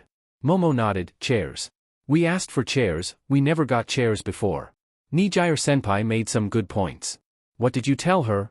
That it's only illegal if she gets caught. Izuku frowned, that's exactly what I said. What makes her so special? She's way more convincing than either of you. Izuku pulled Awase to the side, something's going on right? Definitely. Do you think they are? Backhand index pointing right okay hand. Awase frowned, what does that mean? Oh sweet child. We are the same age. I'll tell you everything. I've never seen them so quiet before, Momo said as they passed the boys. Nijire shrugged, you wanna see something cool? Yes? She grabbed Momo's hand and rushed towards the water. Once they were in a place the water hit their shoulders. Nijire used her quirk creating a bunch of mini water whirlpools. Momo was amazed by it, even though she was being slightly pulled to it, she was amazed, this is so cool. I bet you could make a lot of cool stuff too if you just let go. But what if we get arrested for using our quirks in public? Hato rolled her eyes, we are kids, people always think kids are stupid, we just gotta use that in our favor. You sound like Izu. Speaking of him. There is some gossip going around you know. There is? Yeah, rumor has it he's a villain. That's not my story to tell. But you don't deny it, right? Momo shook her head, it's not my place to tell. Hato giggled, DMN, a villain doing ballet, never thought that was possible. Please don't tell anyone. Oh Kohai, none of you know how to whisper, everyone knows. He's not all bad. Sure. Anyways, this was fun but I think I got to go. CYA next week. Right. CYA, she watched as Nijire walked away, she couldn't stop looking. And that's how babies are made, Izuku finished explaining. That's gross. I know right. How did you find out? Kuro explained it to me 5 years ago. Kuro is? Muraken's nanny SLV, he's a good SLV. Tell me about your family, Awase demanded. Why? I'm curious. That's friendship level 9 though. He crossed his arms, what level am I on? 4. Sweet, just one more and I'll unlock who Muraken is, right? Oh shit, you are right? I'm usually right, Kumo-kun. Nugget. No. Come on, you know you want it. No. Please see. You are insufferable. Oh, big words coming from a tiny man, shows how mature you are becoming. You know what mature people do? They say yes. I'm not an idiot. So yes? No. Aren't you curious at all about Shoto? Nope. Hatchling please, it can be in a cake store. What time are we going? Thank you. You won't regret this. I already do. Kigo Takami was a teen in love. Unfortunately, the person he was in love with didn't care at all about him. However, the person did care about his brother because his brother was their brother's only friend. Even though it wasn't really mutual. Hello, best friend. I'm just gonna be straight with you, Shoto-kun. Do you want to commit arson with me? Nugget. What? It's a valid question. I do. Shoto, Natsuo yelled. What? Shoto asked. It's a valid answer. I won't use my fireside though. I have no idea what that is. Shoto nodded. Good. Are we going now? Yeah, Chicken literally begged me to drag you away so they'd be alone. Izuku, you don't just dash. Whoops, let's go. Yes. Have fun on your date, Natsuo and I. Natsuo and Kigo looked at each other and blinked. Hi. No, Natsuo stood up. Wait, I know I just look like a hot nonsensical overconfident chicken with a boundary problem but dash. Natsuo raised an eyebrow. But just gimme a chance, I promise I'm more than that. Natsuo sighed, one chance. As they were walking trying to figure out where the arson would be committed, a limo started driving slowly near them. Best friend, Shoto started, that car is extremely suspicious. Just ignore it. Okay. After 2 blocks it became a bit harder to ignore since they had been pulled inside the car, hoods were put over their heads and they were being driven somewhere against their will. We are being kidnapped, Shoto stated just in case his best friend hadn't realized it. Indeed we are. Okay, he was glad his best friend knew. According to Boogle, communication is important for a lasting friendship. After a while their hoods were taken off and they were seated in a fancy room with tea in front of them. Ah, Izuku said, grabbing the most likely poison tea and drinking it. You made my favorite, he smiled. You forgot the cake though. The weird person wearing a bird mask in front of them rolled their eyes. This isn't a cake occasion. Every occasion is a cake occasion, Kai. Newly dubbed Kai ignored him and turned to Shoto. For years we have tried ending his cake obsession. It hasn't been working, I assume, Shoto said. No, it has not. Anyway, the guy stretched his gloved hands. It's a pleasure to meet you, Shoto Todoroki, right? That was quite the stunt, killing your father like that. That man was many things, a father wasn't one of them, Shoto said. Kai nodded. You know little Izuku was the one that made you kill him, right? Don't call me little Izuku, he said before Shoto could answer. Ah, but you are. For your information, I have grown 5 centimeters since last time we saw. You are still tiny. And you are still old. He flipped him off and grabbed the cookie avable. Why would you boing was you? The boss misses you, little brother. Izuku huffed. That's not it, otherwise you would have taken me to old man-san the moment I got here. What do you want, Kai? Is it that unthinkable that I just wanted to see you? Yes. Ouch. You always want something. Hell, when you brought me here the first time, the moment you found out about my quirk, your kind benevolence became a favor I owed you. To be fair, we did house you and feed you whenever you wanted. He rolled his eyes. What do you want, Kai? Me and Shoto were just about to commit arson, so it better be worth it. The boss's daughter, she's PRGNNT. Has been for a while. Go on. Wait. You already knew? She told me when I decided to try my luck in the streets. He turned to Shoto. You see, she's much cooler and nicer than Kai. Don't trust Kai, Shoto. Never trust Kai. I feel betrayed. And I feel robbed of my arson. Anything else? The baby's coming in December. Boss is having a whole birth party and wants you to come. Do we know the day yet? 20-something? Is not really specific, I know. Don't give me that face. Do you have a phone yet? No. I can give you a phone, Shoto said. At the same time Kai said, I'll give you a phone. I'm rich, Shoto said. Mine will be fancier. He can't even read. How will he use something super fancy? For your information, I'm learning how to read, by 2 different people. If you weren't so dirty I'd hug you and tell how proud I am. Ew. He rolled his eyes again. Speaking of how much you love physical affection, how's that brat that destroyed all our sheet? We got married.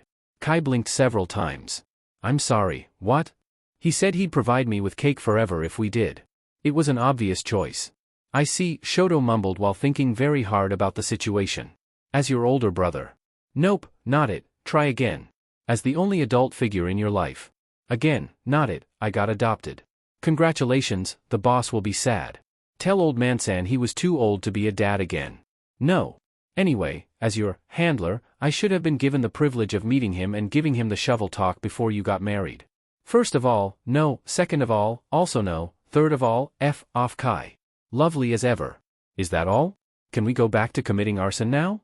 Here, he tossed him a bag full of colorful pills. This sheet? If you aren't doing it we can find someone else who will, but that means dash. I know what it means, Kai. You get 60%. 80. 65.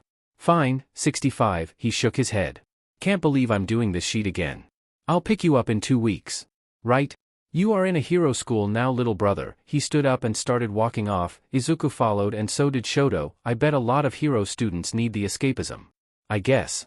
They walked through the corridors. Shoto was mesmerized by how they both seemed to know exactly where they were going, considering every path literally looked the same.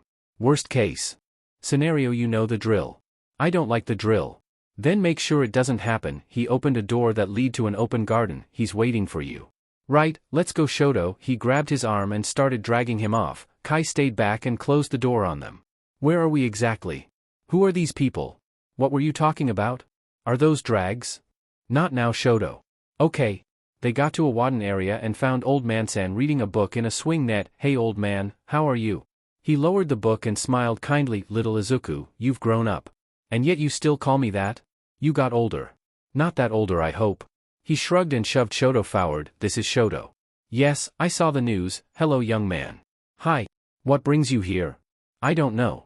This is a place where the lost find each other. Tell me, boy, are you lost? No. Are you Peter Pan? Old Man-san chuckled. I wish I were. Imagine being young and able to fly. What's your quirk? Shoto asked.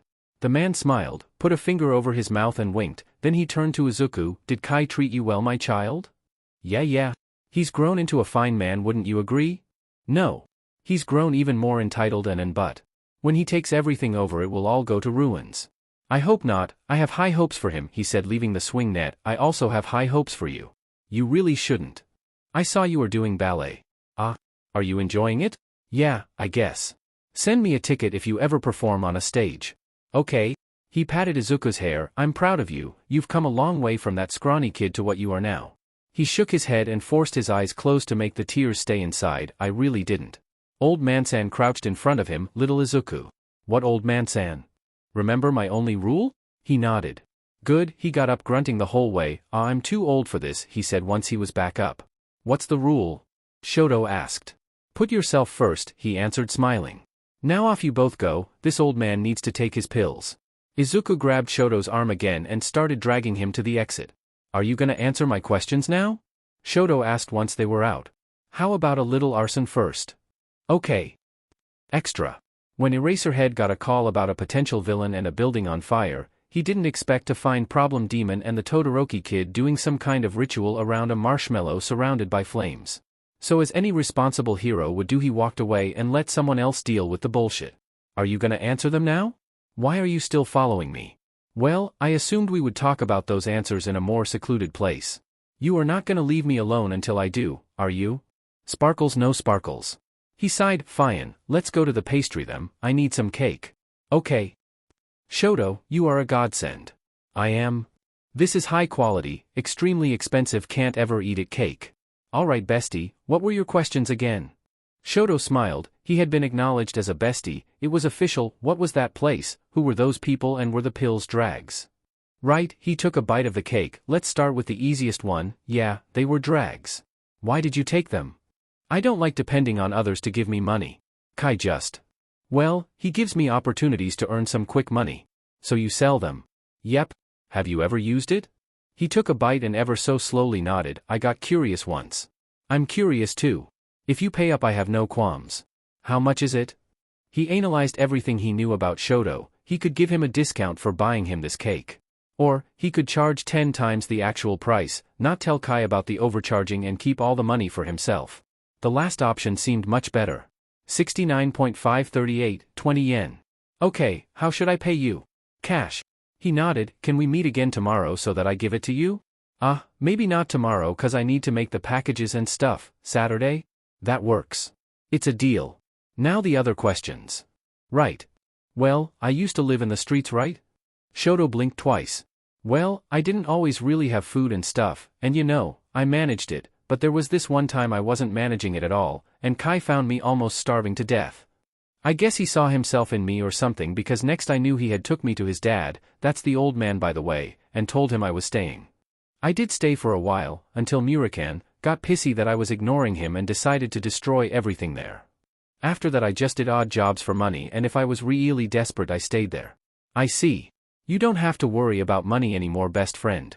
He snorted. I'm serious, Endeavor left all his money for me on his will. I can fund you. Right. About that phone you said you'd give me. Do you want it? Yeah, I doubt I'll be able to actually use it for much, and it has to be resistant to sheet because if it breaks at first impact I'm giving up on phones. But I guess it would be cool to paint the group chat. What was that? Ask Kuro for pickups. I'm sure I'll pick up the whole writing and reading thing any day now. I believe you. What does this sheet say? Play Store, you can download games and such on it. Ooh, this has games in it? That's cool. What about this sheet? Messages, you don't message people with that though, otherwise it will charge you. Then how do I? Here, I'll download WhatsApp, you can send audio messages with that app, so until you learn how to read we can use it. He watched as Shoto started a conversation between the two. Shoto picked his own phone, clicked on a button and said, "Hello bestie." Izuku watched as the message reached his phone, he clicked on it and heard him. He smiled and did the same, "Hello. See, now we can communicate. This is nifty." He nodded. I don't understand why people use any other app anyway. This other one here is your contacts, you put people's numbers here. And this one is how you call them, but if you want you can instead video call and stuff through WhatsApp. Okay. If you are somewhere without free internet, just click here. Isn't that paid? Don't worry about it. He nodded. Anyways, that's the basics of it. Do you wish to hang out some more? Why? Do you have something specific you want to do? Shoto nodded. I've always dreamt of watching a movie with a friend. Okay bestie, let's see what's available for us. He started skidding off, Shoto closely behind. That was a weird movie, Shoto said. He nodded. Is it normal for cinemas to not have a soul on them? It's the middle of the week, so I guess? I see. What was that movie called? I want to recommend it to Fumi. Fallen Moon. Thank you. She's not gonna be able to see it until it leaves the theaters though. He nodded. I understand. So, I must be going home now. Okay. I'll see you tomorrow, best friend. Izuku snorted. Same place? Yes. Goodbye, he said and walked off. Fuyumi would hate this movie, it would be great. Murachan, I'm bored, he said aggressively, shoving some pills into a sachet. Are those drags? Tsukachi asked. They both ignored him. You shouldn't have FING accepted this sheet, you know how shitty it is. But I like money. Kid, if it was about the money, you can depend on me. They both ignored him again. And Kai has this way. I don't like him. Izuku shrugged, though luck. Who is this Kai person? Suki asked. He doesn't even know why he is trying at this point. Last time you did this sheet you ended up in a comatose state. Last time I did this sheet I was stupid, and since it was the last time I decided to try it, he shuddered, it wasn't fun. Can you promise me something? That depends on what that something is. If things go to sheet, you call Kuro with that new fancy phone of yours and get out of there. Sure. Can't believe you got a phone from someone. He nodded, he's very rich. Murakan grabbed his cheek, you got yourself a sugar daddy. Tsukachi saw red. Tamura. What? He chuckled. He did. What's a sugar daddy? Basically you dash. No. Suki blocked his ears, don't taint the child even more. Come on dad, Tomo taunted. Suki stilled, he's already pretty fed up anyway. Dad? Tamura's eyes went wide. Sheet, did I say dad? I meant Suki smiled proudly. I'm glad you think of me as your dad, Tamura, he said, and let go of Izuku. He called me dad. Kuro will be jealous, Izuku said. Anyway, why did you freak out when I asked what a sugar daddy was? You are too young to know. Izuku raised an eyebrow. I'd so basically dash. Stop. He's gonna find out eventually. Tomo argued. Yeah. Eventually. Not today. While they argued, Izuku grabbed his phone and said, okay Boogle, what does sugar daddy means? As Boogle's monotonous voice started talking, the other two stopped arguing to stare at the phone. A rich older man who lavishes gifts on a young woman in return for her company or SXL favors. Who gave a phone to a child? Tsukachi asked, shouted. How dare you use Boogle to substitute me? Instead of answering, Izuku just shrugged. Kuro already explained SEC to me a long time ago. Suki, why are you freaking out? He sighed. Kami, damn it, what do you want for dinner? He changed topics. Cheese esfaha. Oh yes. I've been dying to have some. Murakan agreed. Gimme some meaty ones and we'll be good. Guess I'll order it then, he mumbled as he opened up tea food. no way he could learn how to do this before they started complaining about being hungry. While he ordered Izuku flicked Tomu, he's the same age as me, so he can't be a sugar daddy. It's not a role that the person has to be older. It's just more common, so yeah, sugar daddy. Fine. Oh by the way, dad huh? Shut up. Thought you said we were only using him for information. We are. Suyur, because you totally call random people dad. Shut up. I think it's been like 7 years since you last called someone dad. I hate you. Cool. So anyway, are you gonna cuddle him while watching TV? Read books together. Play catch. He shoved him away. No. I'm the biggest villain of all time. Tomu argued unconvincedly, I don't need those things. Izuku got near him again and patted him. I hope you find happiness with your new dad, maybe you can have his last name. Should it? He can hug you when you are sad. Fix your boo-boos. Tamura had enough, he grabbed one of the pills and shoved inside Izuku's mouth. Izuku swallowed by reflex. Oh no, he said. Oh shit, Tomu agreed. Why did you do that, you moron? You wouldn't stop spewing bullshit. Phew, he laid down, don't let me do anything stupid, okay? Yeah, I got you. Sheet, I can't believe you did this. Sorry Zu. Sorry isn't enough, he started giggling madly. Cake is, cake, he sighed and rolled on top of Tomu. I love cake. Murakan stood up taking him on his lap and said, call us when food gets here, walking to his bedroom. Hi he boop. Murakan grabbed his hand so he would stop poking his nose. That wouldn't do. Izuku booped Tomo's nose with his own nose. Boop, he said afterwards and started giggling. I wanna dance, I love dancing, dance with me Murakan. There is no music. That didn't matter, he got up, pulled Murakan with him and started dancing like he was on a rock concert. I love the song. Izuku said. Tamura sighed. Yeah, me too, he said despite the fact that there was no music playing. Wanna see me ballet? Hikajima, he giggled, that's not her name, Camilla? Camilla, he started spinning, I'm a pretty butterfly called Camilla. Murakan groaned, he looked so unhappy. Murakan couldn't be unhappy. Oh, you know what we should do. What? Murakan was also grumpy, that wasn't good. We should kill All Might. That will put you in a good mood, right? We already did that, he's in a coma, practically dead. He took his glasses off. My eyes are so scratchy, my face is scratchy. Murakan, you are scratchy. I'm scratchy. Yeah, he shoved himself on Murakan and started clawing him. Murakan stopped him though. Why did he stop him? We need to cut your nails. Can you do it? I never do it right. Have you ever actually cut them or do you just chew them? Hehehe, that's a funny question. He looked at his hand. Fingers are weird, they are like noodles. He started moving them. Bloop bloop noddly do.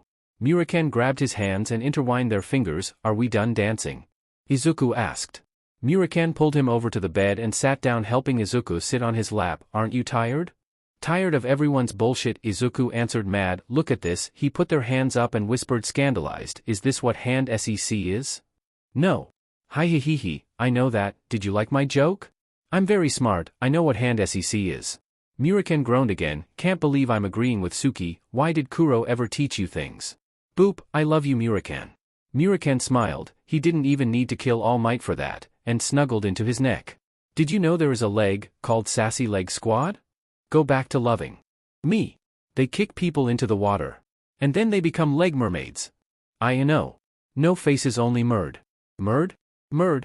Murakan sighed and held his waist as Izuku started laughing madly. Then he started crying and Murakan held him even closer. Why are you crying, Zu? I don't have hands anymore. Yeah you do, they are right here. See? He shook his head. Kai said he'll only give them back tomorrow. He clutched on Murakan's shirt with his non-hands. Kai is a meanie. Did that a-hole did something to you? One pill, one finger, one pill, one finger. He started singing madly, and then restart and start again. One pill, one finger, one pill, one dash. What? I'm tired, Murakan, I'm sleeping with you tonight. You don't mind, right? Yeah you don't. He closed his eyes and relaxed on his lap. I'm gonna kill that FING motherfucker. Buoys, the food's here. Comin', he yelled back. He tried making Izuku let go of him, but that wasn't happening anytime soon. Kuro, come here. Yes master? Can you bring us food? Izu's trippin' and I can't move. Kurogyri shook his head. Drags can mess with your brain at this age, it could forever be of detriment for your health. He lowered his head. I know, it was an accident, just bring us the DMN food. Of course. Murakan.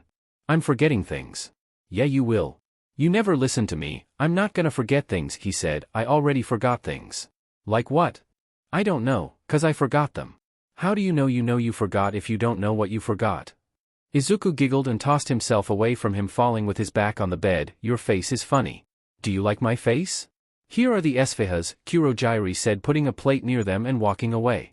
I like food, he answered, tossing himself on the plate. Murakami grabbed before he could. Betrayal. You are gonna end up choking yourself. He rolled his eyes. I know how to eat Murakami.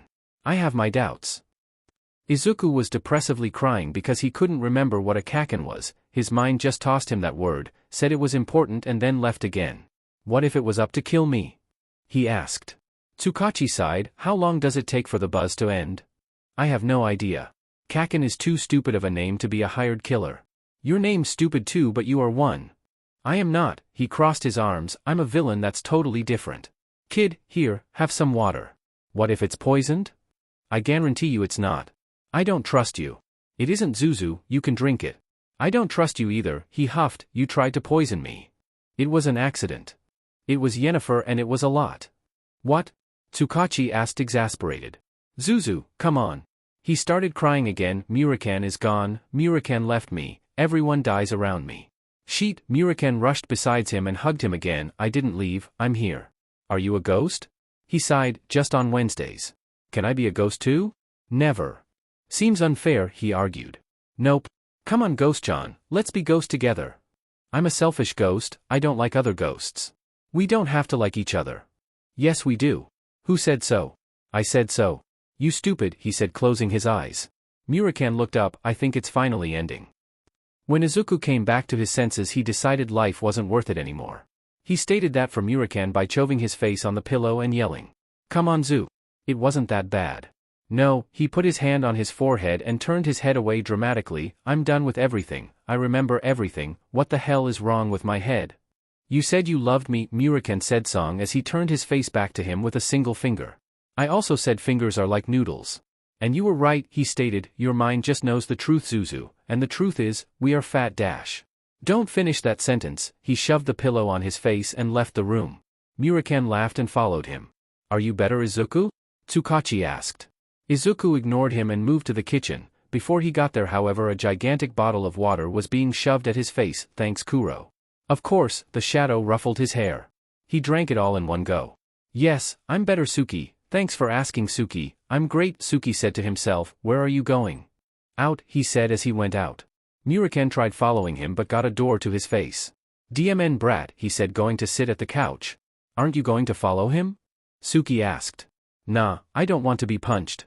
He nodded. That's okay, it gives us some father-son bonding time. Look, old man, that was just a mistake. I don't see you as a father figure, lie. Suki raised an eyebrow. I actually hate you, lie, and I hope you crash your car or something, lie. Suki chuckled and put his arm around his boy. It's quite alright, Tamura. He flinched. What are you doing? Instead of answering, he started untangling Tamura's hair. That's quite the mess you have here. I like it messy, lie. Don't worry about it, I'll take care of it. Despite everything, he nodded. Kurojiiri watched the scene. Something akin to sadness was forming within him. However, there was no place for feeling in his programming, only Tamura. So he did as Tamura ordered and went off to search for the doctor.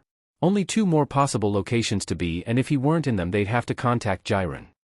Izuku kicked a bottle as he walked around the street. Stupid bottle, stupid pills, stupid thoughts, stupid stupid stupid. What did that poor bottle did for you? A random person asked him.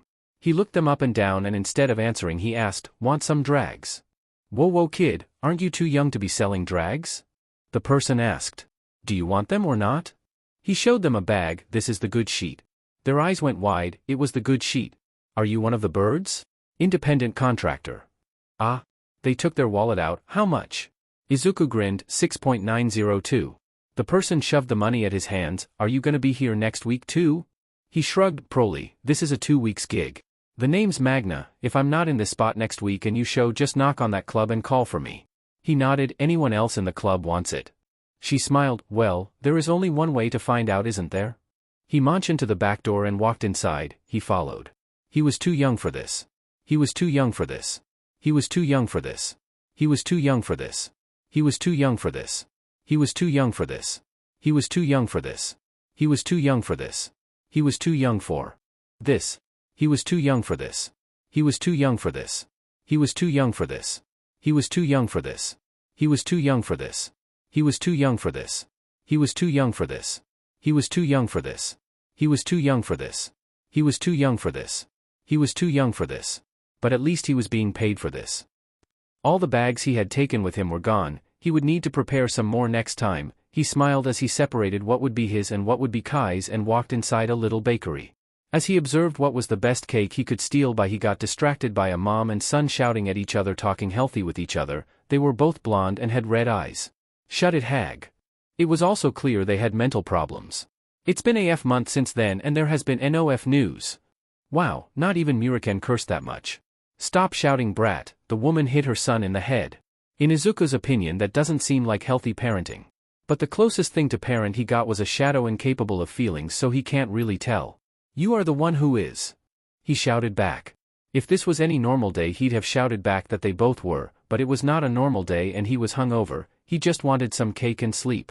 Anyway, the woman stopped shouting. I've hired the investigator cat. What else do you want from me? I can't go and look for him myself. I have a company to run. Then I will. She laughed. You? You are 10. Go play with your toys and stop being a brat. Let the person who knows what they are doing find him and have some patience. As Izuku left the bakery with his newly stolen cake, the kid answered, I just want Izuku back. But of course Izuku didn't hear that. He was already walking back home by then. Hatch islanding. Usually Kigo could stop himself from crashing into things. He was pretty good at it too, bragged all the time. So why the F was he crashing into Izuku? Gah. Hello there, Nugget. Get the F off of me. Nuig Gideot. Instead of getting off of him, he simply relaxed on top of him, crushing him even harder. What? He tried fighting back. He gave up pretty quickly on that idea though. The commission has officially given up on me. Congrats. You know what that means? That you could join me in my villain activites and just fear being arrested and not tortured? No. That I can go to school. Izuku rolled his eyes. School's overrated. I've been taken hostage as present mixed test student and his tutoring is much more efficient. Nugget. He pushed himself off of him. School isn't about studying. It's about making friends. Meeting hot people. Dating, doing drags. Cheating on tests. It's about being a teenager in a hostage environment. It will be so much fun. Your definition of fun still scares me. And guess what else? What? I'm going to UA. EU. He poked him. Don't EU it, it's the best school in the country. Correction, hero school in the country. The actual best school in the country is called Kuruskin and it's a boarding school. Anyways, Nedzu asked me if I wanted to be adopted by the detective and live with you, so I said no. Izuku raised both eyebrows while trying to raise only one. Okay. Instead I'm emancipating so no one can order me around. And I got my own place. Being abused does have its perks, Nugget. We can blackmail the shit out of them to give me money. Sure, he rolled his eyes. Perks. Anyway. You love that word, don't you? I got a second date with Natsuo. GFINGG, he said, you've won the game of life, now could you kindly get off of me? I'm so excited, Nugget. Clearly. You know the first thing I'm doing as a free man? Well, you already did, and that was trying to assassinate me, but go on. Leave that DMED modeling agency. Good luck to you. Wanna come with me? We can eat cake later to celebrate. He couldn't really refuse that, could he?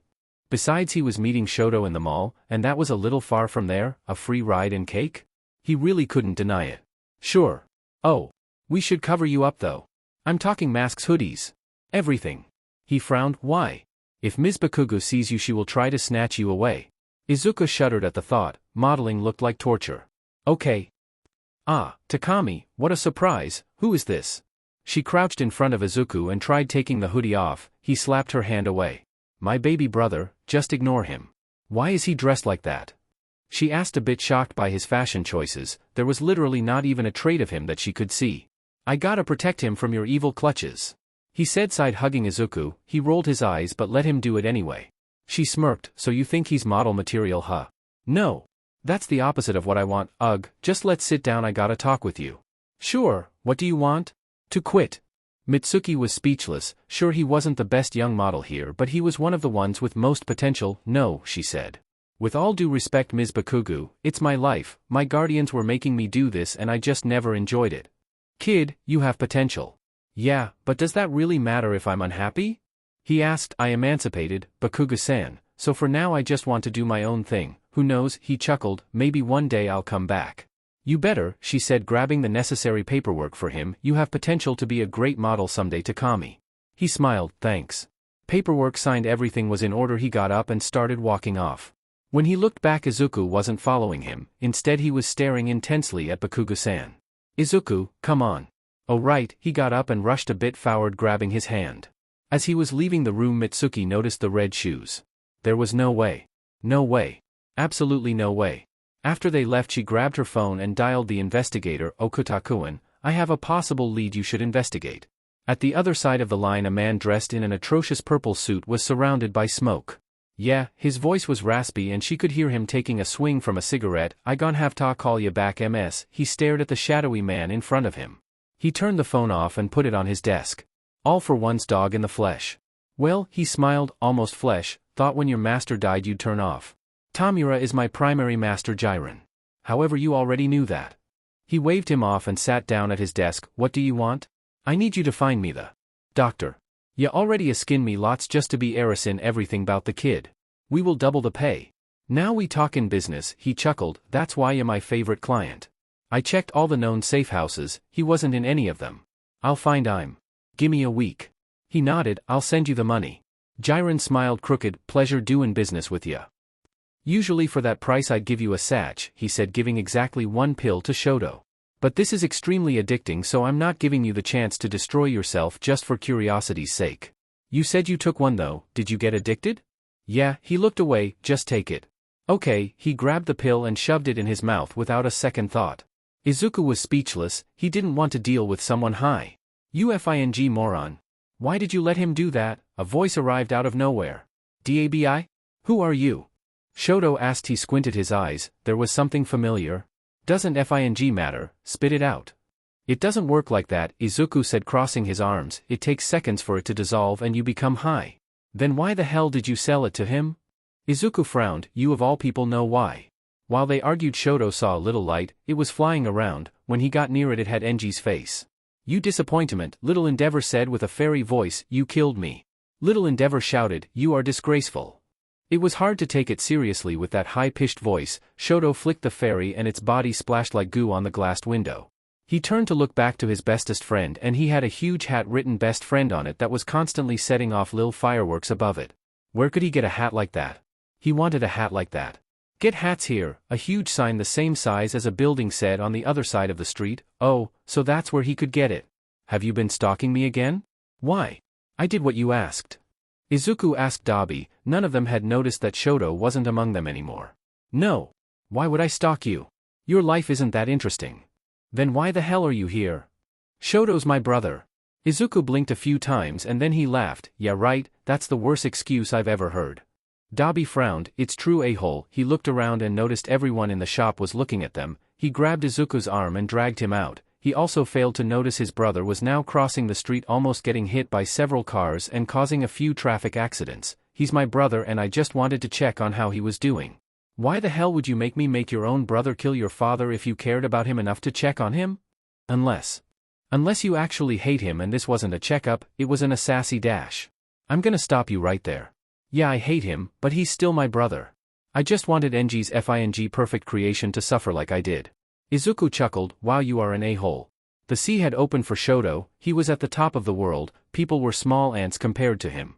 He was a giant, a titan, he could crush anyone he wanted, he could improve everyone's life if he wanted. He looked down on his subjects, his crown, the best friend hat, standing on top of his head menacingly. He raised a hand at the sky, closed his eyes and thought, let it go. Ice slowly started spreading everywhere. Yeah, I know I'm an a-hole. What the hell did you expect? Not JJJ judging YYU, why the hell is it so cold all of a sudden? He hugged himself trying to get warm but nothing was doing it. Oh shit, Dabi said looking up. He picked Izuku up and warmed his body a little bit. What the hell is he doing? Izuku let himself get picked up and curled up on him, trying to use Dabi's jacket like a barrier. What a nice BSTRD, almost made him forget how much of a a-hole he really is. Why is Shoto, it got even colder, doing that? Dabi shook his head, no clue. He started walking in Elsa's direction. Ice melted as he walked, but he could see all the cars, all the people slowly getting completely frozen. This would be a massacre. It started snowing, it was summer, no one was ready for this. F this, we need to get out of here. Izuku nodded as he tried to somehow merge with Dabi. When Aizawa had received a call that an ice quirk had gone out of control and they desperately needed him in the Alderan district, he hadn't really expected to find a winter wasteland. He wasn't ready for this. He took it to the roofs in hopes it would be less cold in them, but no, and as he got near the source it only got colder. At this rate he was just going to be frozen along with everyone else. I need backup, I need fire, he said to the comms. He was almost at the source when he saw the problem child that was with the problem demon the other day. He had a feeling, no, he knew, that somehow, someway, the problem demon was behind this. His whole body was already frozen but he could still use his eyes. He turned his quirk on, the quirk stopped spreading more, but what was there stayed there. He sighed, what a nightmare. It took 3 hours for all the frozen people to be rescued and 7 hours for all the ice to be melted. The problem Elsa had just vanished after his quirk was erased, but everyone knew, everyone saw that it was Endeavor's son, Endeavor's killer. Even though he was a child, they were demanding that he was arrested and treated like a proper villain. Soon a child became one of the most wanted person on the country. A child that was currently drinking hot chocolate in front of a man with a severe case of a big nose and forehead. A child that didn't really understand all that was being said except that the man said he could make Shoto an innocent child in 3 hours and all Shoto had to do was help him one time years later. A child that accepted those terms, and in a few hours another villain was taking the fall for him, a villain that was pretty good at being inconspicuous. It said the villain attack that left several casualties and half of Mustafa frozen is known as Gitan. If you see this man, call the authorities immediately.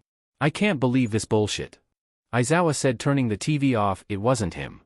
I can't believe this bullshit, problem hero, Izuku said. Who the hell decided that each little tilt of a stick would make a good FING language? It could be worse. I know, he shouted, frustrated, but I still don't like it. Hisashi nodded and gave him cake. Sure is frustrating to realize your shortcomings. I'm not the problem here, present Sadako Mike Hole, he said angrily, stabbing the cake and shoving it in his mouth. Hisashi nodded again and patted him. It was the Endeavor kid, right? I'm not crazy, right? Aizawa asked him. Izuku blinked a few times and shrugged. They say age makes people insane. I didn't believe them, but I guess it's true. You are messing with me. It wasn't him, Izuku said. Aizawa almost believed him, but then he finished the phrase with a wink and turned back to Mike. Show me the logic in this. Hisashi grabbed the 3 books. Alright, let's try this again. 2 hours in. Izuku's phone started pinging, then Aizawa's did several times. Hisashi frowned. Well, now I'm feeling left out. What is it? They found the doctor, Aizawa said. Izuku nodded, taking the phone off his ear. Kuros in coming to take us there. When they passed the portal they ended in a typical evil doctor lair. Around them there were a bunch of nomas in water tanks. In front of them was the doctor tied up in a rolling chair. A little to the side was Dabi looking grumpy. It was fair, the shadow had kidnapped him out of nowhere. At the other side was Kigo with a serious expression. Tamura was looking through the doctor's sheet. Jiren was smoking something and Kurojairi was staring at a Noma like it had personally offended him. To have one's creation turn against you.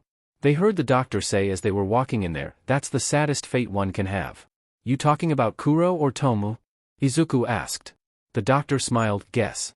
Did you find anything yet? Izuku asked, turning to Tamura. A bunch of sheet, nothing about Kuro though. He walked to his side as Eraser and Mike just stood there not knowing what to do.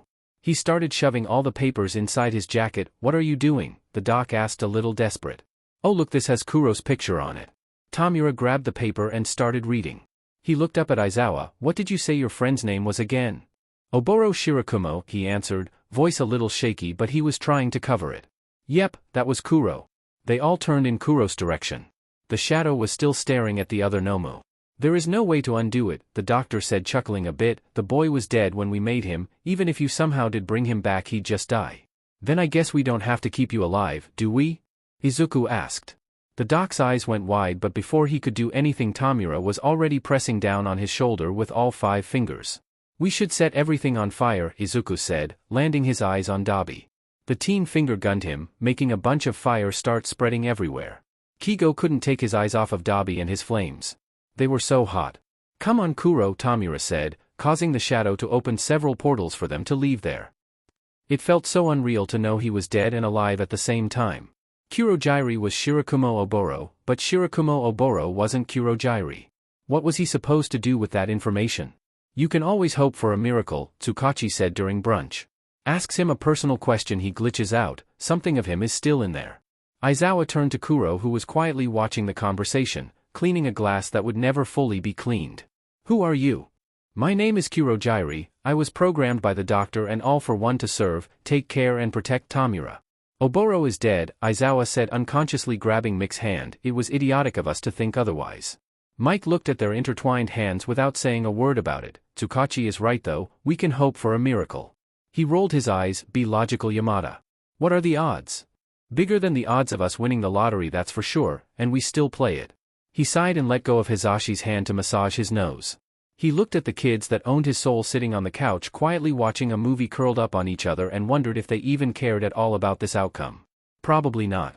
My door is always open to you, Razor, Tsukachi said, if you ever want to talk to him. He's a great listener. Oboro was a great talker. Sure, he walked off, closing the door on them. Mike stayed a little longer, long enough to try to convince Tamura to join his tutoring and to talk with Kurojairi in the hopes Oboro would resurface. Tamura threatened to dust him and Kurojairi simply nodded at his words. Overall it was a productive stay. Isn't it cool? Awase asked excitedly while showing them the hut. Izuku didn't want to ruin Awase's dreams so he just stayed silent. It's certainly something, Momo said. She couldn't really focus on anything but the dirt. Our secret hideout. Awase said, shoving them inside. Why must we have one? Momo asked. So we can talk without Nijire, he said, the name with anger, hearing us.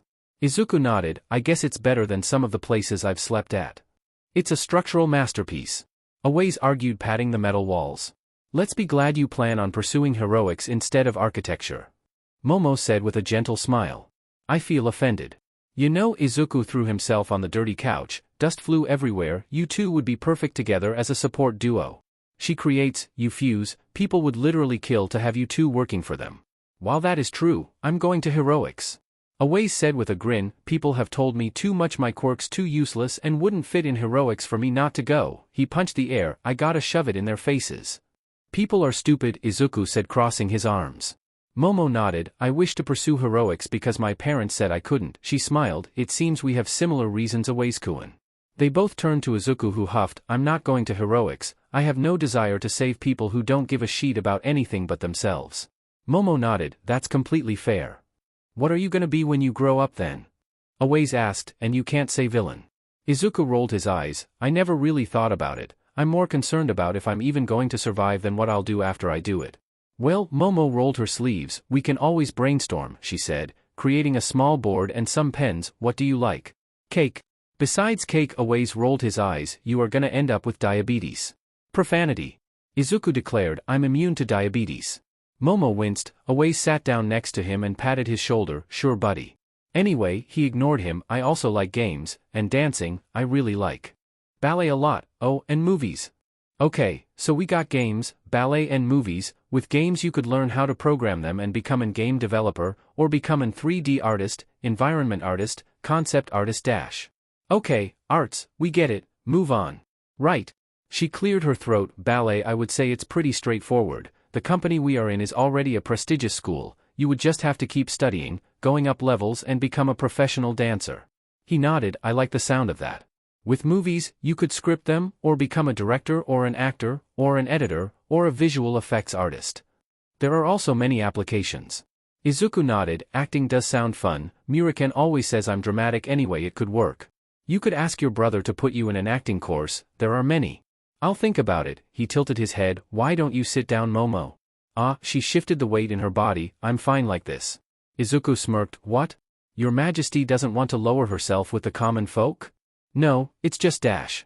While she hesitated, Izuku grabbed her arm and pulled her down. Eek. Your Majesty. He faked concern, are you hurt? No, I dash. Leave Her Majesty alone. Awase said, she's not used to the ways of the peasants. But Her Majesty wants to save the people.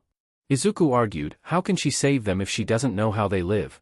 Ah, you are right, Awase nodded. They both looked at her again, she looked like she was holding the laughter in. You are both idiots. Oh no. Awase said, Her Majesty cursed. How could she? They both shook their heads, is this what nobility has come to? Oh how great they've fallen. Izuku fell on her dramatically. She smiled down at him, Stohop. Neva. I heard, from a little bird, Nijire said getting near them as they stretched, that at the end of the year we are doing a recital. Momo nodded, every year we do so. It's a way to show our parents their money is being well spent. Right.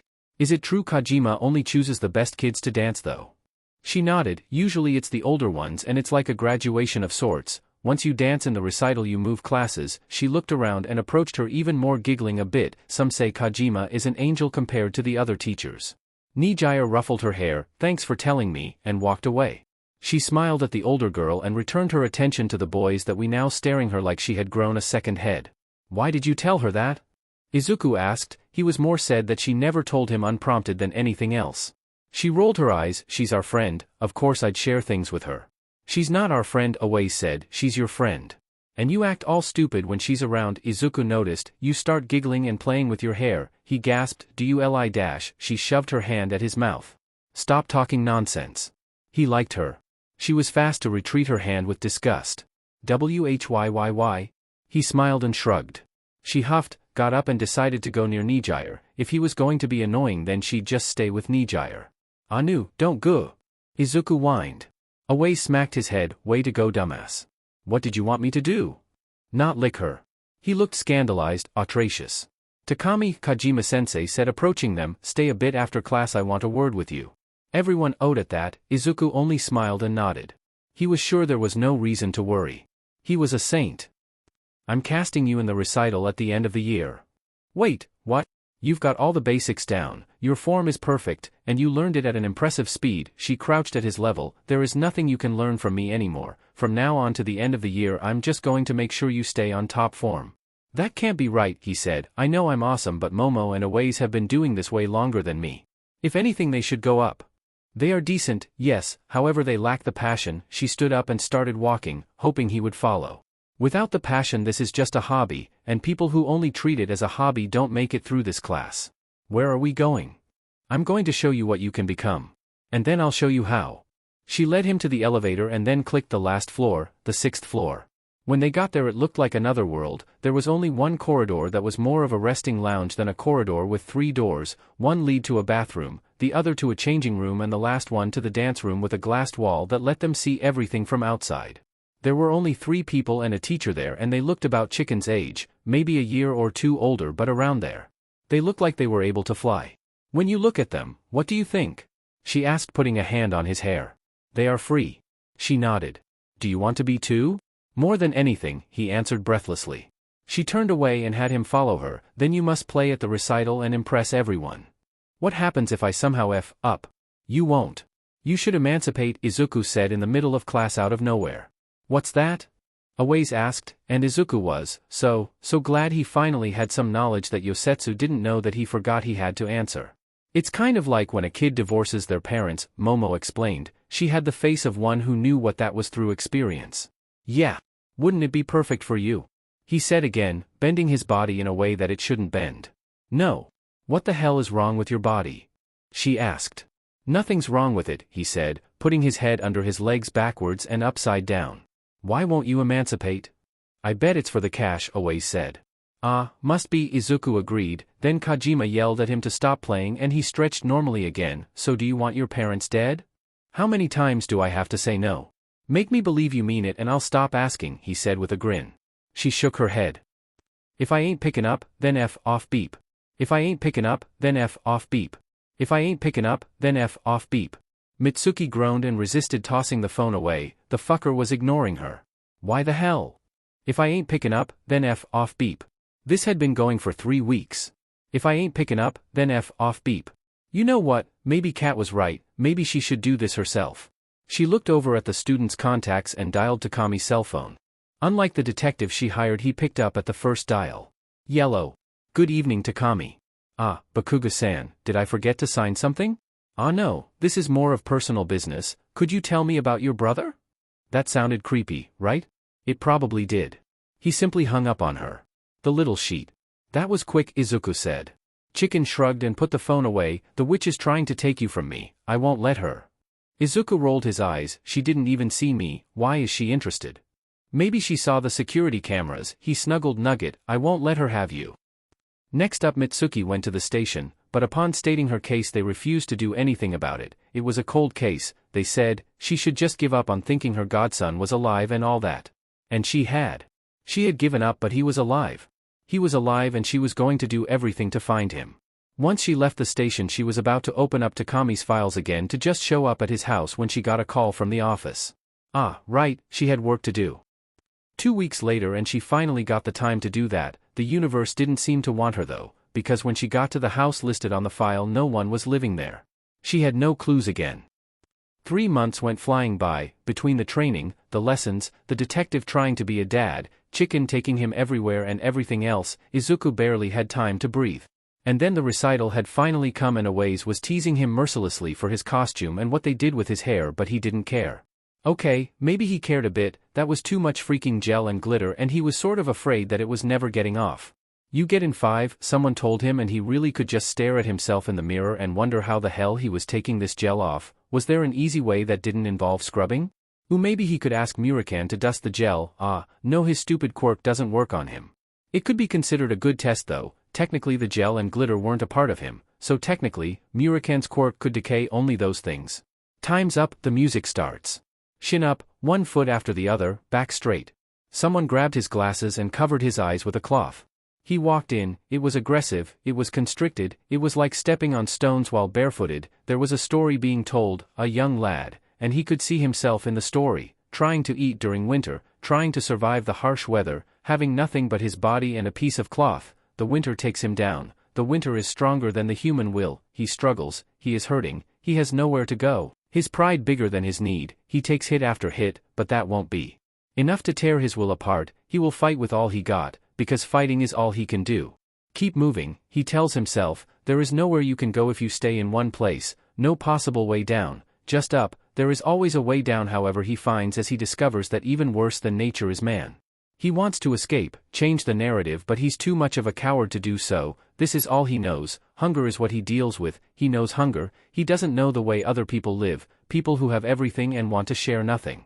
He curses mankind, really, cursing is all he can do as he tiptoes the fine lines between man and animal. He finds himself slipping but he won't allow himself to do so he fights again, he fights while pretending to be blind to the truth. The truth, he tells himself, is subjective anyway. He finds some helping hands but he has come too far into this alone to depend on someone now. Depending on people means he has a weakness and people with weaknesses don't survive. His path is one he must walk alone, and despite his need for company, he pushes everyone away. Better for himself, better for them, better for everyone if he just shuts his eyes and refuses to acknowledge his own shortcomings. He is destroying himself. He tripped and fell. His body aching, his arms screaming, the boy coming to the realization he would not survive like this. He looked at the audience even though he couldn't see. This was a far cry, this was judgment, this was a boy begging society for help. And society turning its head to look the other way. Desperation, sadness, desperation, anger, desperation, madness.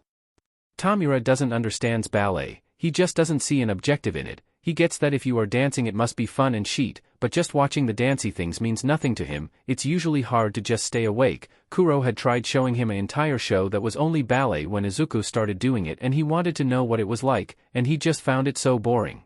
And yet during Izuku's dance he stayed at the edge of his seat, somehow he could understand everything. He looked at the side and the detective was crying. He wasn't sentimental, he didn't care about the detective's feelings. He still held his hand though. Izuku couldn't see the people applauding him, he couldn't see all the roles that had stood up for him. He could feel it in his bones, however, the vibration of people's claps, their yells. It was the intangible truth that people had loved it, loved him. Once he had his glasses back he took a sneak peek and people were still clapping, some were crying. He let out a shaky laugh. That was perfect, Kojima said, patting him on the shoulders. I saw how you tripped though, good save. I know, he said, I just felt like I need to fall there. She nodded and walked away to get the next person ready. As he walked back to change clothes, he had an amazing idea. Why not try to take a bit of the gel off in the bathroom sink? Yes. This would totally work. Izuku. Momo and Aways got near him. He envied their regular and comfy clothes. Well, he doubted Momo's was comfy by the level of classiness, but anyway. Did you like it? He asked. You annoy me so much, Broccoli, Aways said. You were amazing, way too amazing, really not fair that 6 months in and you are already going up. Izuku shrugged. I don't know if I managed to impress whoever I had to impress though. Are you kidding me? Aways grabbed his shoulders. Dude, you were amazing. Momo nodded. We will not miss you in class. He giggled. Thanks, Momo. She smiled sweetly. He knew it was fake like everyone else's, but he didn't mind it when it was her. If you manage to keep going up every year, you'll probably end up the youngest at the last floor. He dissed that idea with a wave of his hands. No way, I bet I still got loads to learn. Yeah, Away said, letting him go, but you are an annoyingly fast learner. Tell that to my grades, he said grumpily. He had taken his finals a week before and his results were less than he was expecting. Dobby had told him to lower his expectations. He had told Dobby to go die in a ditch. Anyway, I should go. I'm gonna sleep for an entire week. Momo nodded. I should go as well. My parents are waiting for me. You two are lucky, she said. You don't have to sit through another hour of this. Momo, he grabbed her hands. I already told you 1,000,000 times. You should just emancipate. Or kill them. Either works. She slapped his hands away and rolled her eyes. Go eat your cake, you punk. He gave them both a little salute and walked away. He changed clothes, grabbed a towel and went to the bathroom. Detrimental thing number 1. The sink faucet was one of those you had to push so water would get out. Detrimental thing number 2. The sink was small, but he was also small, so technically. Detrimental thing number 3. He almost didn't reach the sink. If he tiptoed it was fine, but his feet were already screaming at him. Detrimental thing number 4. It was a DMN sink. Don't wash your hair in a random sink. That said, he washed his hair in the sink anyway. Most of the gel did get out, not all though, which made for an interesting hairstyle. He was positive he would need to sit down for a week and not do anything to recover feet movement though. As soon as he left the bathroom he walked. Why did things require you to walk everywhere? Outside where they had agreed to meet. On the way he found Old Mansan with a huge bucket of flowers for him. Od Mansan crouched at his level. That was incredible, little dove. He decided not to question the logic behind what suddenly made him a dove. Old Mansan was old. That meant he was obviously a little bonkers. Almost couldn't believe my eyes when I saw you, Kai said. You were just a little rat when I found you. He ruffled his hair. Terrible choice. His glove was now all yucky and sticky. He looked at the glove disgusted and decided not to finish saying what he was going to say. Izuku didn't deserve the compliment anymore. Old Mansan gave him the flowers. What are they for? He asked. To congratulate you, my boy. I'm positive your performance gave me more years of life. Izuku rolled his eyes but took the flowers anyway. You are being overly dramatic. Old Mansan shrugged and got up again in an incredible symphony of bones popping. Maybe I am. Thanks for coming. I guess. PFF, like we would miss it, Kai said, rolling his eyes. Whether you want it or not, you are still my little brother. It was Izuku's turn to roll his eyes. Can I go now? I'm pretty sure if I stall any longer Murakan is gonna send a search party. Old Mansan patted his shoulder. I expect you at the house in 2 weeks. For what? The birth, dipshit, Kai answered. What birth? He asked, fully knowing what he was talking about. Instead of answering, Kai smacked his head. Ow, this is abuse. Old Mansan smiled. We will send a car to pick you up. CYA. When he met up with them, Tsukachi hugged him, really hugged him like he had been trying to do for all these months. Izuku let him. He didn't hug him back, but he did pat him twice until he let him go. That wasn't so bad, I guess, Murakan said. Who gave you the flowers? The old man. Suki frowned. This is unfair, Murakan said, being the child he is. Why didn't I think of flowers? I think it's a waste to give someone flowers, Izuku said. Gimme cake instead and we will be good. Deal? Can we go home now? Izuku asked. I don't have my feet anymore. Yes, of course, Suki said and looked at Kurojairi. The shadow had shown no signs of emotion during the play, only squinting and relaxing his eyes from time to time. It was almost like he was distracted. Kurojairi? The detective called him. Yes, forgive me. He opened the portal up and they all walked in. Unknown to them, a blondie got curious and entered the portal along with them. Cool. All heads turned in the direction of the unknown voice. Tsukachi frowned upon seeing the boy. Who are you? He looked a little high, but he also looked 10, so what were the odds? The name's Dees.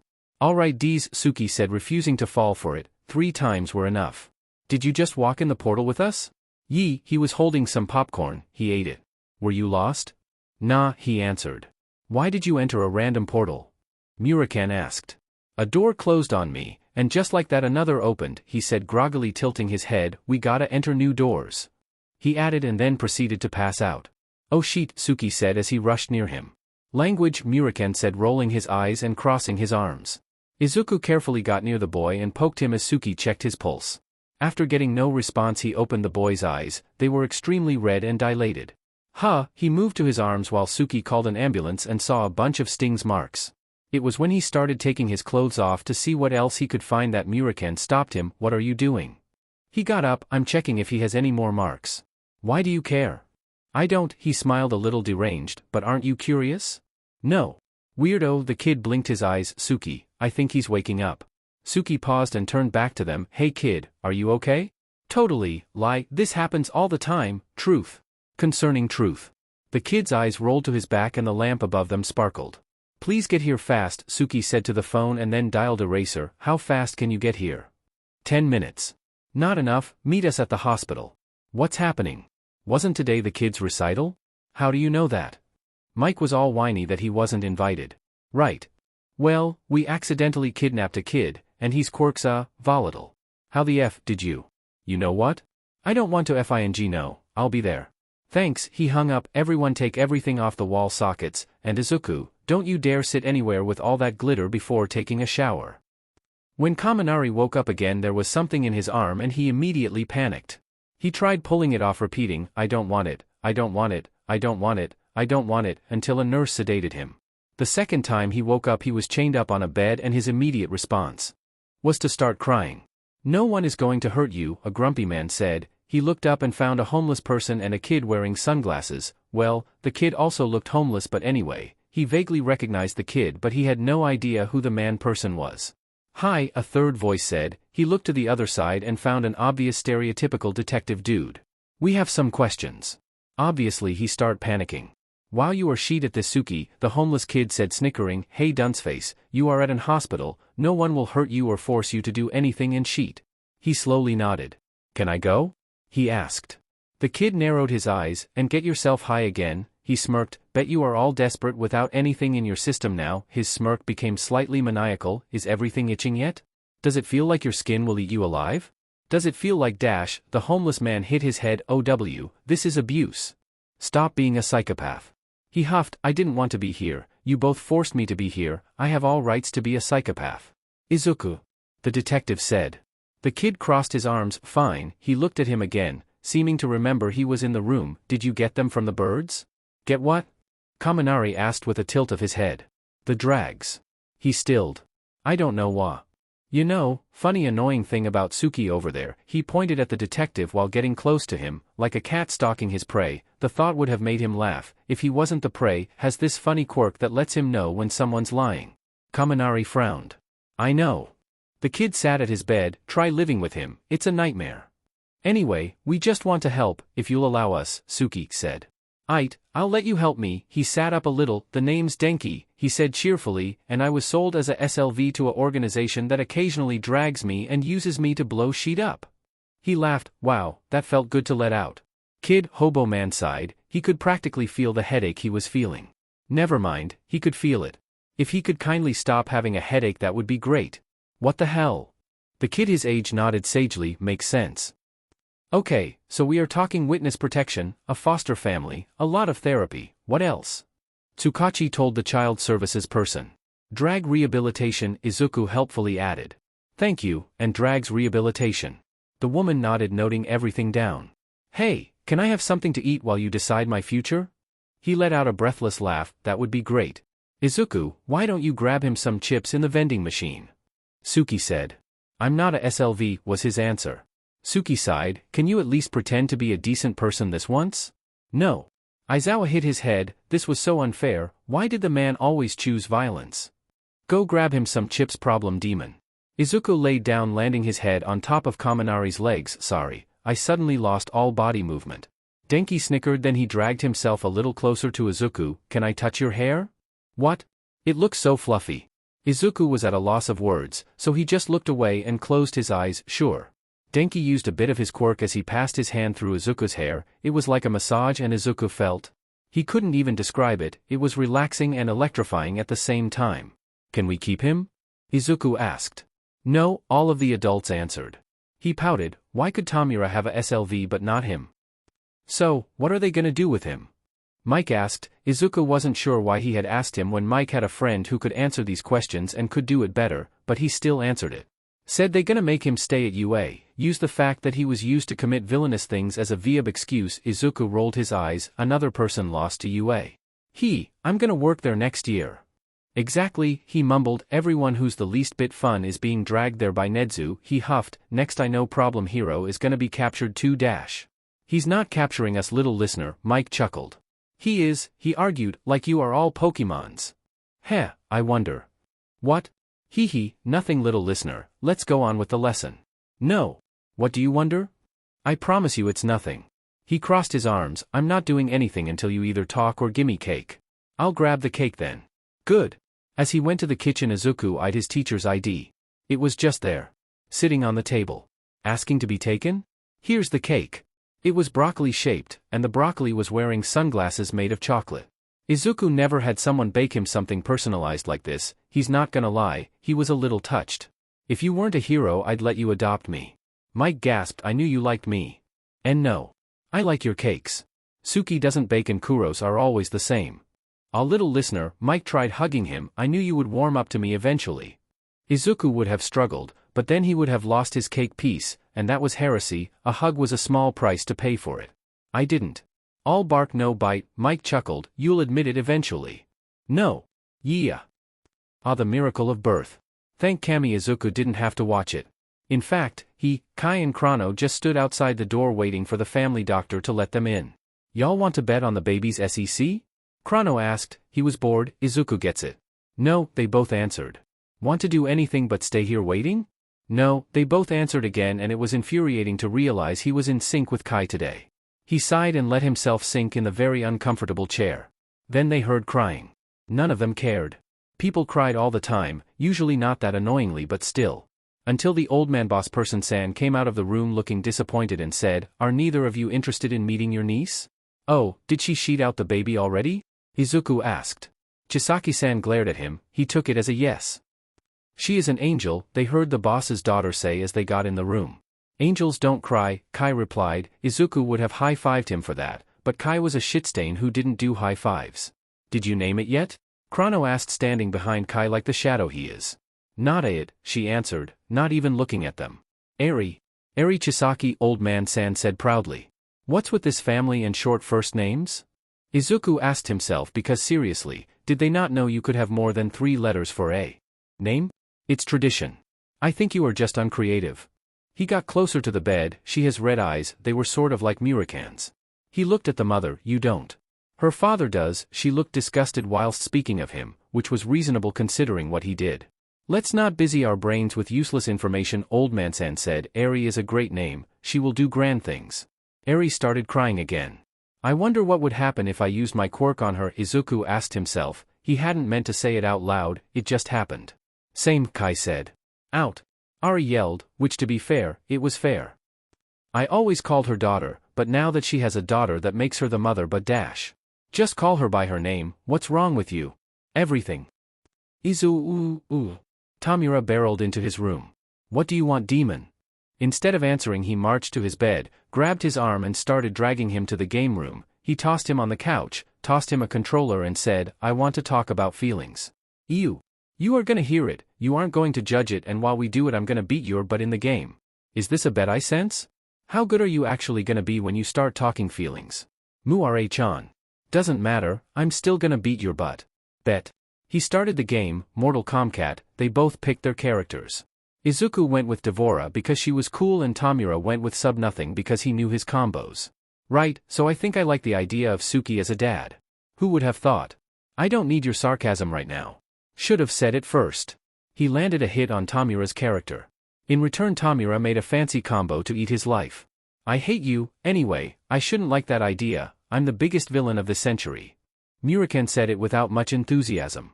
I mean, you think you are, but really, Murakan, what were your accomplishments? I killed all for one. Hey, don't take away my credit. He said, landing a bunch of normal hits. GAH, why didn't the F combos work for him? Besides, that'd make you more of a hero than a villain. I ended All Might's career. You didn't finish him off though, his character died, you had the chance, but you didn't finish him off. Somehow Tamura got even more brutal the second round, he didn't even need to say words. I'm all saying, Murakan, is that, maybe, just maybe, you are more of a kid wanting affection than a villain. Do you think less of me for that? He asked again, eating away half of Izuku's health. Izuku managed to hit a combo though, that was cool, he was using that for the rest of the round now. A little after the third consecutive time he made the same move, Tamura managed to block it. There goes his plan. But I can't exactly fault you. All for One wasn't a dad, and despite the fact that Kurogyri pretty much is, he isn't really. It makes sense you'd latch onto the first parental figure willing to raise you. Why haven't you latched onto him though?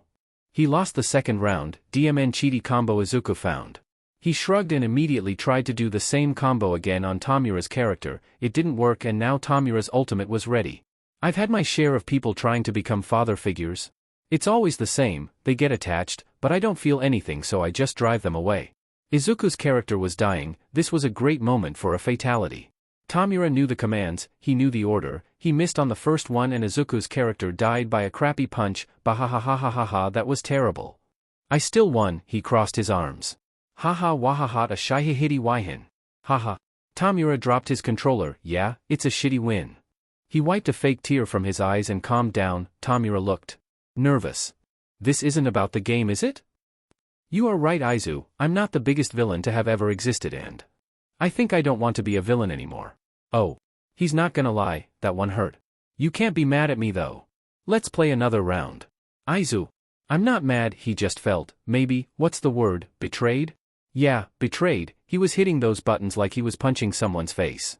It didn't make his character fight better, in fact it made it worse, but it was the intention that counted. You are. I'm not mad. Tamura paused the game. Izuku kept hitting the buttons. He grabbed Izuku's hand and made him stop. If this isn't mad, what is it then? It was supposed to be us against the world Murakan. What happened to that? He wasn't crying, he wasn't. It only takes one person giving you some positive affection and you give up on everything? No, It's fine, I don't care. He let go of his hand. Let's just play the game. You are on the path of the righteous now. Should I just stop bothering you? Aren't you tired? Of your bullshit? Yes. Of living on your toes, of being kidnapped every day, of selling drags just to have some food. Aren't you tired? I'm tired, Izu. I like the life we have now, everything is perfect. What we want, it's just gonna destroy this. Izuku didn't know what to do, everything within him was in turmoil. He was tired, of course he was tired, but that was just life, he didn't know anything else. Prinny is hungry, he settled on saying and left the room. Am I the one that's broken? Am I the problem? He asked the person he had just killed, Prinny on his neck, the moon in the sky and blood on his clothes. Prinny got around him and bit his arm. He felt high. There was nothing compared to this. Maybe ballet, but even then, he felt himself slipping and slipping and slipping. Prinny was feeding. Holy shit, kid, what the hell happened to you? Prinny got back to her rightful place on his neck. She hissed at the stranger. It's fine, Prin, he said, scratching her chin. I thought you had stopped stalking me. This is a coincidence, Dabi said. Sure, he kicked a loose finger away, and I'm a hero. Want some help getting rid of it? He asked, already lighting up his fingers a bit. No need. Fine, want to talk about it? There is nothing to talk about. I just watched you stab that person 50 more times than necessary and then your pet snake eat them. You are clearly not well in the head. Are you? He shrugged. Fair. Izuku sighed. Burn the body, we can talk on the roof. Why the roof? He asked, but Izuku was already climbing the ladder. Why the roof? He tried again. So he wants to be productive with his life and you are what? Mad at him? Izuku hated the way he put it. It made him sound like an insensitive JRK, which he was most of the time, but not always. It's not like that, it's just. Why can't he do both? Didn't you say you hated even being near him? I do, he nodded. Let me guess, but you can't live without it? He nodded again. He's the only person I don't need to cover my eyes when I'm with. Did you think about talking to him about it? I don't really care. Dabi raised an eyebrow. I don't. I know it looks like I do, but that's just because I witnessed the miracle of childbirth, so I'm a little emotional today. Yeah, that's bullshit. It's the truth. Her name's Eri and she will grow up to be a fierceless Yakuza probably. His fiery companion rolled his eyes. What is bullshit is that you don't care. His plan was actually really stupid. I'm glad he decided to stop it. He eyed the ring on his hand, but it didn't matter that it was stupid, I guess. He tried so hard to convince me to join him, made every type of promise, every speech you could think of, and he convinced me. He hugged his legs. He got me excited for it even though I would have never admitted to him. And for what? For him to get attached to a stupid police detective that sort of kidnapped us. What's next? He's gonna become a hero? You know, he literally indoctrinated me to despise heroes. Dabi nodded. I don't need him. But it was fun, I guess. I get it. No, you don't. Fine, I don't. Either way, why did the snake bite you? Izuku looked at him confused. She didn't. What are you doing here? Dunt's face asked, a little surprised, but mostly tired. Izuku would have been surprised too if someone just broke in through his window in the middle of the night. That thing you did the other day. I did a thing? He nodded and sat on his bed. When you played with my hair, you did a thing. Oh, he giggled, do you want me to do it again? Yes. He sat a bit up and tapped his legs so Izuku would lay down. How did you get in here though? I thought UA was supposed to be a fortress. Izuku laid down comfortably. I recently got in contact with someone who was stupid enough to just let their ID hanging around me unsupervised. Oh, he dug his hands in, so you stole them? Just so I could make a copy. He relaxed completely. Denki was a wizard. If Murakan hadn't given up on everything he would have invited him to their party. Wait. Who says he can't? Are we friends? Denki asked. I want to be friends. He giggled. I'm happy then, it's been a while since I've made friends. You know, back at the organization I was in dash. What was it called? I'm a little afraid to say it, to be honest, he chuckled. I just have a feeling they know everything. If that was the case, wouldn't they have taken you back? I don't know. He leaned directly above Izuku. Maybe this is a part of their master plan. He took out his glasses. Izuku closed his eyes. Maybe I'm acting exactly like they want and don't even know it. Are they that scary? Yes. Bummer. Why don't you open your eyes? I want to see them. I don't want you dead. I'm not gonna die. How are you sure? Mental quirks rarely work on me, he declared. He opened his eyes. Is that so? Yeah, Denki answered. I like your eyes. Wow, how badly did they F up with your brain? They are like emeralds. I like green. Izuku smiled and grabbed his cheeks with his hand, squeezing it. I'm keeping you. Oki. You are being an idiot. Murakan nodded. And I'm mad at you. He nodded again. Izuku plopped down next to him and grabbed his controller. I can't believe you got attached. What was it that you said? I'm desperate for attention. He said, selecting Luigi card. You are. You don't give me enough attention. You aren't, but you don't deserve enough attention. Rainbow Road. Tsukachi doesn't think so. Suki is also in, but I bet Kuro's sad. Izuku picked Grode. He is incapable of being sad. Murakan picked Rosafia. I still think he is though. He selected a motorcycle. He gets all glitchy when he feels things. That's not him feeling things, that's just his a system failure because he couldn't complete a command. He also went with a motorcycle. Well, I'm right, you are wrong. You wanted him to revert himself to his original self, didn't you? 3, 2, 1, perfect timing. It would be easier to control the problem hero if he did. DMN, he missed the timing. I guess you don't care about that anymore, do you? Tamura grimaced. Stop giving him speed boosts game. Give him shells. Stop saying it like I'm suddenly a Regidius F-. I'm still me. If you were still you, he got a red shell and tossed it right at Murakan's bike, you wouldn't have suddenly decided to stop with your shitty plan. Fucker, green shells, he'd have his revenge. Maybe it was an amazing plan. He stored them for when he got close again to Izuku's vehicle. Why are you giving up then? We don't need it anymore. Speed. Izuku huffed and tossed a bomb behind him. Tamura fell off the map. Damn it. We never needed it. At least, I never did. It was just going to be something to do. For us to do. The game really loved him today. He got more shells. Did you stop hating heroes? Loopy-doop. No. Then why? He looked behind him, aimed and shot. Murakan blocked it with another shell. Don't you want to destroy them anymore? Murakan tossed his shells that ended up also being blocked by Izuku's ones. Because I don't care anymore. I still hate them, but I honestly just don't want to be involved in their bullshit. Oh, that was acceptable. I can live with that excuse. I got us this new online game, by the way, Ashes of Foundation. Wanna set it up? Yeah, after I beat your butt though. Murakan smirked as he got a blue shell. You sure about that? I hate Prisma Road. It's the best map there is. They turned the old will off. Did you buy the new game just cause it had Ashes in the name? Maybe.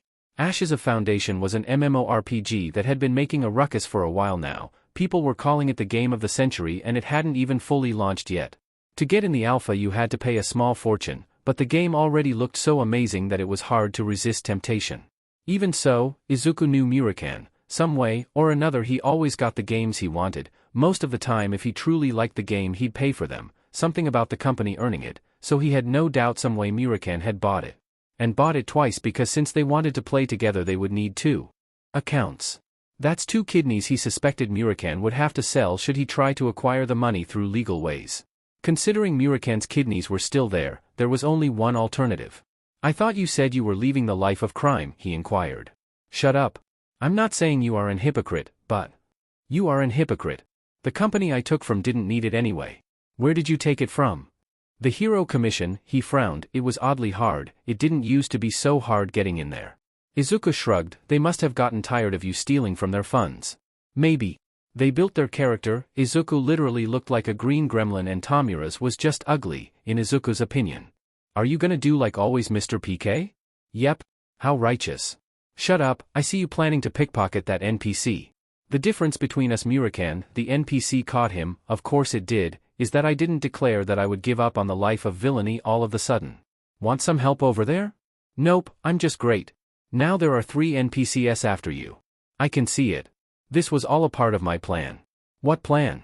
We literally just started, you have no plan. There, I bet those barrels explode. You don't have any long range. I'll FING do it. Why did you even try to pickpocket them anyway? The option was just there. What was I supposed to do? As the barrels exploded, they took a house with it. The NPCs started running everywhere. This was already so promising. Maybe not click it? But it was asking me to. Ugh, whatever, I bet we are gonna be wanted and we haven't even started. Literally our only choice will be PK. Was this your goal all along? I'm not above hitting you, Murakan. Stop using me as an excuse. Have you checked the player board yet? Yep, apparently there are rankings. That's cool. Players can have noble positions and stuff. Huh? Wanna kill the king? Do we become the kings if we do? No FING clue, but a guy literally named King Explosion Murder deserves to die just for that name. He nodded. Is the king like, actually his name? He opened the player rank. Oh, it is. He's level 50. Yay, we can totally take him on level 1. If we somehow tame a dragon we can. Izuku paused his mind for a sec. We can tame dragons? And a bunch of other shit. I'm invested now. See, I told you this game was cool. Yep. Say it, say I was right and you should have never doubted me. Is your goal today to be punched? Say it. I'm not above it, Murakan, I'm really not. I know you aren't. Say it. A shame they were in a no PvP zone. Otherwise Murakan would be dead. Hello, detective. The chicken greeted. I come bearing news. He shoved a letter in his hand. Is Izu here? Izuku, a letter's here for you. Just like he had been the last days, Tsukachi was ignored. The only reason the boys came out of the room was to go to the bathroom and sometimes eat if Kurogiri threatened not to feed them there, or that one time during Christmas when Suki resorted to unplugging their Wi-Fi and pretending there was a problem with it so they'd have a nice dinner together. The boys didn't even enjoy their gifts, all they could focus on was that game they were addicted to. Suki couldn't even try to pretend Santa existed. His own childhood's Christmas had always been so magical and happy. He wanted the boys to have that too, but it was kind of hard when at any mention of something like that they'd level him with mocking eyes and say they were a little too grown up for it. It was hard, but he was beyond happy. Tamura had called him dad a few times. Small victories. He and Tamura are addicted to a game. I doubt he will give you any attention. Oh, he will. It sounded like a threat. It was a threat. Izuku, he sighed at the silence and marched to the game room. He opened the door and couldn't help but smile at their concentrated faces and coordination, even if they were plotting some online murder. He shook his head. Izuku, there is a letter for you from the ballet company. Hey there, little hatchling. What are you playing? This isn't a simple game anymore, is our lives, Murakan said. Izuku walked his character to a bush, crouched and decided he was camouflaged and hid enough. Did you say there is a letter? Yeah, from the ballet company. Did you read it yet? He asked Chicken. Nope. Open. He nodded and rolled the chair that at this point was an extension of his own body near them. Suki handed him the letter. It looked like something out of a medieval movie. It had a crest and all. He broke the seal and frowned. I can't read this. Oh right, Chicken grabbed it from him. Ahem. Takami Izuku, it is with great honor that we welcome you in the next chapter of your life. Your new classes will be held by Professor Wazowski on the second floor. Your new schedule is as follows: Mondays and Fridays at 4 p.m. Starting January 1st. P.S. I knew you could make it. ATT, Kajima Hari. Chicken closed the letter and smiled brightly. I made it. You made it.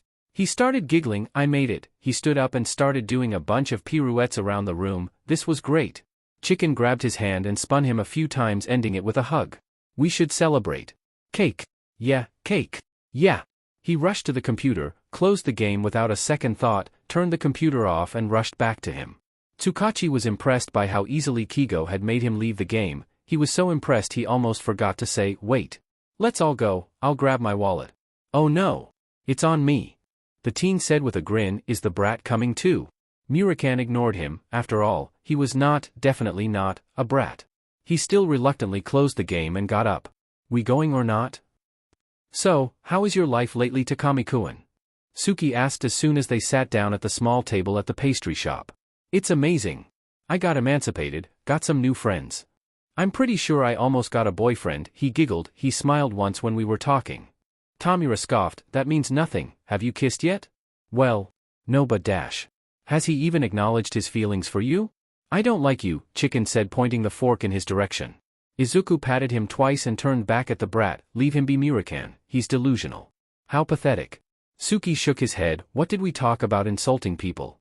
Do it if there's enough reason? The other thing. I have reason. It was Izuku's turn to scoff and roll his eyes as the two bickered. Can you believe it, Chicken? He decided he doesn't want to be a villain with me anymore. DMN, he patted Izuku's hair, betrayed like that by your own spouse, must SCK. He nodded, I need a new partner in crime. Chicken chuckled, I think you have a bunch and you don't even realize hatchling. Name one. Shoto. I dash. And that's why I'm right and you are wrong, Tamura concluded loudly interrupting them. He turned to Izuku, I'm happy for you and all, but you know what SCKS? 2 days a week during ballet means 2 less days to play all day. Izuku nodded, at least it will give my hands some time to rest. Right, he remembered the last time they got addicted to something at this level. It wasn't pretty anyway, we should start a guild. I wonder how Mr. King Explosion would react if we announced it as wanting his head. Well, now we gotta do it. Chicken blinked confused, what the hell are you two talking about?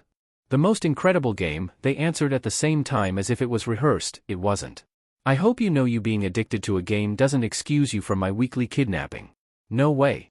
I will excuse tomorrow though, since it's New Year's Eve, but I'll do it with the condition of being invited to however you all celebrate.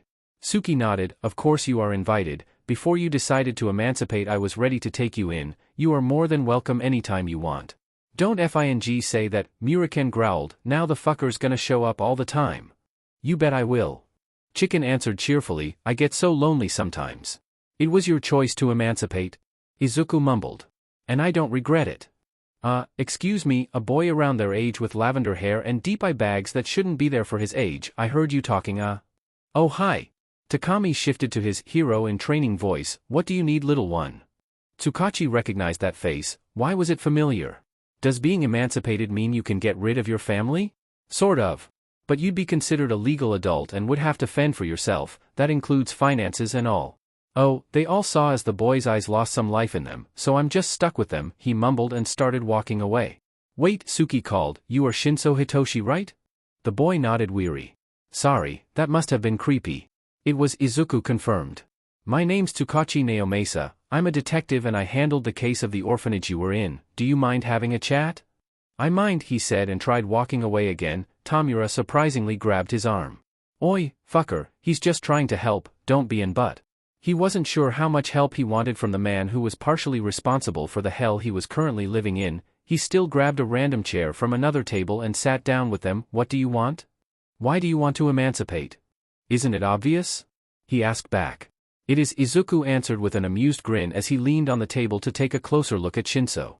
If they are abusing or neglecting you we can find you another solution.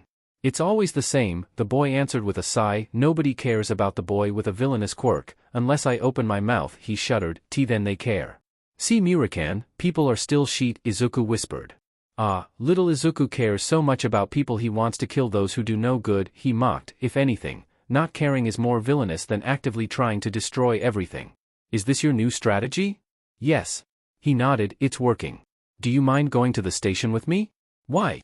So you can call the social worker again and have me put in another shitty foster home? There has to be a good one out there, kid, we just gotta find it. Shinso shook his head, there isn't. Mike has a foster license, doesn't he? Izuku said. They all turned their heads at him, what? He has threatened me with adoption multiple times. Suki sighed, it's for emergencies Izu, most heroes do, that doesn't mean he will want to foster someone.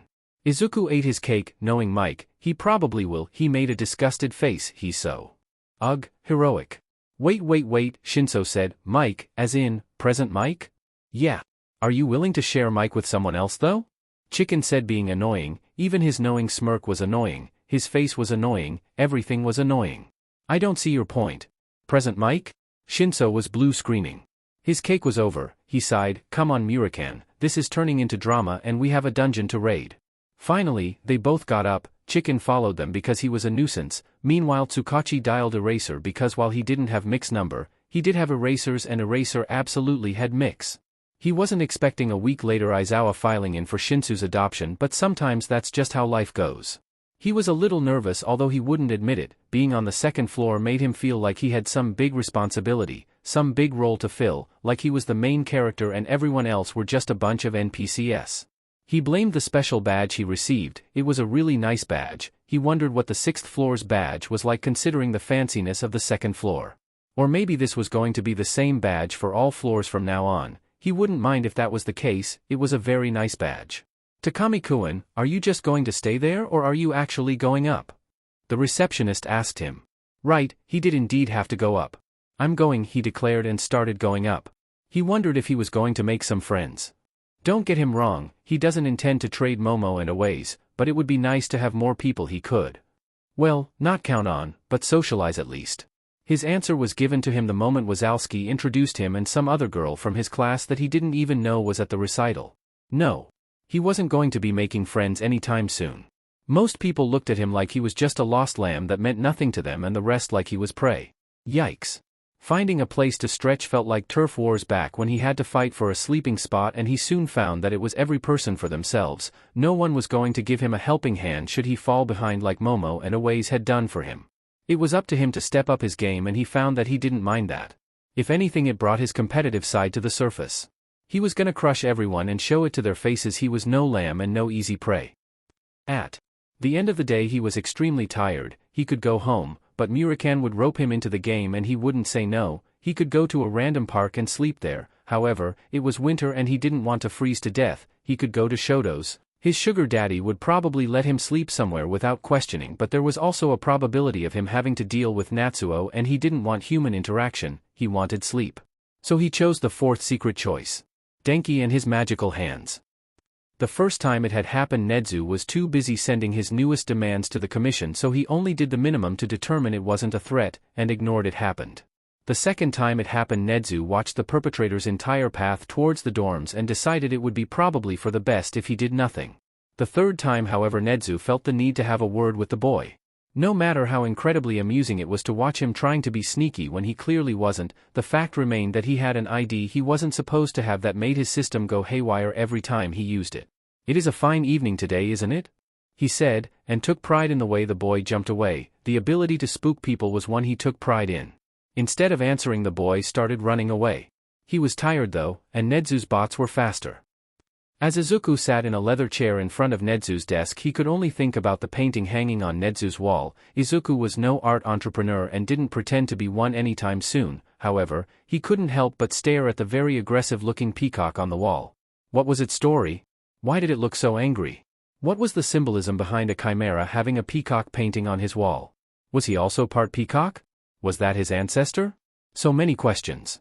"Would you like some tea?" And just like that, the peacock stopped being interesting. "No. You don't happen to have cake around, do you? I believe Lunch Rush does some every day for the students. I could have a robot go fetch it for you." He nodded. "I'd very much like that, yes." Nedzu clicked something on his computer. "Right, now let's get to what really matters. How did you come across Present Mix ID card?" "He gave it to me." Nedzu sipped his tea. "Is that so?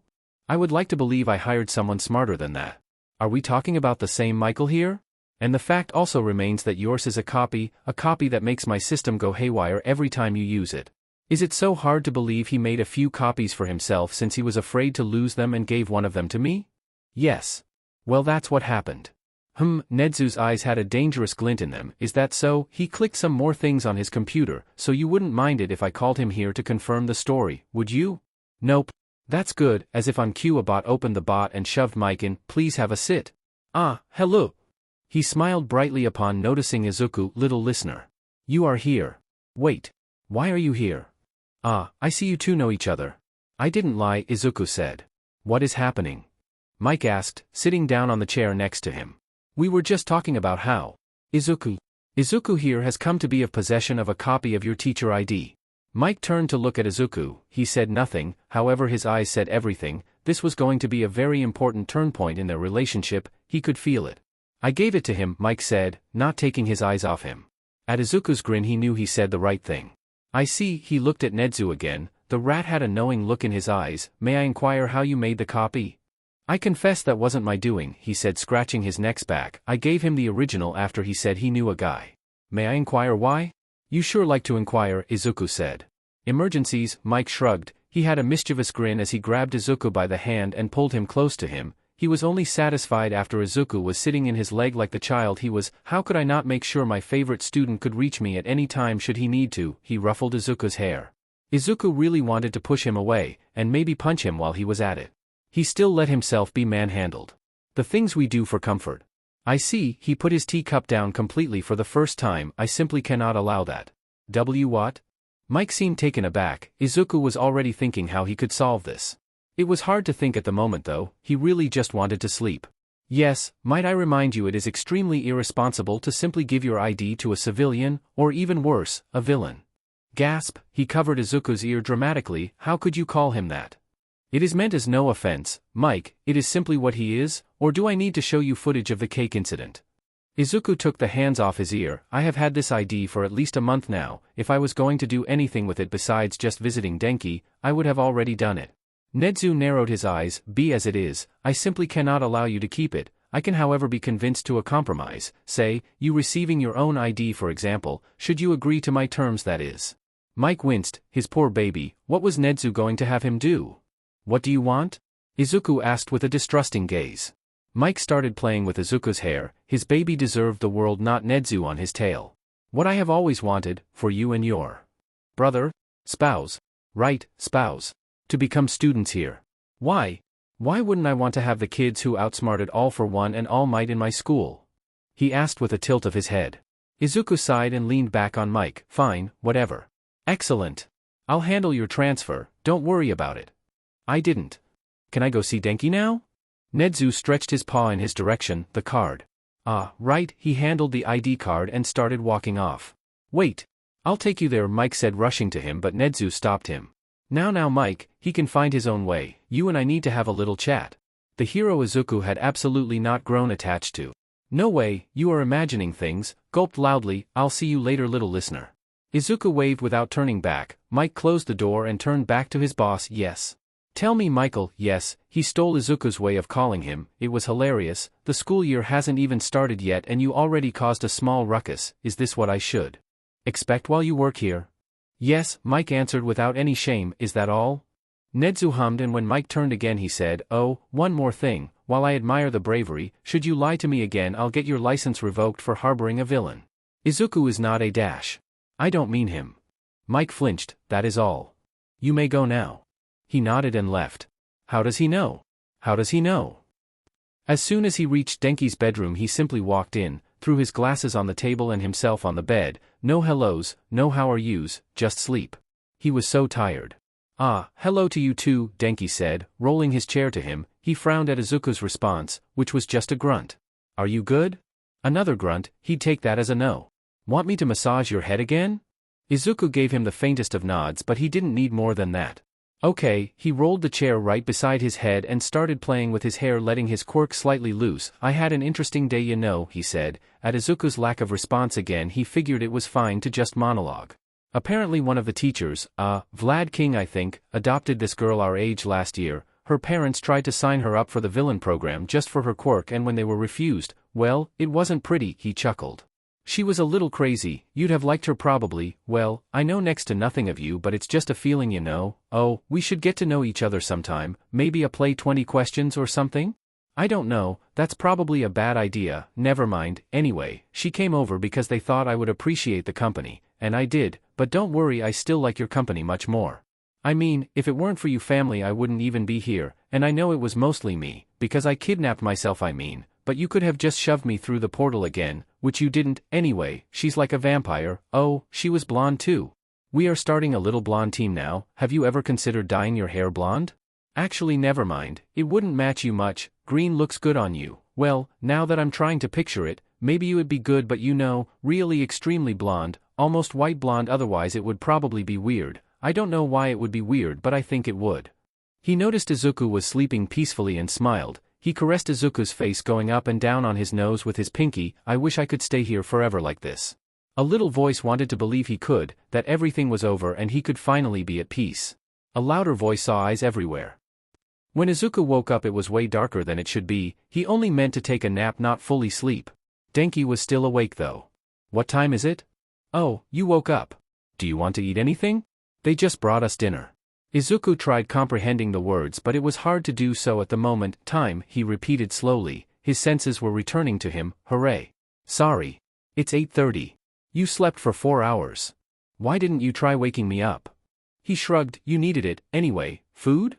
He was about to say he wasn't hungry when his stomach loudly responded in his stead. Yeah, he answered anyway because he wanted to assert dominance over his stomach. His stomach accepted the challenge and growled louder, I would really love some food. Before his stomach could have the last word, he just shoved his mouth on the food on Denki's fork and ate it. Chweezes Rolly GWWD. Denki chuckled and picked another potato, offering the fork to Izuku again. If anyone else tried to feed him like this, he might have killed them. But for some strange reason he found himself leaning in again and treasuring the attention. If you tell anyone about this, I'll kill you, he said between bites. Okay, Denki chuckled again, it will be our little thing. He nodded. Ugh, I'm getting soft, I blame Michelle for this. Izuku didn't know if he should call it luck or lack of such when Mr. King Explosion Murder was put on their raid team. Best case scenario, we stay in the same group and kill him right now, Miraken said.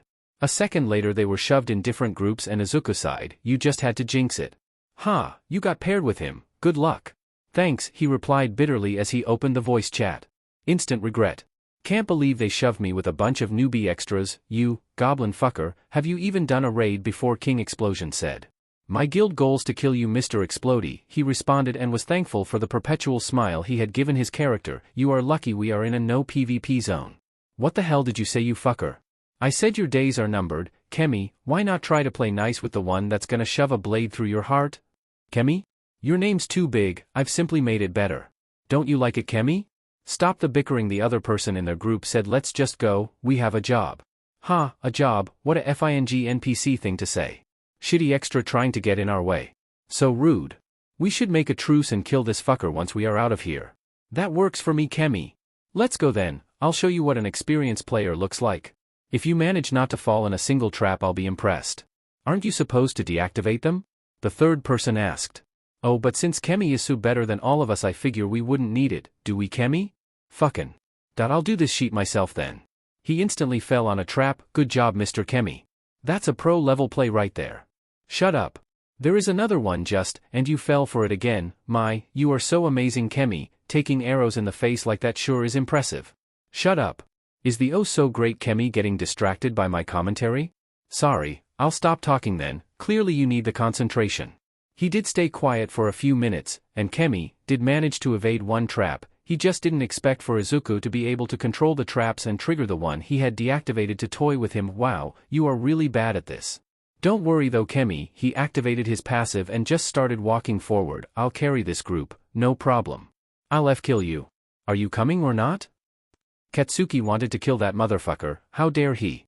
First of all, he had a green and red aesthetic which was pissing him off because it just reminded him of Izuku and he was playing the game to forget about him, so this wasn't FING helping. And then he came with talks about how he'd kill him, calling him Kemi and toying with the traps like it was nothing. Oh, he couldn't wait to get to the actual boss and show just how much of a badass he actually was. He bet the extra would be saying how awesome he was in no time. Just like Izuku. Stop thinking about him, brain. They passed the traps and started slaying the mob. He hated to admit the green fucker wasn't as useless as he thought he'd be. Still, he wasn't good enough to be daring to challenge him to anything. Katsuki was the best there was in everything. In a few weeks he had become the king, in another he was plotting to become the emperor, some shitty greeny, slimy fuckin'. Stop calling me Kemi. Ah, did I hurt your feelings, Kemikan? He was so obnoxious. Kami. They got to the boss room in record time and rendezvoused with the other groups. The fight stretched longer than it should with him in the group, but he couldn't think straight and he blamed it all on that fucker. The boss didn't even drop the item he wanted. This was such a FING waste. The moment the zone changed from PvE to PvP he was attacked. He was expecting it. It was still a surprise, especially since what had started with that fucker quickly became 2 against 1, and then 3, and when he noticed the fuckers had called in their guide it was too late to call his own. Too late because he was FING dead. The last thing he heard the extras saying before his game made him respawn was he had good sheet on him. Oh, there is a crown. Do I look good in a crown, Izu? He was haunted. He was absolutely haunted. HAAAG, he yelled, dropping his headphones and sending a friend request to him. Mum. I'm coming, geez, she stopped on the door. What do you want, brat? Any news on Izu yet? No. Why? I know it's probably a coincidence, but I think I just found him online. She glared. What the F did I say about interacting with people online? How the F would I be a decent king if I couldn't order people around? I know there is a chat, use the chat. Nobody respects the chat. Plus you are missing my point. I think I found Izuku. Her gaze softened. I know you are desperate, but it's probably not him, cats. I know. But his character was green and red and the dude in his party called him Izu. He also immediately gave me a nickname upon meeting me. Sounds familiar? Cat. I know. I'll go to the police station tomorrow again. Because that worked so well last time. He rolled his eyes. The private detective simply gave up and no other wants to take the job. That's the last hope we have. What about that Takami person? If I had a way of finding him, I would have already done so. He frowned. I'll find him, cat. I'll find him and bring him back to us, I promise. When he turned back to the computer, he found that Izu had accepted his friend request. Good. Do you think it's weird? Izuku asked. His phone buzzed. He ignored it. Well, he could be a pedophile. He sounds our age. Voice changers. Yeah, you right, buzz buzz. Accept it anyway. I'll dust anyone who tries to hurt you. PFF, like I wouldn't kill them first. Remind me again how many times I rescued you from something because you were too incompetent to escape alone? The past is in the past. Are you telling me if you were kidnapped today you'd be able to flee all on your own? Yup, buzz buzz. Fine, next time you are kidnapped I won't come to your rescue. Good. I don't need you anyway. Fine. Amazing. Great, did he say anything? Let me check. Oh, he wants a rematch, PFF, and he wants it one-on-one this time. How stupid does he think I am, buzz buzz. What an honorable little king. We should teach him what being honorable gets you. How are our numbers? Let me check, 60 members, and if we improve another tier there are more 20 people who signed up. Tamura opened Kemi's guild profile. For a man who calls himself king, he doesn't have a lot of guild members. Murakami snickered. We could win in an all-out war. Okay, I'm buying that perk. I'll set the tests. And then we go to war. Buzz buzz buzz, for fuck's sake I'm gonna kill whoever is. Oh, it's Shoto, heh. What? Nothing, he chuckled again. What? Hee, it's nothing. Yesterday 5:50 p.m. Sugar baby. And that's why you should be my new partner in crime.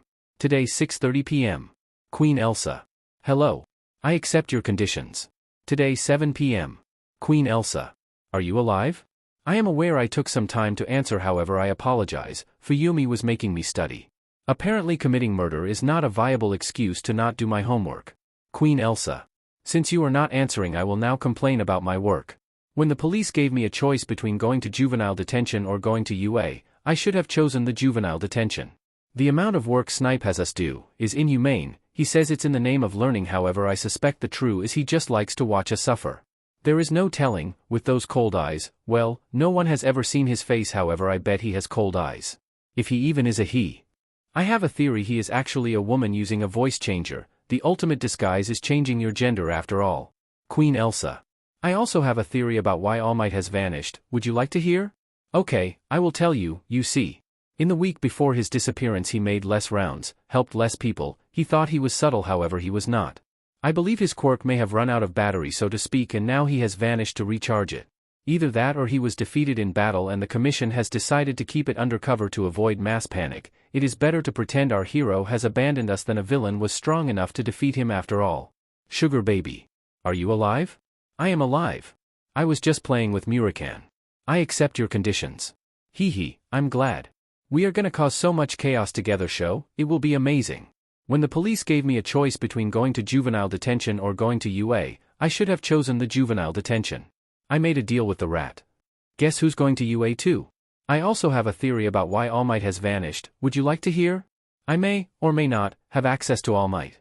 Wanna see him? Queen Elsa. What do you mean access? Sugar baby. I mean he's currently in a hospital, and I know where. Queen Elsa. I see. So my late theory was right. Do you also happen to know which villain did that to him? Sugar baby. If I didn't it would be sort of odd, considering I'm part responsible for it. And all. Queen Elsa. I see. Sugar baby. Well, anyway, you wanna see him? Queen Elsa. Not really, no. Knowing I was right is enough. Do you wanna hear my other theories? Sugar baby. Sure. Queen Elsa. I am sure Nedzu has taken over the commission without anyone noticing. Sugar baby. I don't doubt you, but do you have any foundation for that? Queen Elsa. I'd rather we didn't talk about this online. When are you free? Sugar baby. How about tomorrow, at that place you said you wanted to go? Queen Elsa. Yes, we can have lunch together. Sugar baby. See ya. Queen Elsa. Oh, you typed, does that mean I can type? Sugar baby. Please no. Queen Elsa. You understand me though? Sugar baby. Mura can write me. Read. Queen Elsa. Oh, okay, well, anyway. I'll see you tomorrow. Sugar baby. See ya. Mitsuki was a woman on a mission. And she wasn't going to take no for an answer. If she had to go to every single police station in the country to have someone listen to her, she would. So far she had gone to all precincts in her district, the neighbor one and a few on the other side of town. She had a feeling though, a feeling that this would be the one. Good morning, I would like to speak to a detective. What happened? The jaguar-looking receptionist asked worriedly. This was already going better than the last few. The last few she left wanting to punch the receptionist, this one sounded like a nice lad. She took a big breath. I have a godson, and a few years ago he went missing after his parents were killed. He gasped, oh no, that's horrible. Yes. We all thought he was dead, but every year on his birthday me and my family go to their house, we clean a bit. And, well, we just don't let ourselves forget, you know. He nodded and grabbed a tissue box. Well, last year just when we were getting there, we saw him leaving the house. We couldn't talk to him, because it was too late, but ever since then I've been doing everything to try finding him. He blew his nose. I'm sorry. This is just so emotional. I've tried a private detective, and the guy just blew me off. No one else wants to take the case because he went missing 6 years ago. He was 4, no one thinks he would have survived, but we saw him. There is absolutely no way that wasn't him. Every single station I have gone to has called me delusional and tossed me away. He nodded. I believe you. He was shaking his head and crying, oh Gog, I believe you so much. I'm so sorry you had to go through this. There aren't enough good cops in the world. Honestly, his crying stopped and he just looked, said, would it kill them to have a little faith? So, can I get a detective? He nodded desperately. I just need you to fill this form, but I'll get you a detective. I'll get you our best detective. And if she doesn't want to work on this case, I'll quit and take it myself. Mitsuki nodded and grabbed the form with determination. Finally someone had believed her. A few minutes later the nice receptionist was leading her towards the detective's office. She opened the door and found a tired-looking rabbit-like person, drinking what looked like her 7th cup of coffee. The name's Kira Usajiyama, tell me everything you have. She sat down and the nice lad closed the door after her. What I have is mostly speculation besides the time I saw my niece. Tell me anyway. She grinned. So, it all started back at July. Let's review the facts, Shoto said before even saying hi. Up until September of last year the commission had consistency with the things it did. He pulled out a graphic on his phone, see, but around this time, it started changing the entire way they did everything. While this is fascinating and I do want to hear more, can we order first? I'm starving. Oh, he put his phone away. Yes we can, order anything you like, it's on me. Hee hee, thanks Sho-chan. They ordered. While the food didn't get there, Izuku attacked the breadsticks. Okay, go on.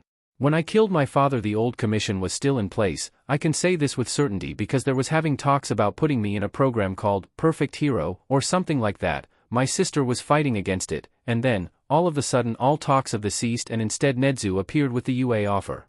A coincidence? I think not. You know, he devoured that bread. It makes sense. Around that time it was also when Chicken was set free. And I know Nedzu was working on that. Elaborate. So, you know my brother who isn't really my brother, right? Yes, the guy courting my brother. Right. So, he was like a dog for the commission. They had him on a tight leash. He nodded at himself and ate that bread. Suki got Nedzu on it because apparently it was inhumane or something like that. Around September he said he was emancipated and freed. The timeline matches. It does? Then my theory is right. Nedzu is behind the commission now. Yeah, man, I don't know what to even think of it. Shoto shrugged. If it gets worse we can do something about it, right? Right, he said unconvinced, but that just sounds like a lot of work for nothing. He frowned. Not nothing, for a better world. The world won't get better, Sho-chan, unless we get permanently rid of the problem. The same mistakes will just keep happening. What's the problem? People. People are the problem. Oh, he fiddled with a breadstick. Izuku's eyes twitched a bit. If he wasn't going to eat it there were other people, him, that would. Is there no way to just get rid of the bad people? Izuku shrugged. There will always be more. Our species multiplies too fast. Shoto nodded. Makes sense. Their food got there. Shoto was marveled about how much food his best friend of the whole world could eat. Once they were done he paid for it. Now will you tell me about All Might? Oh yeah, changed your mind? He intertwined their arms with a grin. Yes. Let me tell you exactly what happened, he said as they started walking. So, it was my birthday, right? They were almost at the hospital, so close, and yet so far, when a limousine stopped in front of them and shoved them in. Why do you always kidnap me when I'm with Shoto? Hello, it's nice to not see you again, Shoto said from inside the bag shoved over his face. Kai has Eri for a day, Setsuno said. And what do I have to do with it? Ari said between the two of you, you are less likely to actually follow through with using your quirk on her. Why would she leave her with anyone in the first place? She needed a babysitter. Can't she hire one? Why would she when she has an entire house of people who serve her father? I can name a few reasons. Shoto nodded even though he had no idea what they were talking about again. They entered the room and found an ridiculous scene. Kai was looking murderous as he tried making her stop crying. For the first time in his life Izuku had seen Kai's gaze soften incredibly upon seeing him, like Izuku was an angel sent from heaven and he was going to solve all his problems. Ugh, why is she so loud? Hey baby, shut up, he said. To everyone's surprise, Eri did shut up. She farted right after, though. They suspected it wasn't just a fart. Ah hell no. Little brother, have I mentioned I love you lots? I feel nothing but contempt towards you. Shoto was staring at the baby like she was an alien. They all watched with something akin to morbid fascination as Shoto got closer to her and let her wrap her whole hand around his finger. It's so tiny. Great, since you offered it, you should clean her, Kai said. Shoto blinked a few times. What happens if you burn poop? Izuku got near him and grabbed his arm, pulling him away. How about we don't find that out? I have a feeling it would smell really bad. I bet it explodes, Chrono said. They all turned to him as if they had forgotten he was in the room. You pledged loyalty to me, Kai said. You said you'd do anything I asked of you. Kai? Would you clean sheet for me, Chrono? Why is pledging loyalty important? Shoto whispered to him. Izuku shrugged. I believe people tend to cling to archaic rituals to forget about the fact that life is meaningless. I see. Chrono changed the diapers. He also decided he would never have kids. Crazy how life is sometimes. She's crying again, Izuku noted. Why is she crying again? Maybe that's all she knows how to do, Shoto offered sagely. She must be hungry, Chrono said, being the only person with a brain cell in the room. But if we feed her, she will poop more, Kai argued. Yes, Shoto said, that is indeed how the digestive system works. I learned it in class. Izuku leaned his head on his shoulder. Ki, can we go? I want to go. We were going to do SH stuff. Izu, don't you see how much of an opportunity this is? When will Ari be desperate enough again to leave her with us? This is for science. You have to use your quirk on her. What if she dies? I'll reset her. 2 birds, 1 stone. I don't know about this. Chrono said, she's barely even a month old. What if she dies and you can't reset her? People die all the time, Izuku said, getting closer to her. It's not that big of a deal. Yes it is. Chrono argued, getting in front of him. Ari will literally murder us if she dies. We might never get another opportunity to test our quirks like this on a baby though, Kai argued. She isn't a test subject. Oh no, Izuku said, taking his glasses off. They fell. Chrono quickly closed his eyes and looked away. Well? Chisaki asked. Nothing happened. Eri laughed at his face. At least she's not crying anymore. Maybe she's a psychopath, Kai offered. I mean, have you ever seen someone laugh after you use your quirk on them? This is fascinating though. He put his glasses back on and she was back at crying. Maybe her body confused the killing thing with endorphin. If we could get a look at her brain while my quirk was active we might discover more about how the mind develops. He turned to Kai with a big smile. This could actually be a huge breakthrough. Or she's just a little psycho, Chrono said.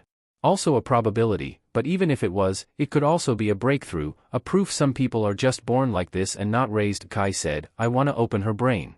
Okay, Chrono started shoving everyone out. I'll take care of her. No need for any of you to even think about it. We should get another infant to compare the two. You know, me and Sho were just about to go to the hospital. Do you think there is a ped dash? No.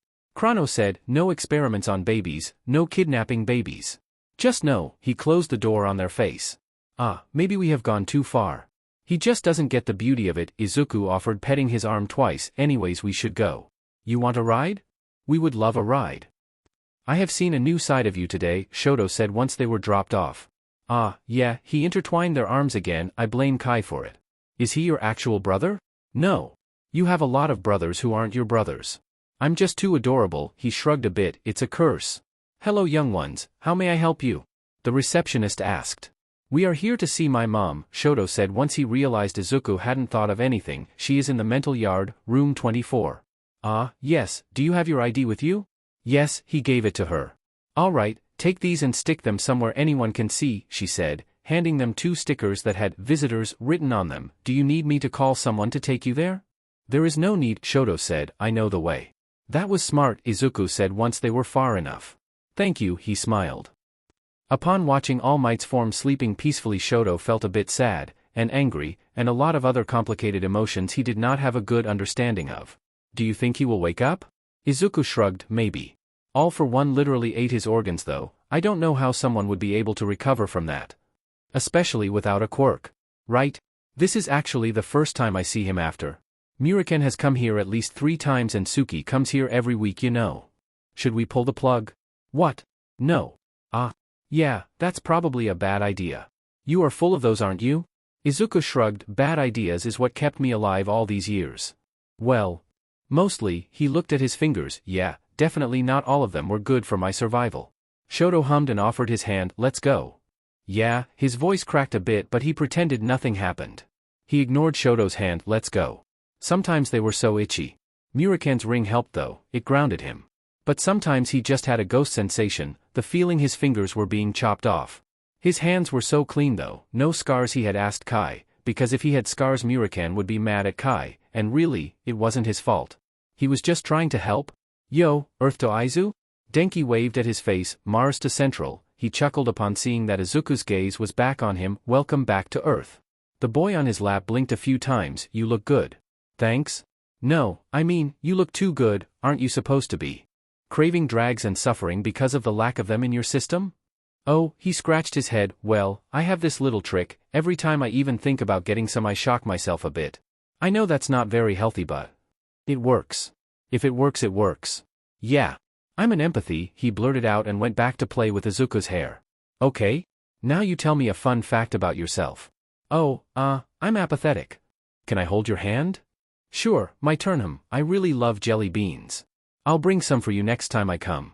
Thanks, your turn. I would kill for cake. No.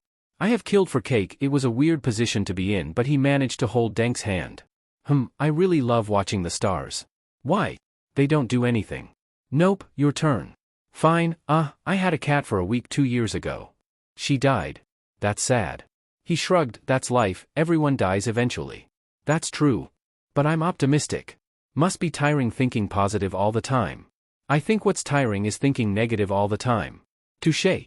I have a sister. His grip on Izuku's hand got tighter. No, I had a sister. Did she die? No. Your turn.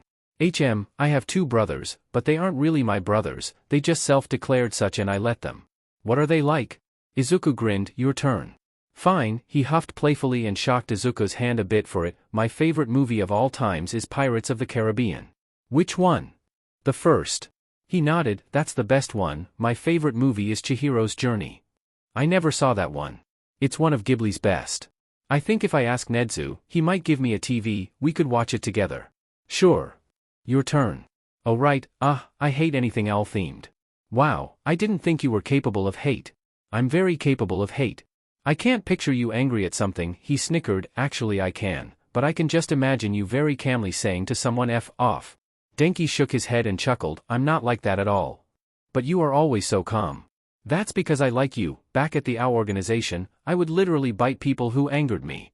Yeah, I can't picture that. Also OW organization? Slip of tongue. Your turn. Fine, I can't read. I already knew that. You did? You literally stares at my posters like you have no idea what they say. So you assumed, you didn't know. Your turn. Fine, he chuckled. I'll allow that. You don't have to allow anything. He giggled. It's my game. This isn't even a game. Izuku said, starting to giggle too. It's just talking. Fine. He closed his eyes and let his head fall on Izuku's. Their foreheads touched. I'm happy that you are gonna study here too. Izuku stared at the ceiling. Define study. Because Mike is my sensei and I refuse to have classes with anyone else if I'm having with him since he teaches here too, it'd just be redundant. Denki chuckled and moved positions again. Firstly he took Izuku's head off his legs and put it on a pillow, then he let go of his hand and scooted himself over to the side to lay down next to him. Once he was laying down he tilted his head so it would be on Izuku's shoulder and grabbed his other hand. Getting comfy? Izuku asked with sarcasm laced on it. Very. I wish they weren't keeping me here. Nothing is stopping you from just leaving. No, I know it's for my own safety. But still, I wished you and I could go to an amusement park, or an arcade, or. I don't know, whatever places people our age go to. If it makes you feel better, I've never gone to an amusement park either. Then we will have to go together. Yeah, he turned to the side to look at Denki and intertwined their legs. You know, if you told me the name of the organization, I'd kill them all for you. But what if they get a hold on you? I have backup. One of their members can teleport. And he doesn't have eyes. Izuku stiffened. Another one has a quirk that lets her see literally everything. She's probably watching us now. Then there is a puppet master, a bunch of people fed in the head like me. It's a lot of people. And a lot of people that your quirk wouldn't work on. He shoved his head on Izuku's chest and hugged him. You can't beat them. None of that matters if their quirks don't work though. He scoffed. Are you a quirk erasing wizard now? No. But I have a quirk erasing wizard. Tell me all about them you can, their numbers, their quirks, how their headquarters is. Tell me everything and I promise you Danks, I promise you we will go to a DMN amusement park. I'm not taking the chance. Oh, you brought your son with you. You said you had news. This is Cat. Say hello brat. Don't tell me what to do. He turned to the detective. Hi. So, what is it you called us here for? Mitsuki asked sitting down. I found him, Usujiyama said with a frown. Mitsuki almost fell off the chair. Why are you frowning rabbit face? Katsuki asked. You might not like what I found. Why? Mitsuki asked. She turned the computer at them. Izuku's tired face showed on the screen. Izuku Shirakumo, age 10, S-rank villain, currently at UA's rehabilitation program, often associated with Tamura Shigaraki, S-rank villain. Both are currently in police custody and living with a detective who has taken upon himself to rehabilitate them. Izuku is known for the Cake Incident, the All Might Incident and the Endeavor Incident.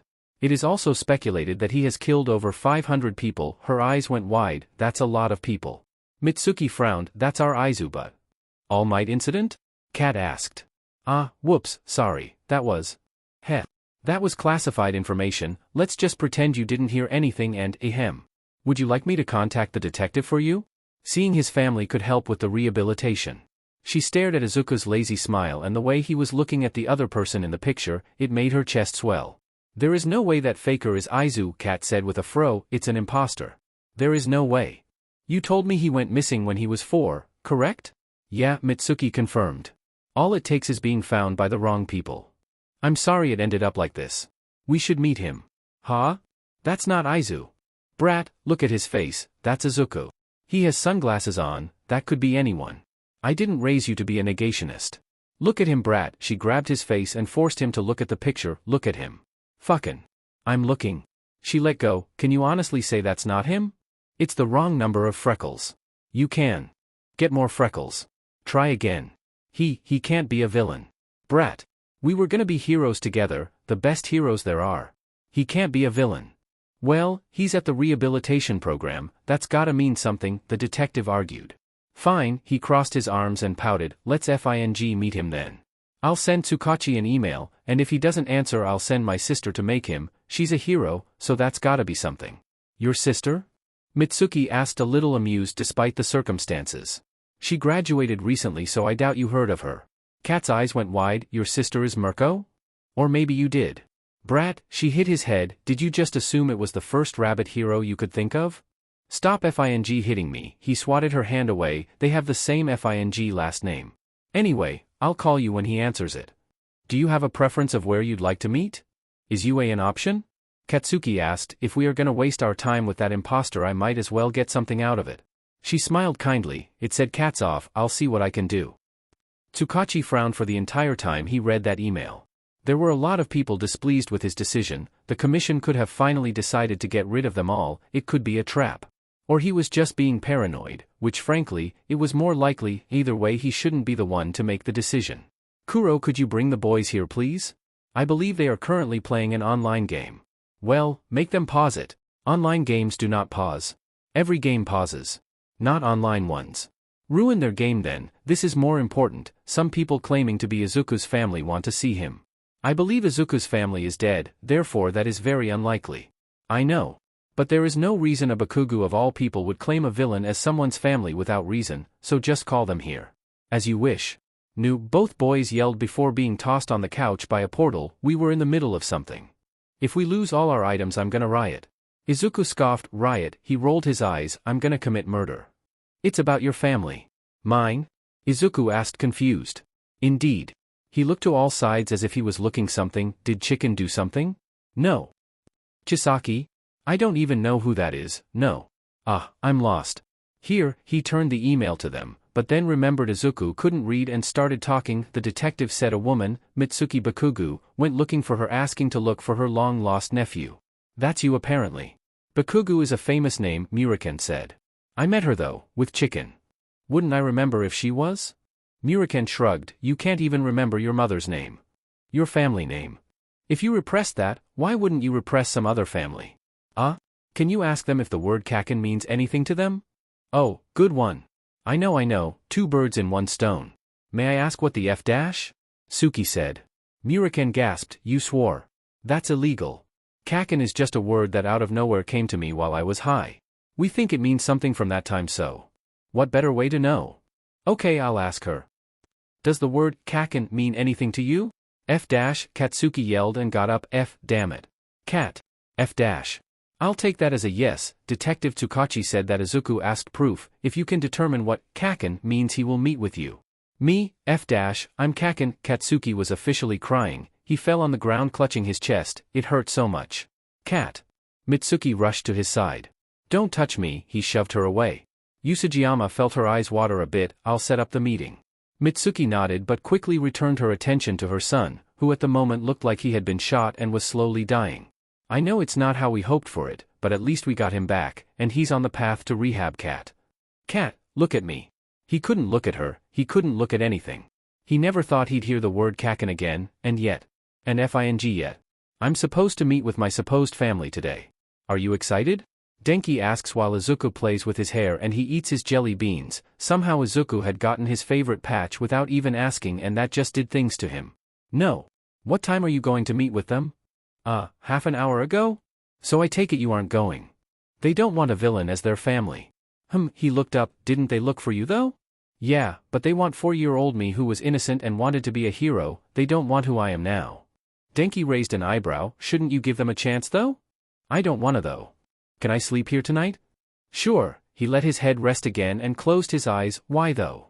Because I didn't tell Suki I wasn't going, so there is a high probability that he did go, and even a higher probability they want to go home to see me. Denki shook his head and chuckled. Can't you just meet with them? No. Fine, we will have a super awesome sleepover then. Izuku tilted his head confused. Wah. Tsukachi stared at the woman in front of him and awkwardly laughed. She looked sad. Said Mitsuki Bakugu was something Reddit loved posting about. Her fan said that she could cause an earthquake with sheer hate force. I'm sorry Bakugu-san, had I known he would decide not to come I would have warned you. Isn't he in your custody? She asked, clearly said, doesn't he have to do what you say? Suki loudly laughed. He just couldn't help himself. The idea of Izuku listening to anyone was hilarious. I don't know where you got that from, but there is no controlling them. He smiled softly. I managed to get through Tamura, but Izuku is stubborn. He hasn't even fully agreed to rehabilitate. Katsuki punched the table. Isn't he at that stupid fucking program? He is, he nodded, but at first it was because of Tamura, and now it's because he has a friend living at UA, and Nedzu said they'd only be able to see each other if he became a student there. Could you tell us about him? Mitsuki asked, but he felt like if he didn't answer he would get punched. I don't know if I should. At their angry expressions he added, it's not that I don't trust you, he lied, it's because I think he should be the one to tell things. I don't want to betray his trust. This was a useless trip then. Again, I'm sorry. I didn't think he would do this. Let's go, brat. Next time I'll make sure he doesn't run. Mitsuki nodded. That's all I ask. That's the 4th time your phone buzzes, little listener. This isn't school, you can look at it. I know I can. But I don't wanna. Why? He frowned. Did something happen? More like something that was supposed to happen yesterday didn't, and Suki is being annoying about it. He poked his forehead with his pencil. I sense some family drama. Izuku rolled his eyes. You have no idea how accurate that is. Lay it on me. No. You are gonna say the same thing Danks did. Your phone is buzzing too. That's just show. Izuku raised both eyebrows, trying to raise one. Why are you ignoring him? Because I'm with my favorite listener. I don't have to answer him every time he calls. Finn, I'm mad at him. Why? He adopted a child without even telling me. Are you gonna co-parent? No? Then why did he need to tell you? We are best friends. Best friends have to tell each other things like this. Is that a rule? Yes. Is he aware of the rule? Yes. You hesitated. He's aware. He pouted. You have me convinced. What does this mean? Mike looked over the kanji. Bread. Izuku hit his head in the desk. I think I sent good bread in the group chat today. I mean, you weren't wrong, bread is good. I wanted to say morning. They aren't even similar to each other. I know, he patted him, you'll get there, you've already come such a long way. You typed good right? I don't know, he shoved his phone on Mick's hands, did I? Oh Izu. No, don't know me, what did I type? Friends. Friends bread, he laughed incredulous. You'll get there. Knock knock. Did you order pizza or something? I'd eat some. No, he ruffled his hair once more and stood up, I can order though, if you'd like. Yes please, that's the only thing that will ease my sorrows now. I'm surprised you don't want cake, he chuckled walking towards the door. I don't always eat cake. Mike shot him a look. He ignored the look. He ate other things, he did. Who is it? Mike asked before opening the door. It's me, open the door, Aizawa answered. No. I'm mad at you. Be mad at me some other time, I have shit to do and need a babysitter. I don't need a babysitter, another voice said. Mike immediately opened the door with a huge smile, you must be Hitoshi. It's too early for this, Hitoshi said and started walking away. Aizawa grabbed the back of his shirt and dragged him forward. Zashi, this is Hitoshi, Hitoshi this is Zashi, there you two know each other now. I'll pick him up at 6-inch. He shoved Hitoshi in and closed the door. Should I leave? Izuku asked. No. This is perfect. You two can become friends. Hitoshi, this is Izuku, Izu dash. I literally heard the introduction 2 seconds ago, Izuku said. Right. Well, do you want anything to drink, Hitoshi? Hitoshi didn't know what to do in this situation. So he simply nodded and quietly sat on the couch. Izuku here is my personal student. We were just in the middle of class, Mike said as he grabbed a cup of orange juice. You can never fail with orange juice. What do you teach? A bit of everything. Mostly languages though, he answered handing him the juice and sitting back in front of Izuku. How did you manage to get present Mike as your tutor? He kidnapped me against my will, Izuku answered serious as ever. Now, you kidnapped yourself and lost that bet fair and square, besides. You love me. I know you do. Izuku rolled his eyes but he had to bite back a smile, Hitoshi noticed. So, how is it living with Sho? He is so rude, didn't even tell me he had adopted you, I had to find that out through Namuri. He scoffed, he has no respect at all for the bestie title. It's alright. Better than my other homes. He obviously doesn't know what's he doing though. Or he just doesn't care about me much. He hugged his legs, I told him I was fine staying home alone and he still brought me here. Oh little listener, believe me, he cares, if he hadn't clicked with you somehow he simply wouldn't have adopted you. Right, can confirm, he sort of hates children. Actually maybe just me in specific, Izuku said. He has every right to hate you little listener, Mike said, though his tone was completely sweet. Izuku still felt a little venom in them. Izuku shrugged, if he didn't want to handle the consequences he shouldn't have made that deal. Hitoshi didn't mean to express his confusion out loud, and yet there they were staring at him now. He gulped, why does he hate you? Non-important. Mike bit his lip, shook his head and ruffled Izuku's hair, let's just go back to the lesson, feel free to do whatever you want Hitoshi. The power of denial, Izuku said with mirth as he turned back to the book in front of him again. Do you have any books? Or something? I don't have a phone yet, Hitoshi said. I do. Oh, this actually brings me a great idea, we should read a book together Izu. I can't dash. That's why together, I'm sure you pick up faster seeing the words in action, I'll go grab some. He said and rushed to his office before anyone could protest. Izuku and Hitoshi eyed each other for a few seconds before reaching the common understanding that neither of them wanted to talk with the other. Izuku turned back to his book. Hitoshi turned to the window and wished he was far away.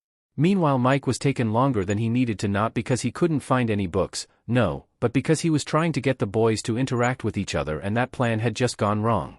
Do you think he died out there? Hitoshi asked, he was bored and the silence was starting to annoy him. Izuku shrugged, not taking his eyes off the book in front of him. So? You don't have to force yourself to talk to me, Izuku said. I am not dash. You can probably trick Mike into thinking you are all social and fine, but you hate this, don't you? You hate having to talk. No. Then you are just not used to it. Either way, your voice is husky. Hitoshi swallowed and once again wished Aizawa hadn't brought him here. They didn't let me talk in the place I was before. I don't care. Hitoshi blinked a few times. He had never met someone so straightforward, not their age at least. He tucked his head between his legs and wished this was just over quickly. When Mike came back he could feel the room colder, as if that was possible. Oh, okay, little listeners, I brought some books. Did you go get them in Narnia? Izuku asked with a cold smirk. Funny you should mention that. He tossed the Chronicles of Narnia on his lap and Brave New World on Hitoshi's. All right. Little listener, he sat next to Izuku, read it to me. Hitoshi tried reading the book Mike had given him, but not only he had no idea what was happening, he also couldn't focus on the book because the boy who had just shown so much confidence in the way he talked and made him feel like shit was now struggling to read. Hitoshi was not proud to admit he felt a small sense of justice at his struggle. They got to the half of the first chapter when Izuku just gave up. Ugh. Mike patted his hair. You'll get there.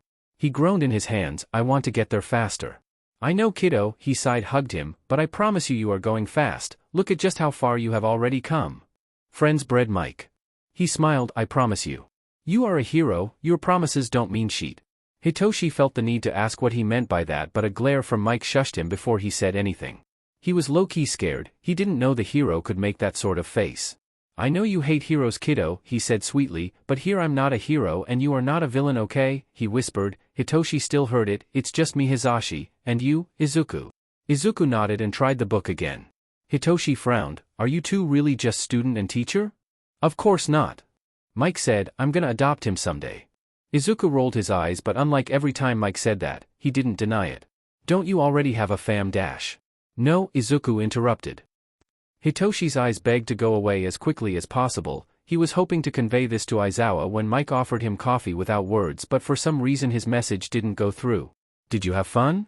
His adopted father asked as they all sat down again. Hitoshi found comfort on the same spot he had been sitting down all afternoon. No.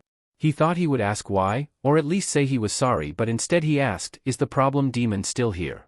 In the bathroom, Mike answered. For exactly 2 seconds Hitoshi thought Aizawa would beat Izuku up for making his stay here miserable. However, that was not that happened. To be fair, Hitoshi wasn't sure what the hell happened. Good, Aizawa said and walked there. Hitoshi was curious and nosy, so he obviously decided to sit on the table to hear what he was going to talk to Izuku about. Hey, I got what you wanted. Really? Izuku opened the door waving his hands and making water fly everywhere. That was fast. I have connections. Oh, he has connections, Izuku mocked. So? What did you find? They call themselves the Owls, pretty straightforward. Apparently they took one in Ratman's book and control the whole country from the shadows. He grabbed a few papers from his clothes and handed to him. Those had pictures in them along with a few other information. Yeesh. Also, see that person? Aizawa pointed at the picture. I'm pretty sure that is one of the leaders, and does it look familiar to you? Izuku nodded, an awful lot like Nedzu. Indeed. It's ironic, because he is a rat, and owls eat rats, but anyways, did you take these yourself? No. Ah, the connection? The connection, Aizawa agreed. I don't like the way this looks. Me neither. This isn't just something we can easily destroy, is it? No. Can you try figuring out their goal? Maybe infiltrate them and try destroy them from the inside. Sure. If we can figure out their members, we can also start killing them off, start from the lowest to ease suspicion and go up. I'm not killing people. You sold your soul to me, Aizawa. You'll do whatever I say you'll do. I'm not killing people. Fine, he rolled his eyes. Keep your sense of morals. I'll do it myself. No killing anyone. Aizawa. This was the first time ever Izuku had used his name. It had the intended effect. If this is anything like Ratman, and it looks like it is, these people are all the rich, powerful assholes that control everything. You really think you could arrest them? I'm not an idiot problem demon. I know there is no arresting them. Then dash. Exposing them. We expose them, the people will demand their heads themselves, and if they don't, then I won't get in your way. Your way will take years though. Izuku frowned. I wanted to take Danks to the amusement park next week. Aizawa pinched his nose. Just do it. If Nedzu is in there then it's clear they have him where they want. Ah, right. He grabbed the pictures and analyzed all the covered faces he could see. That's a lot of people. Go take your son home. I was an a-hole to him. Aizawa had the audacity to slap his head. Be nice to him. Why? He doesn't deserve to be treated like shit. No one does, and yet most people are. He grabbed his phone and took a picture of a specific couple and sent it to Momo. Maybe Momo is fated to be Ratman after all? Problem demon, I'm serious. Be nice to him. I made him come here today because he needs friends. You seriously want him to friend me? Of all people? I'm a terrible influence. Yamada trusts you. So? I trust Yamada. See you later, demon. He walked away, leaving Izuku with a strange feeling inside. Meanwhile, Hitoshi was slightly freaking out because what the F had he just listened to? Okay, sadly the chapter is over. And if you enjoyed the video, just leave a like and subscribe with post notification. So when the next chapter is ready, you will be notified. Okay, see you in the next video. Bye.